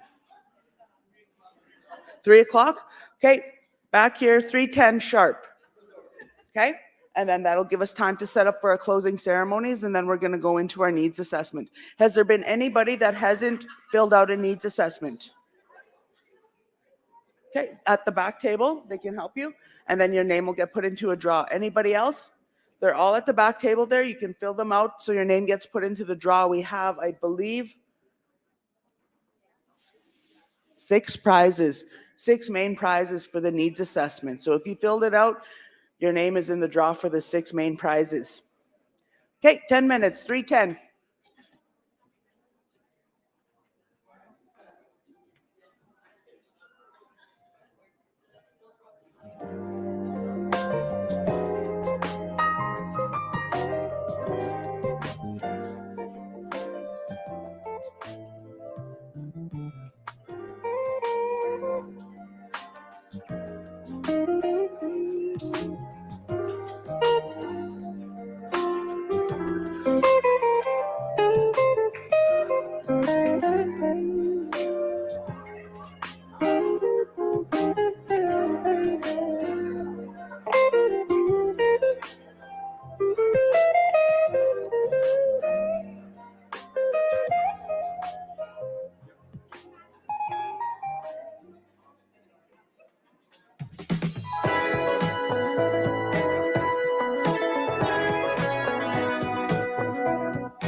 Hello, everyone. So we're just going to get started on our closing ceremonies. It feels like the last few days just flew right by. I really hope that everyone took something from the last few days and they can take back to their nations. I just want to make mention that you guys can also share this information in your communities. A big thing that came up in the last fiscal year was agreement in principle. Yeah. And that agreement in principle, it gave us a different way of how we have to work as QBOW and how we have to work with our nations. And we had to come at prevention in a different way in this last fiscal year because of that agreement in principle. Prior to me coming on as executive director, everything worked the way it worked, and it worked. It was fine. But once that agreement in principle came into play, it just gave everyone in every nation a totally different way of looking at prevention. Prior to the agreement in principle was Act C-92. And Act C-92 allows nations to develop their own legislation on child welfare and taking over their own child welfare in their nations. So with all of those new changes that came down from the Canadian government, it gave us a different way of having to do work. And I want to thank my prevention and cultural team, because the one thing that's different in this fiscal year that we're in now is they had to create work plans. Previous to this year, they didn't have to do that because we just went off on the needs within every community. So this year, we now have these work plans, and that's what's going to guide us for all of our working within all of our nations are these work plans. And another aspect of these work plans is the community engagements. So old school, when we would do community engagements, it would just be like us making up charts or else drawing up papers, writing a whole list with a Jiffy marker of what we do. But in the new modern world, we can do signs like our QBOW sign that's hanging out there. So we have that in printing right now. We have all of our programs being put into pamphlets. We have our table, our banners being made. And once those are all completed, you are going to see us in your nations doing these community needs assessments. So be on the lookout for that. Your prevention workers within your nations are the ones that are going to pick those dates. And then once those dates are set, you'll see us in your nations coming there to answer all the questions. Because I know everybody has questions. And what works for Wahpeton doesn't work for Beardies. It's just all different. And ISC used to say that QBOW would never work. Yet we're here, all of our different tribes, all of our different communities, all of our different nations, and we're able to sit together, to gather, to share information. And I'm very thankful for that. I'm very thankful for that. So that's one thing that I really wanted to mention. And I gave thanks to our MC who had to leave, our board chair, Keith Pratt. He gave me that opportunity to take part. When we had our youth summit, I wasn't able to take part because I was the MC. And when you're the MC, you have to stay in the room and you have to make sure that everything is on task with our agendas. And being able to take part, being able to visit with all you guys in the hallways or seeing you guys and being able to talk with you guys, I'm very thankful for that experience because I'm still new to the role as executive director. And I'm very thankful that I have the support of our staff, our amazing staff. The way you see us laughing, that's how we always are. And it's like that in the board meetings as well. We do take our business serious, we do. But there's a lot of laughter within our board meetings, within our staff meetings, anything. And I'm very thankful for our team. I'm thankful to everyone that took part.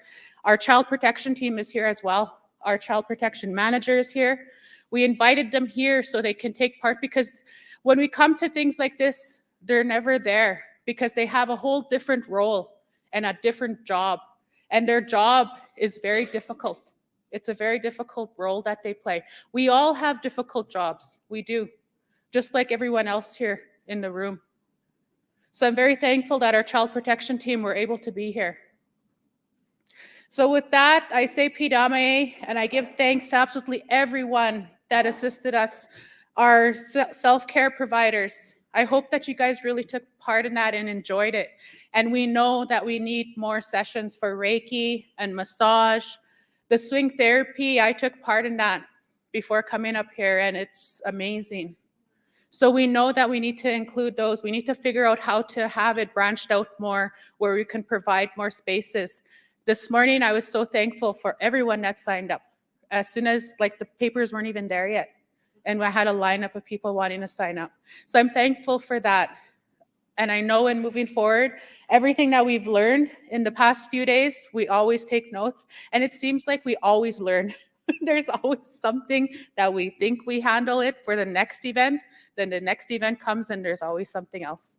So we're just always learning as well and always trying to provide the best that we can as QBOW to each and every one of you guys and all of the people within our nations. So with that, we're going to get started with our closing ceremonies. We're going to start with the closing prayer, and then we'll go on with our dance out. And then after that, we'll go into the draws. So thank you from the bottom of my heart for all of your guys' input and for being here with us.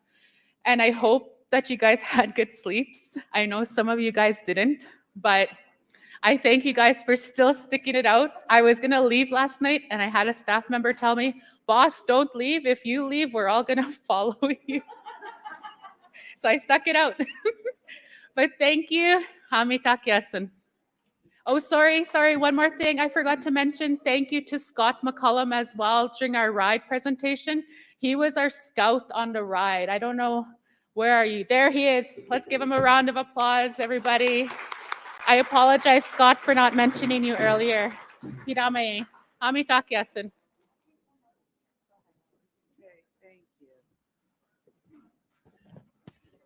Thank you so much, Carmen, our fearless leader. She does such an amazing job in leading the QBOW staff, the QBOW team. I'd like to call up Connie Wajunta from Standing Buffalo to say our closing prayer.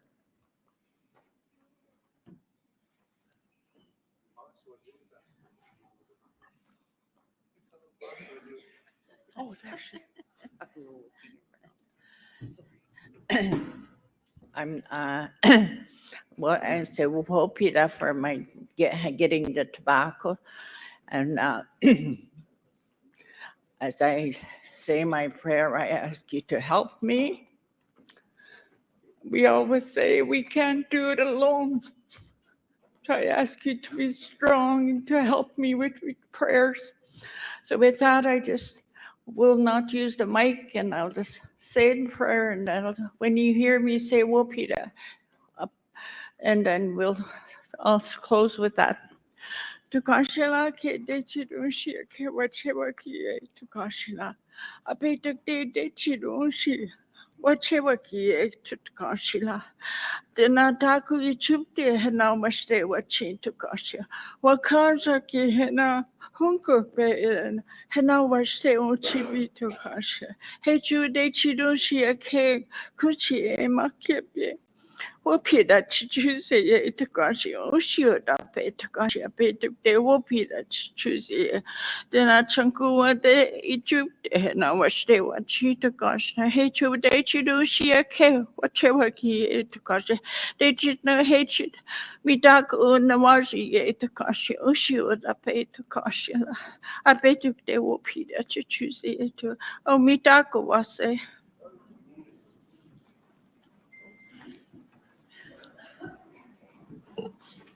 Padame Elder Wajunta. I'd like to call on Minapayak to do one push-up on her song, please. Negama.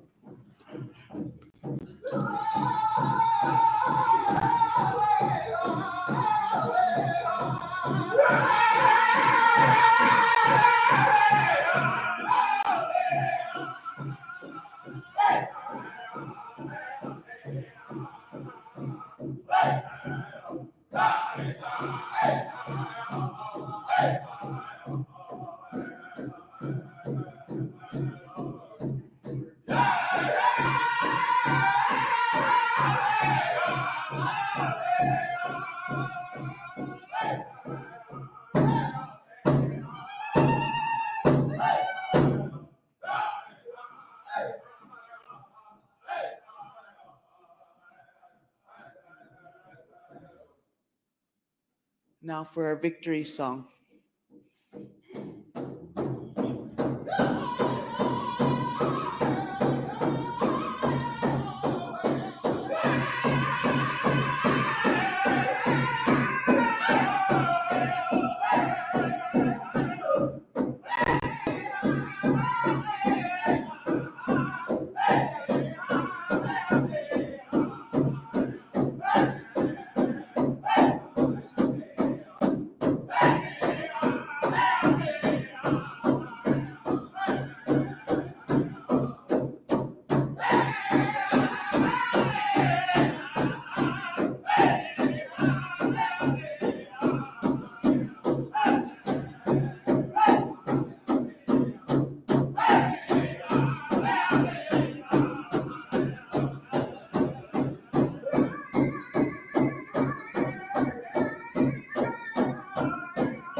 Hi.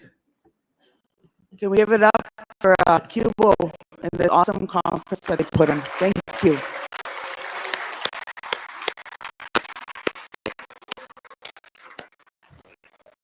Great job, staff. Just give us a minute here. We're going to move into our needs assessment. So as part of our multi-year plan, we've hit different demographics within our nations to do to do needs assessments for these demographics. So this is our first parenting conference, which meant we have to do a needs assessment. That's what you all filled out. From these needs assessments, we'll have a good idea of what's needed from QBOW for your nations to address the parenting needs. So I'll get someone to bring up the box.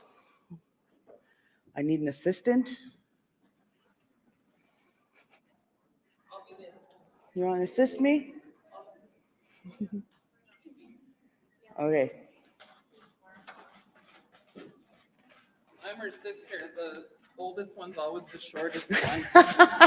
This is my younger sister, Paulette.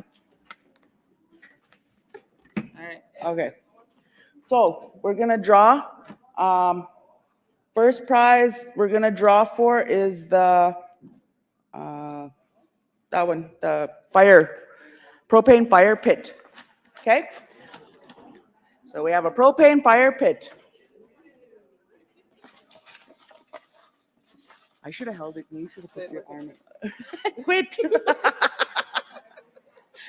Bugger. Okay, for the propane fire pit, we have Chantel Toto Le Swiss. Is she in the room? There she is. Congratulations.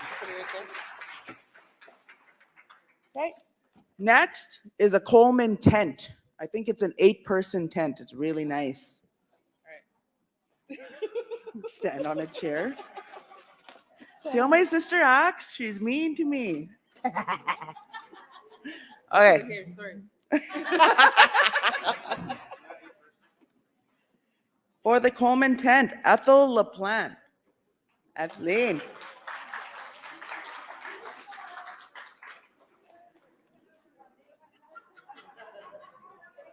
She wants to. Oh, you're donating it back? Okay, she's donating it back. Ethel is our board member from Wood Mountain. Thank you so much, Ethel. All right. Okay. Yes, there we go. That's how. You're down. Okay. Okay. Carly. Carly Peranto. Is she in the room?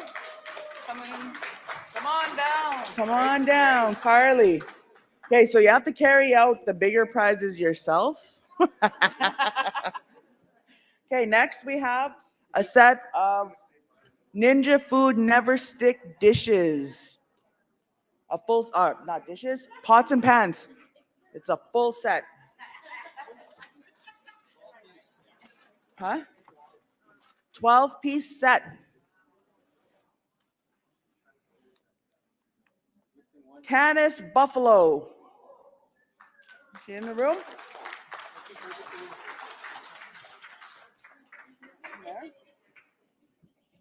Okay, next is, what size is that? What does it say? 43 inch, that's what I thought. Switch it out with the hotel one. No, not that one. Look at you. It's just the box. It's just the box. Okay, this is for the Samsung Crystal UHD 43-inch television. Shalana Marion. Okay.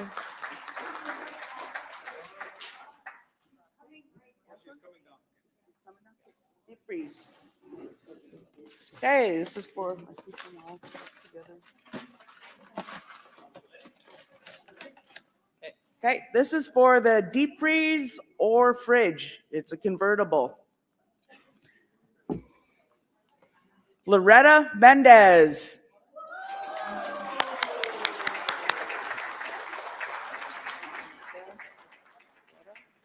Now this one is for a nice, beautiful 81-inch Coleman barbecue.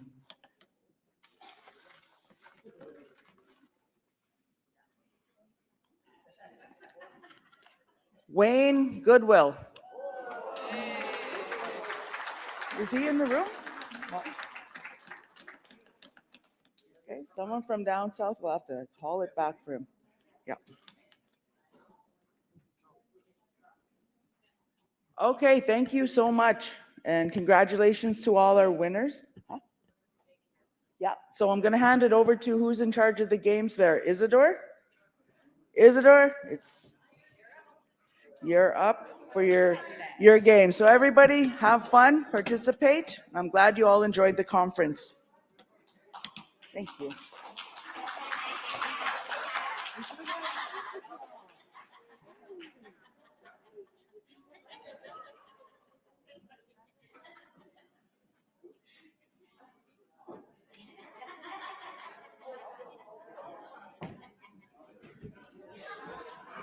Good day, everybody.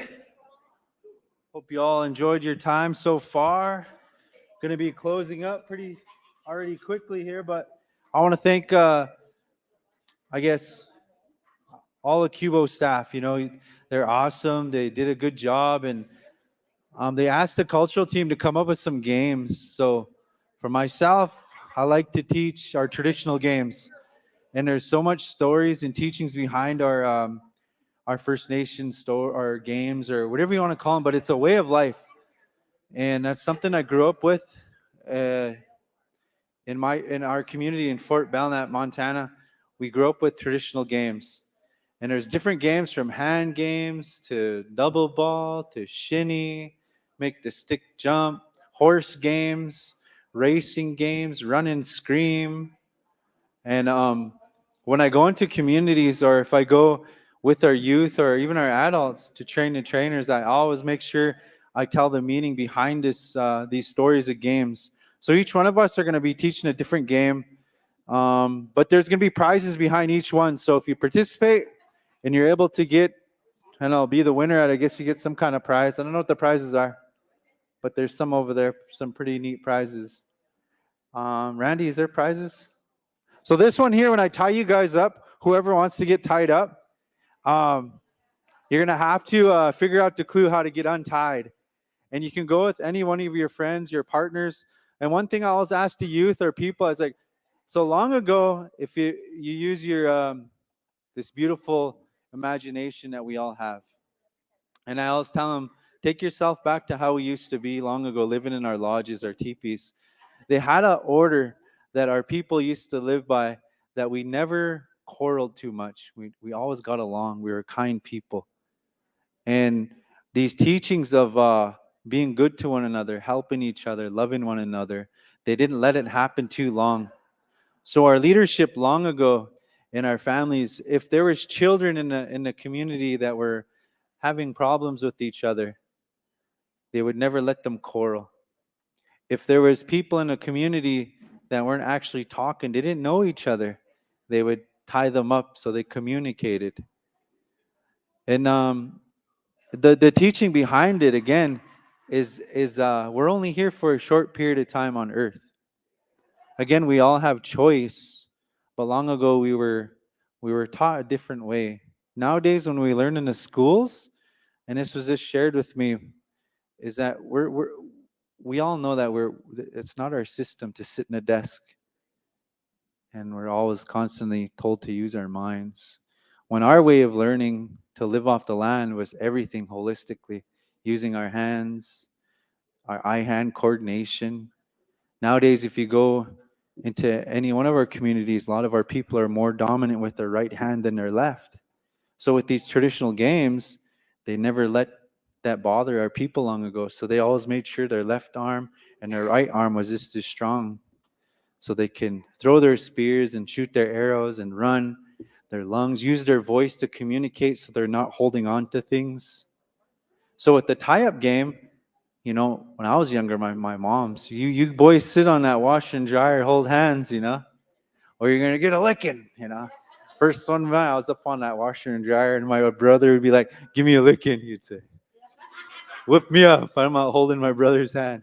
So with this tie-up game, they would tie up our people and have them communicate. And there is a way out of this. And if you have played this game before, please let your other partner try to figure it out.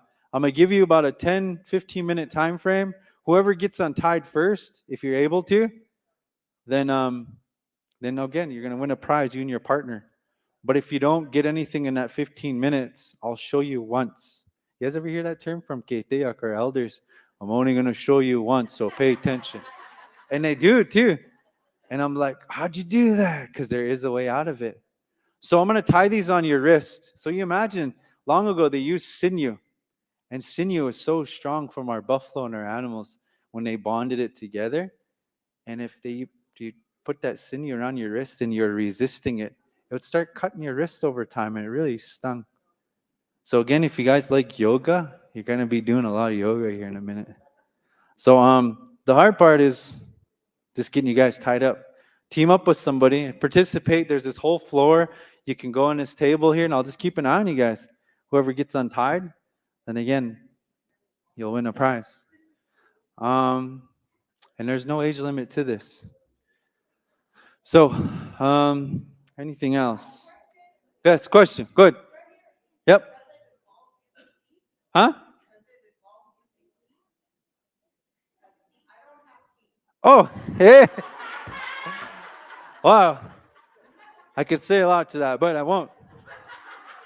But what we'll say is that you can't use scissors, you can't use knives, you can't use teeth to chew it off. So again, you can't take them off your wrist, and just keep it fun. I know these other ones they're gonna have fun games too. So we've been thinking about it. What are you gonna do? What are you gonna do? And I don't know. So this is It's up to you, Joanne. You can even jig. First time I met Joanne, she called herself Jigging Joanne. So you can even jig when you're tied up. Whatever you guys want to do, dance. And then again, like taking yourself back to our old times, maybe they were fisting it out and fighting each other. They would tie them up. Elders say, okay, after you're done fighting, try to get untied now, because they're going to have to communicate and talk things out. And even like in classrooms, if I go to classrooms and I have a teacher that's not connecting with the student, I'll tie them up, and so that they can communicate. By the end, they're having fun. How'd you do that? How'd you do this? But again, you're going to do things repetitive with this movement too. And it kind of teaches you about life. Nowadays, it's like when something's wrong, we seem to repeat something. If we're stuck in a situation, we seem to be repetitive and keep doing it. Why do we keep making the same mistakes? There's always a way out of it. And these teachings behind our old games are so cool. They're fun. And you imagine like how our people taught our children. Those are women that was teaching our children long ago. Our backbones to our way of life is our women. Wikaskwa, I'll tell you a story really quick before we start. And that's what this is about, stories. These aren't legend stories. You can tell these because these are about education. Our way of education. Sweetgrass. I like to share this story about sweetgrass because it's so important.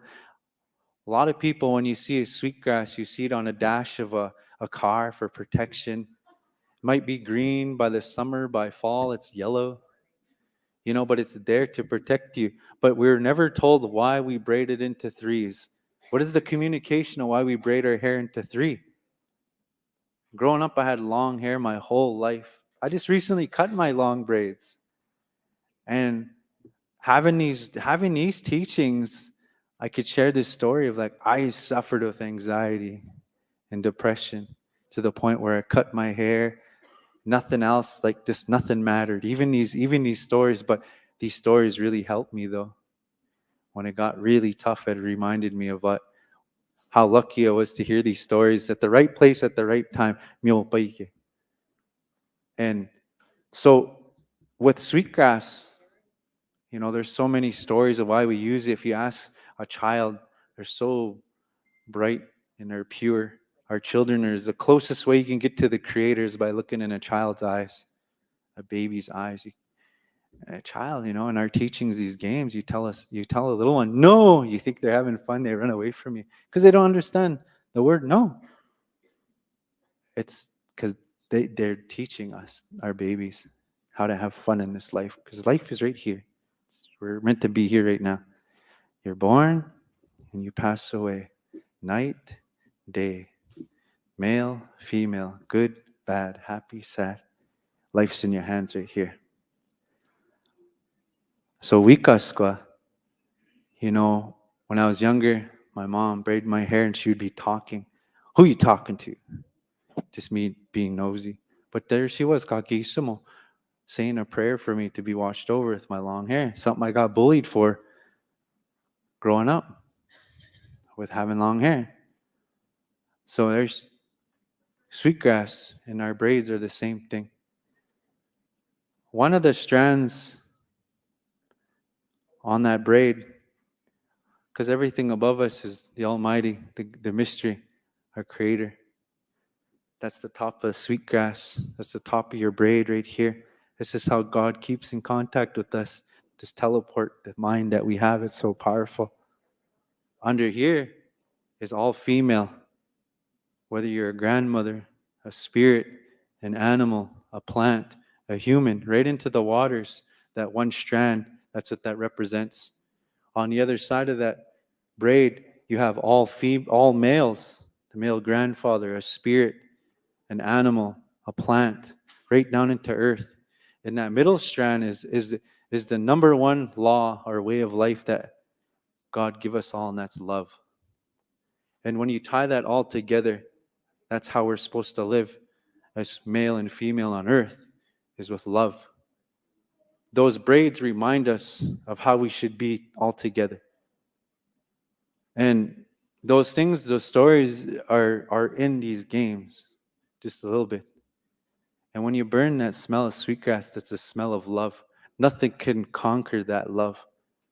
No matter how tough life gets here on this short time, nothing can conquer love. That's the stories behind these games.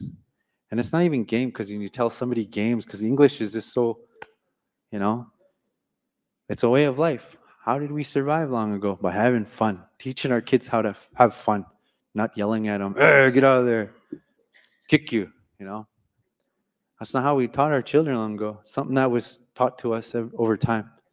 But again, going back to our foundation, because we're all kind, loving people, regardless. So be good to yourselves. Love yourselves. That's what these games teach you. Then that way you can love others. Love yourself to the fullest, as best as you can. And then yesterday happened, so don't worry about it. Tomorrow's not here, so don't worry about it. Right here is what matters. So for now, I want you guys to line up with your partner so I could tie you up. Then I could start pressing the time. Yeah, just pick anybody, even if you don't know anyone. Just come up. Come on, Joanne.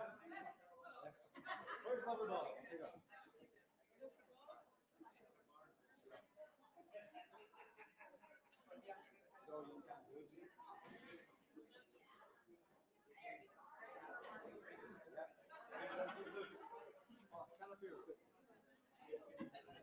So I got my models up here. Yeah.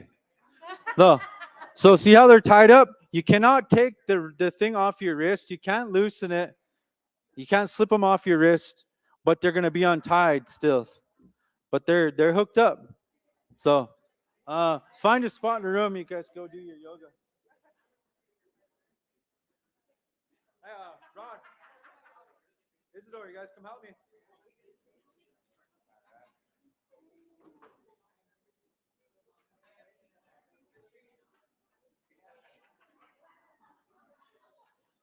Hold on, dude.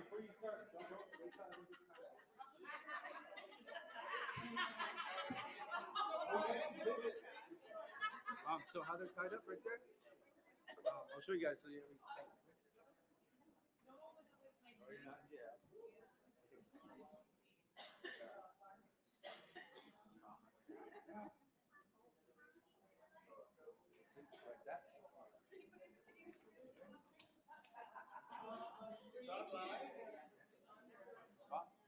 Yep.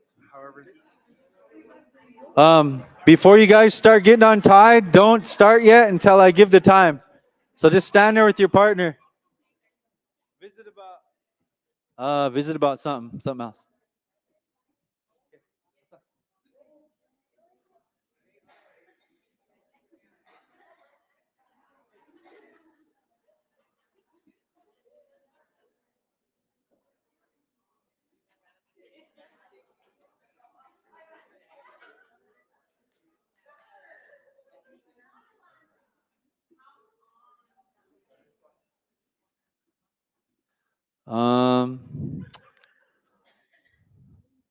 Here you go.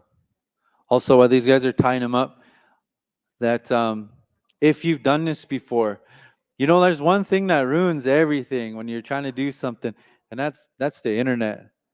When I used to teach in the schools in Montana, you can like Google these things and learn it, you know. But when we taught in the classrooms, what we did is we time up at the beginning of the year.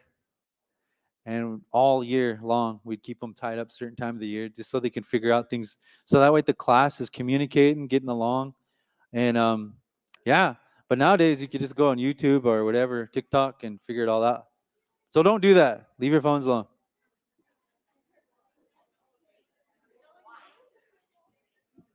Holly, what is it? Hey, no, don't ask Holly, because Holly knows this. Caroline, find somebody. You and Delandra, come. Stop. Come on.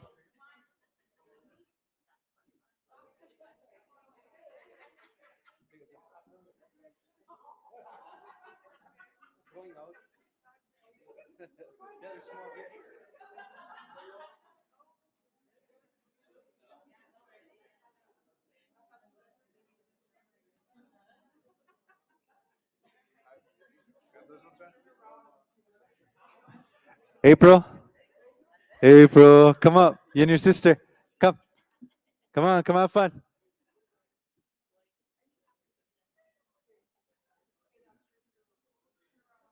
Anyone else? Any of the staff want to try?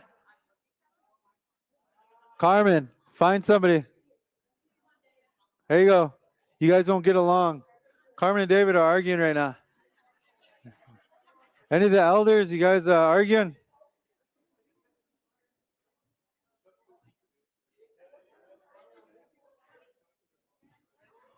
Sam, where's Sam? Sam, come get tied up with Isidore, please.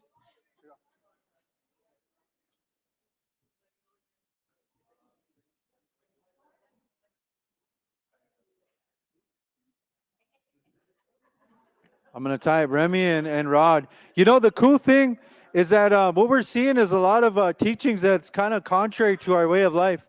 And for myself, when we're doing things, when it comes to our way of life, when we're teaching our children, we tell them, whenever you're done playing this, it belongs to you.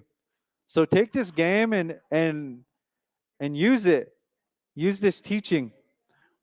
But if you're watching the game and you don't experience it, our way of life is don't go teaching something you never experienced. There's a lot of times people do that nowadays. So, oh, we got some. Go ahead, Sam.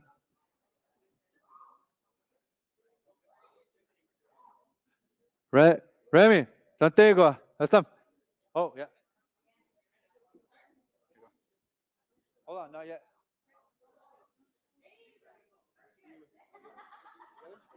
Isidore.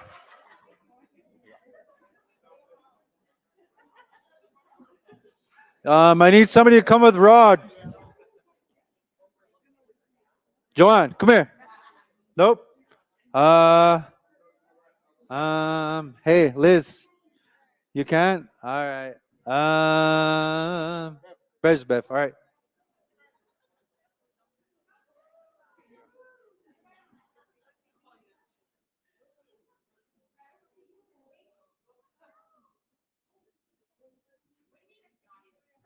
And since Holly and I know how to get untied, we're going to show you guys once at the end how to get untied. If you guys don't get, you guys have 15 minutes. I'm going to press my timer here. Or you guys want to go 10 minutes? 10 or 15? 20 then. All right, 10 minutes. All right, 5, 4, 3, 2, 1, start.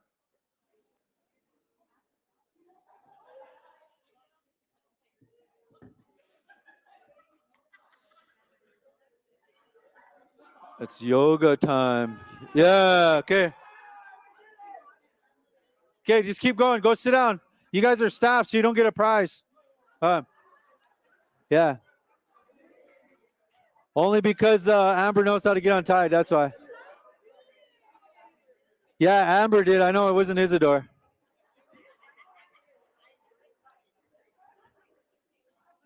Keep going. That was staff. They know how to get untied, so no worries.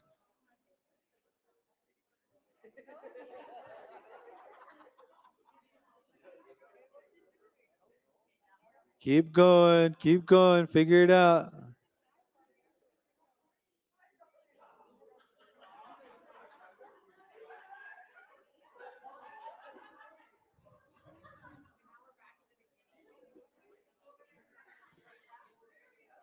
Hey, Amber, try not to show him, please, because I don't want anyone seeing it. Okay, well, don't show her. I know you know how to get out, so don't show them. Yeah, come on now, Amber.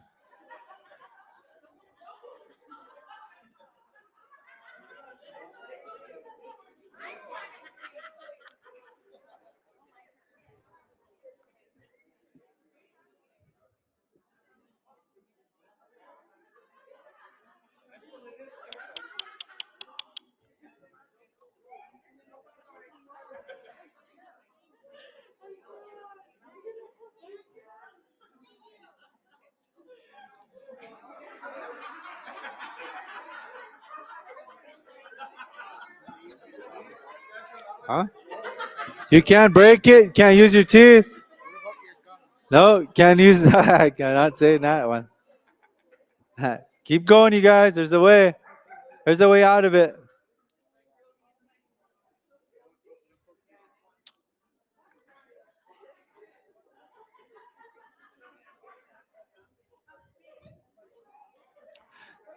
No, don't just stand there. Keep going. Keep going. Figure it out. Talk it out.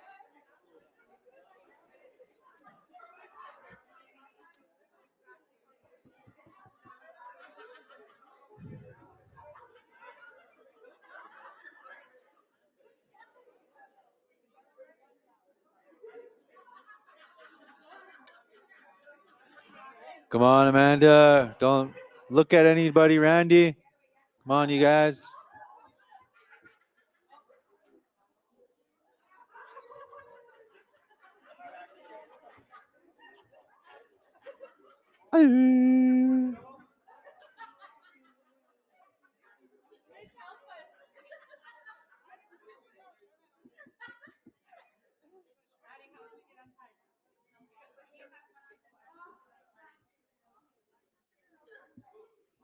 There's the way, you guys.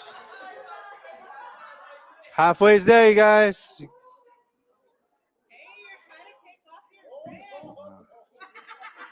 Yeah, can't take it off your wrist. Can't take off your wrist.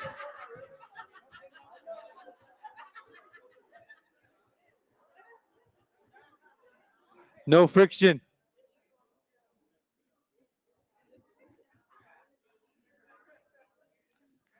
Oh, you guys hug it out, Scott. There you guys go. Hug it out. You guys are arguing all day.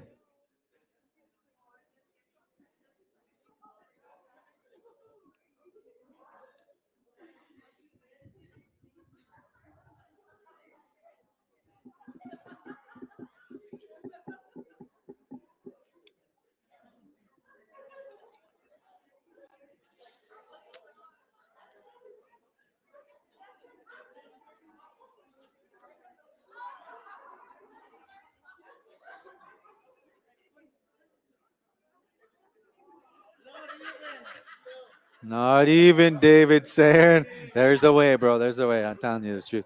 Not even Steven. All right. 4 minutes, you guys.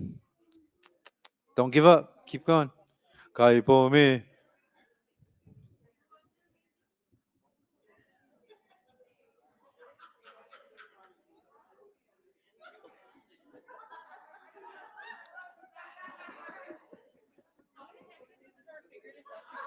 Isidore didn't figure it out.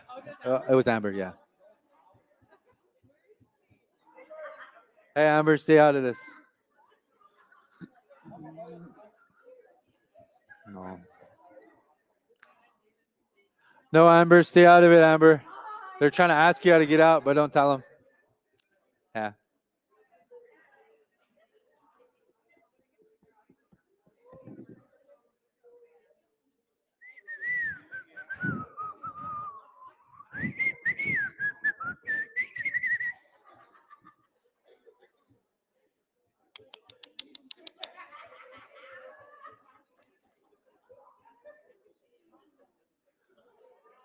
Bubs, guys, hug it out, you siblings. No more fighting, you two. Brother and sister arguing over there. Yeah, I'll tell you guys in like 3 minutes. You guys keep going. Just figure it out. Remember now, you guys, hold on. Stop really quick. Stop what you're doing. Okay, the lesson in this right now, what you guys are doing, you're being repetitive, right? You guys are going through the loops. You're going through all loops and you go back to the same spot. In life, that's what happens. Why do we make the same choices all the time? We're repetitive. So if that's not working, if you're going through the loops and that's not working, why do you keep doing it? Okay, so think outside the box. You can't take them off your wrist, but it's in your wrist. It's in your wrist. You can't take them off your wrist, but it's in your wrist. Okay, that's your clue. There you go. I know, right?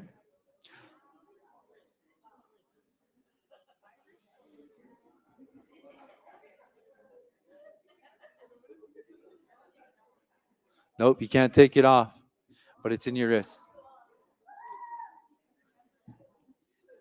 Oh, 2 minutes, you guys. Oh, go.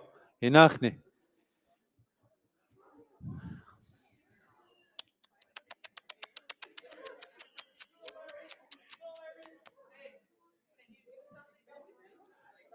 The only thing, you can't loosen it off your wrist. You can't loosen it, but I'm telling you, it's in your wrist, but you can't even loose those. You can't loosen them up. So, but guess what? If you keep going, you're gonna probably tie knots into it or something. So that happens. Huh? Yeah, well, get untied there somehow. Go backwards from what you did.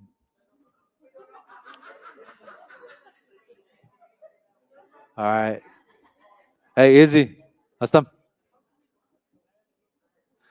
Me and Isidore are going to show you guys how to get untied. Even though Isidore cheated. Yeah! There's your winners. Come over here, ladies. Hold on. Keep them on your wrists. Keep them on your wrists because I'm going to show you guys how to get untied, okay? Come. Hold on. Put them, come here. Come here. Because I don't believe you guys. Come here. Stop. Obviously, okay. No, that's good. I believe you guys. So, being Isidore here, we're going to show you guys once. We're going to show you once. Just to prove it. All right, good. Well, they won though. Yeah. All right. So, really simple. So, they're not off the wrist. Pay attention. I'll go over this way, right? A lot of you are doing this. So, I'm going to put that over his arm right here. Mind you. Then I'm going to go under here. Like over his hand right here. Step back. Boom.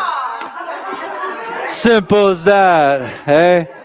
Simple as that. That's the tie-up game, you guys. Give yourselves a round of applause, you guys. Thank you guys for. Oh, first, second, third. There's first, second. Who's the next one?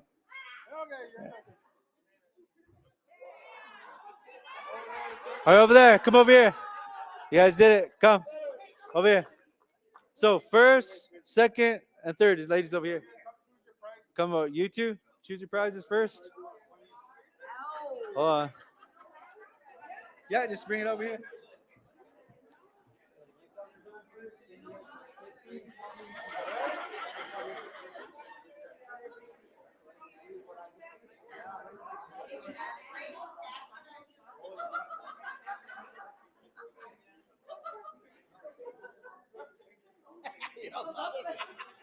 I'll take a look myself.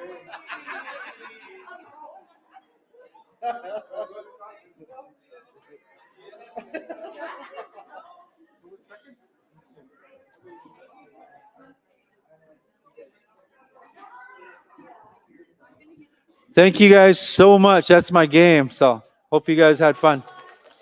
Yeah. So there's 2 more games happening here. No, we already did first, second, third. Actually, that's it. All right. It's 4, little after, quarter after 4. I think you guys have your games yet. So, or we just did that one game. Is that good? Huh? Isidore's game's next. There you guys, this game. You guys got my lingerie strings? Bring them back. Or you can just keep them. It's all good. Practice with them. At home, you parents or grandparents, whatever, do this game. Do this game with your kids if they're not getting along, or just do this game in your family camps. Just have fun, do something good with them.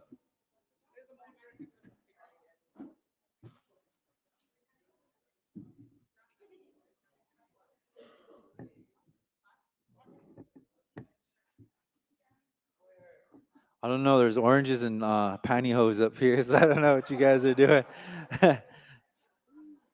We'll have fun with you guys. All right, good. You can keep them. Yeah, practice up.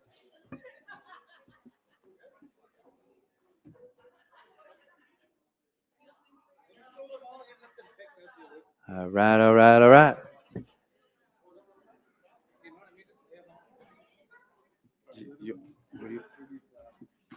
You want to explain the game? How do you do it?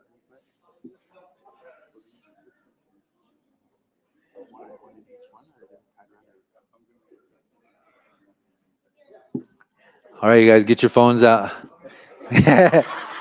He said, "You let him know I'm going to example this game right now." He did it with confidence too. He's like, "I'm going to do this. I'm going to show him how it's done." So anyway, he's going to explain this game just by watching him, I guess. I don't know what's going on. Oh, I get it. So he's going to tie it around his waist, and then they're going to hit one orange with the other one. Where is he? Okay. All right, here we go. First across the line. We're going to time you. Ready? Go. Yeah. Yeah. Give him a round of applause. So you got to cross that line over there. Yeah, there you go. All right. So I guess, is it just singles or is it a team thing? Or how are you doing this? Are you doing a relay or what are you going to do? Okay, so one stand on this side, one stand on that side. You'll take it off your waist and go back the other way. So team up with your partner, whoever it is. Come grab an orange and a pantyhose. Take your pantyhose home too after you're done.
no using your hands once you start. It's just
put your words down.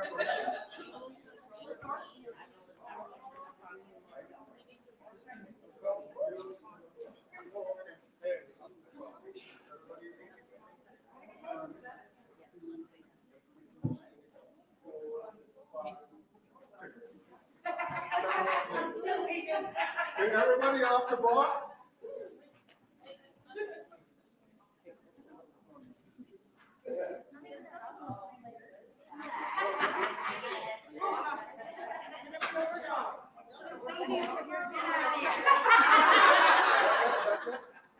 Moving over to the line. To the line.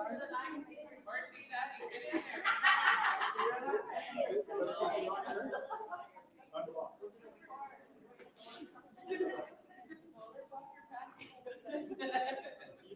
Okay, remember if your orange goes off the box, you gotta start over. Okay, and once your partner passes the finish line, you're in. Okay? Remember, if you grab your nylon pantyhose, then you start over again. Okay?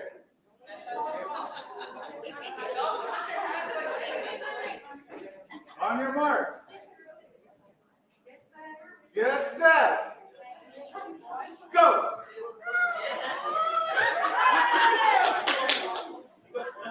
Go.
Okay, you can have your oranges and the pantyhose. I don't need them back. Okay, first, second, third. All our winners just come and line up, and they're gonna give you the gifts. All our winners.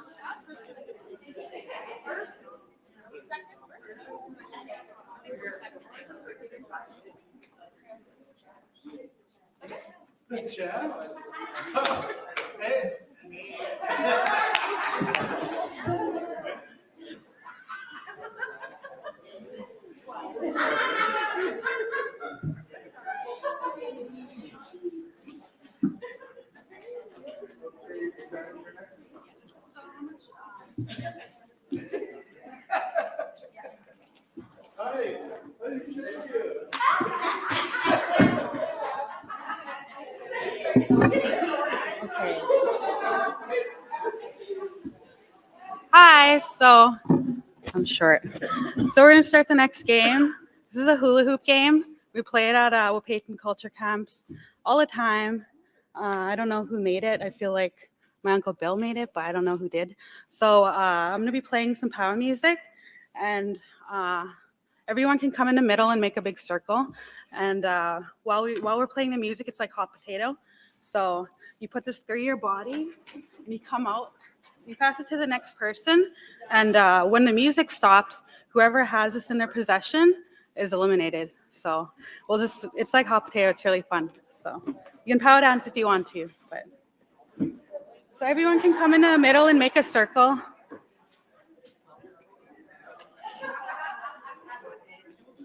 We'll do 10 top 10 winners. Yeah. So remember, you put it over your head and go down and bring it out under your feet and pass it to the person on your left.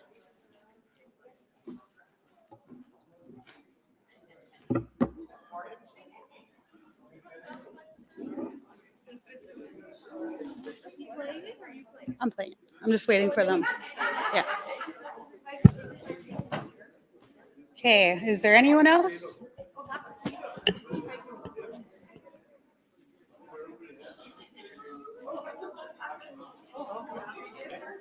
Okay, we are starting now.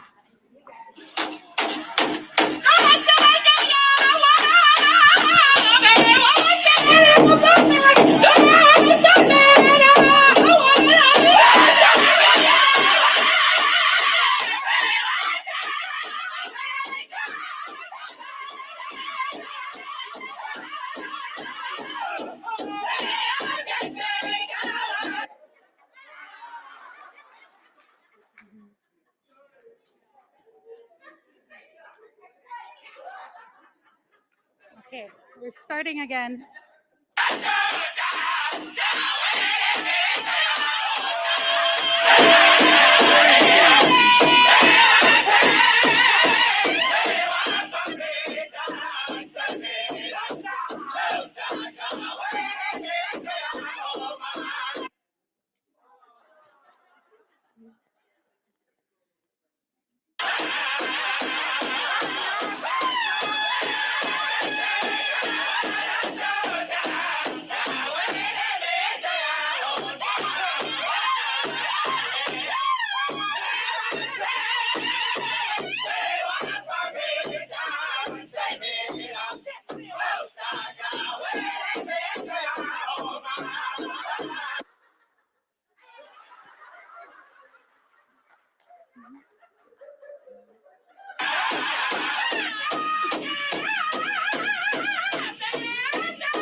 So I think, yeah, 6.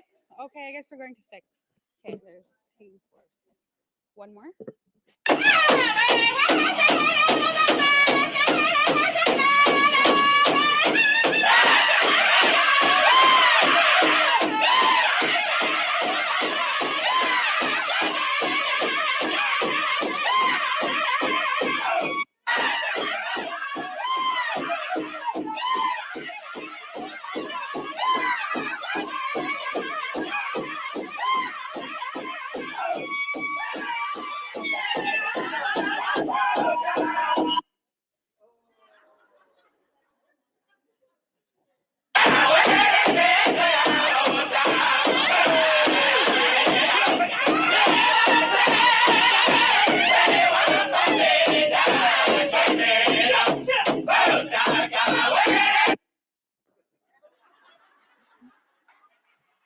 Thank you guys for playing.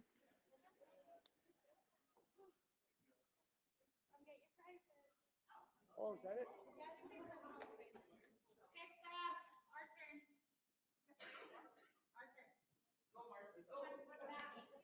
I'll play it too.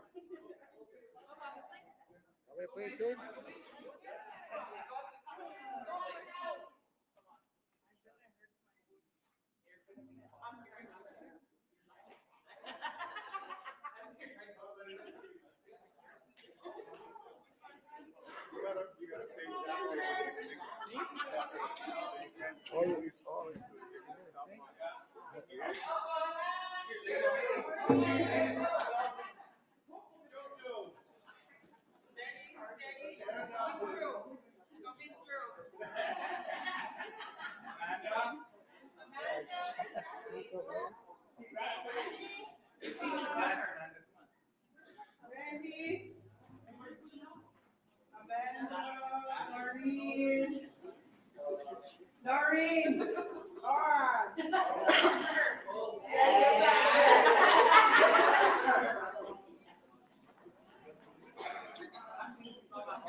Oh, that was fun.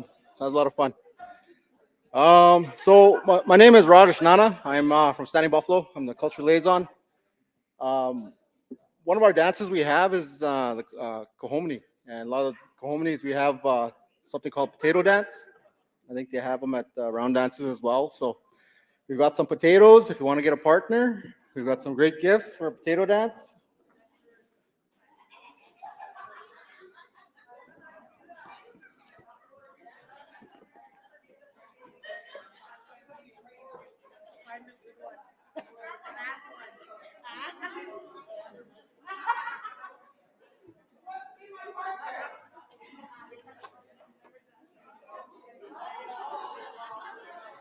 So the way the dance is, you gotta take potato, put on your partner's head, and you gotta dance without touching it.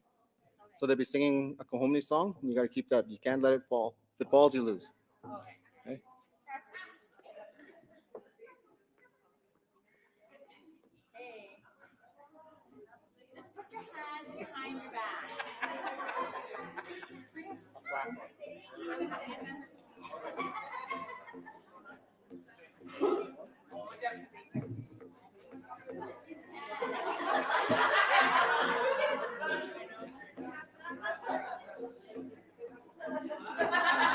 So you gotta have your hands behind your back when you're dancing. Your hands gotta be behind your back.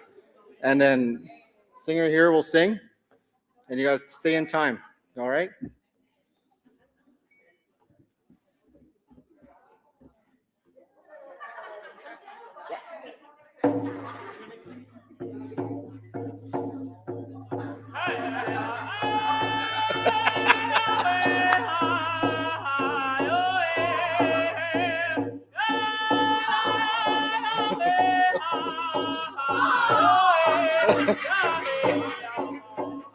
That was quick.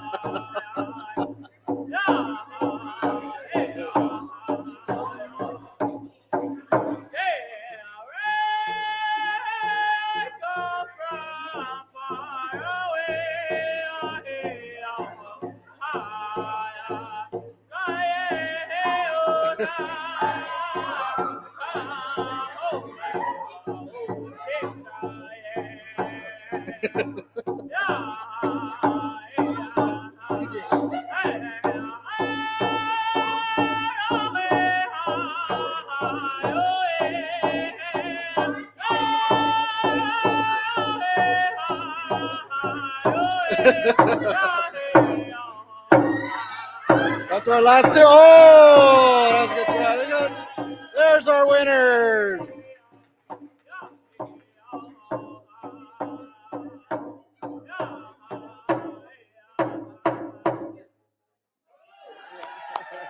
That's how it's done, ladies and gentlemen.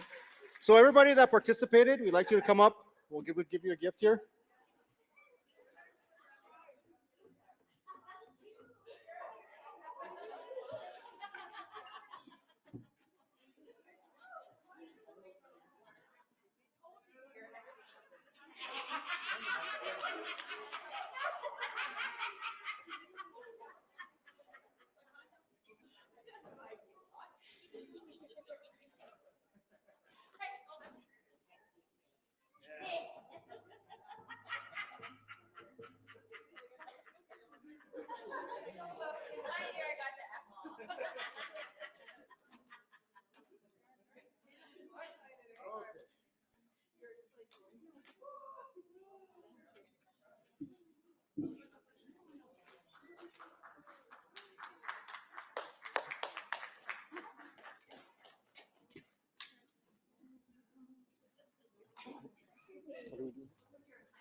Okay.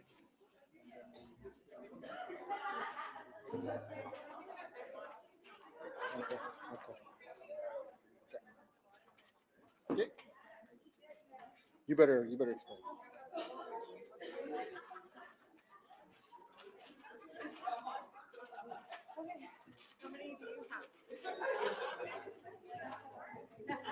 Anybody want these potatoes?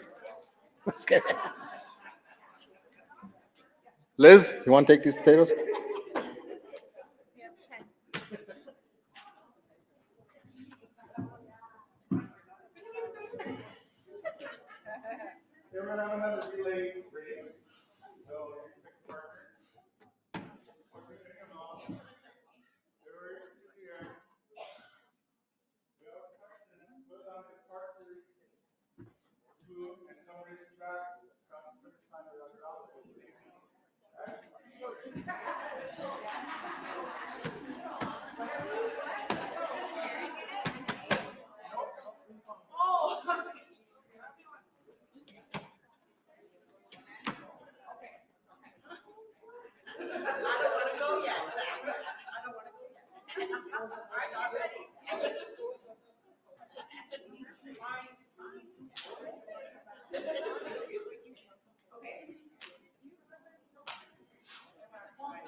On your mark. Get set. Go.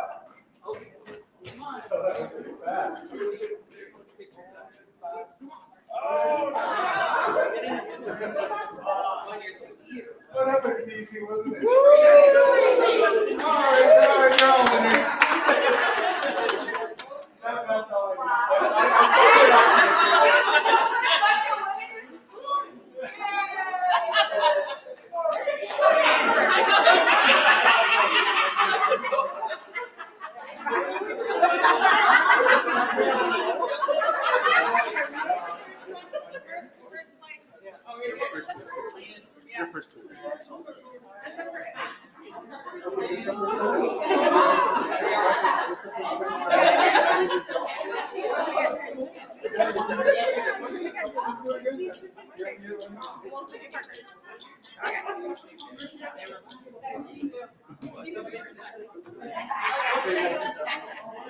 Okay, everybody else sign up.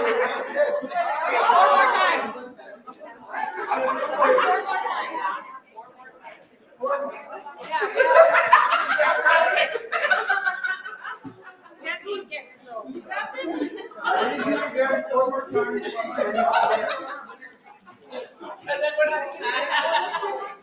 Maybe you guys back up.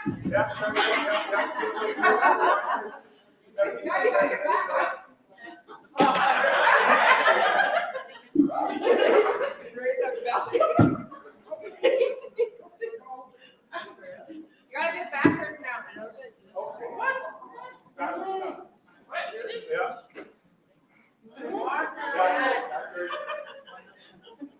Ready? Go ahead, you gotta go move forward a bit. Okay. Ready, set, go. Nice start. You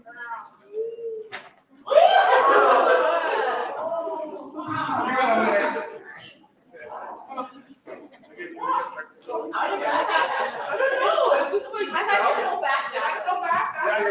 Yeah, you're supposed to go back.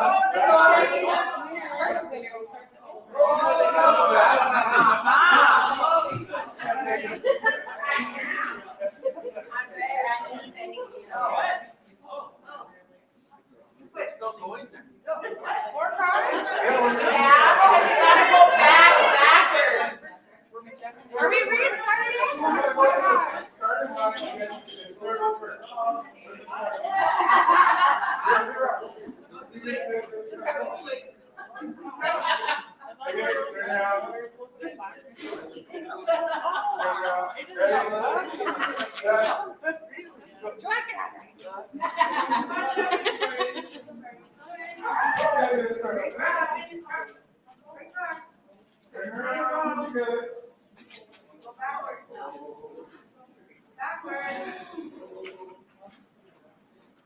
Now we got it.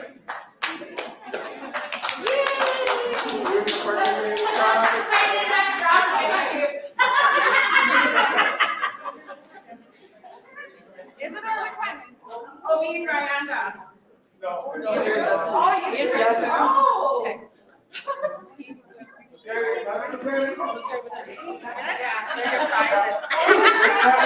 This time, you gotta turn once right around, then go.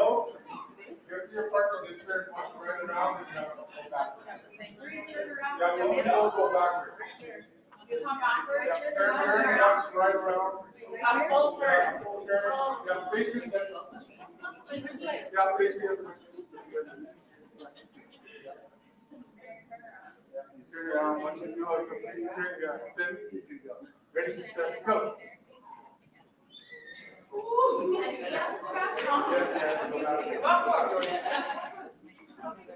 Backward. Turn over. Turn over.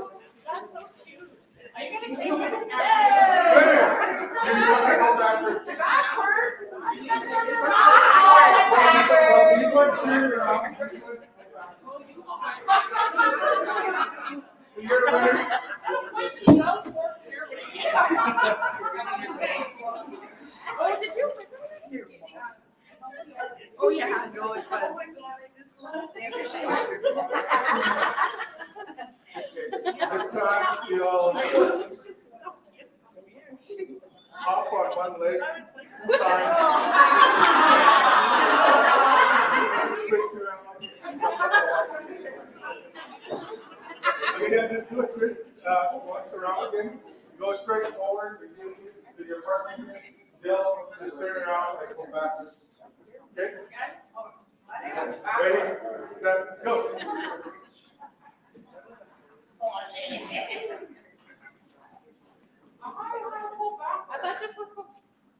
Yeah, then you go back. Like that. Ready.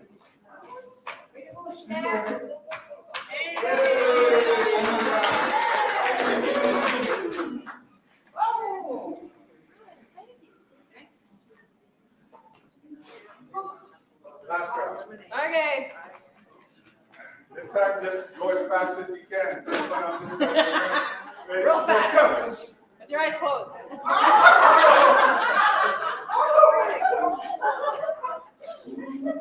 I got it.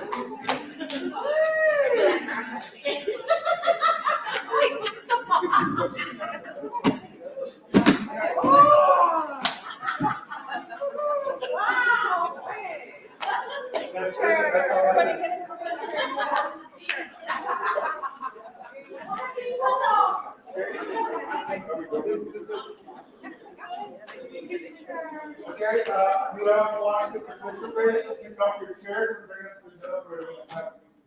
Everybody bring your chairs.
Show visitors they're safe on your site with an SSL certificate. You'll get a lock icon next to your U.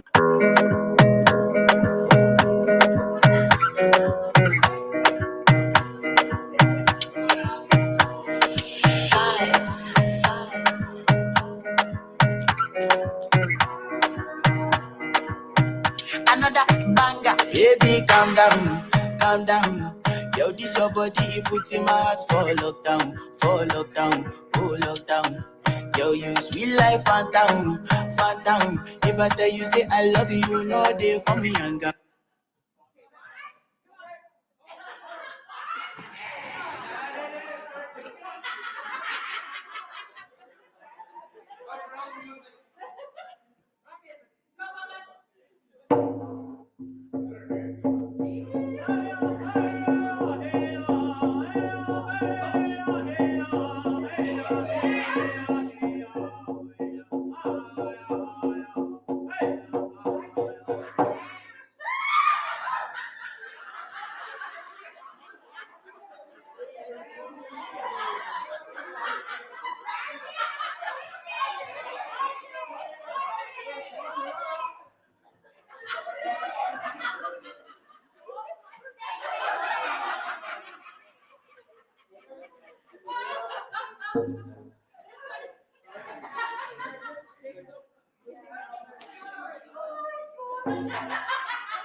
Okay, we have a couple prizes left.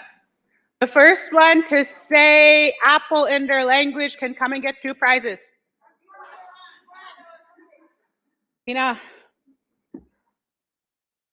The first one to count to 5 in their language. Oh, that didn't work. You guys are all deadly.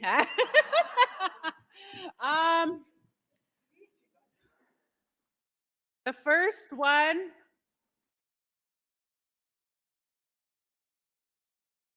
to come to the center. Connie. She gets 2 prizes.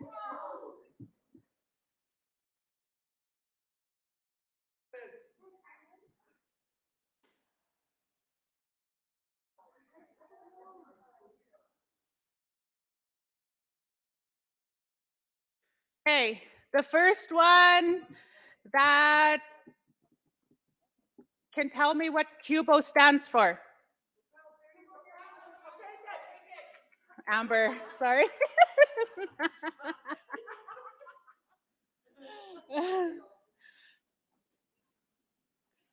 Okay, if you aren't wearing any socks, come to the middle. The first one gets all of his prizes. She gets the rest.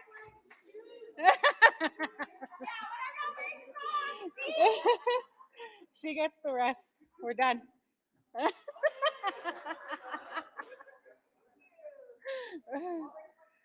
Is supper ready? We're having supper? All of them. Where's Isidore? Supper ready? I hope you guys had a lot of fun. Thank you guys for all participating. So we're gonna have, I believe supper should be ready. It's 10 after 5. Is supper supposed to be at 6 or 5? So as soon as our elder is done praying, then we can all eat and then enjoy your evening. Thank you.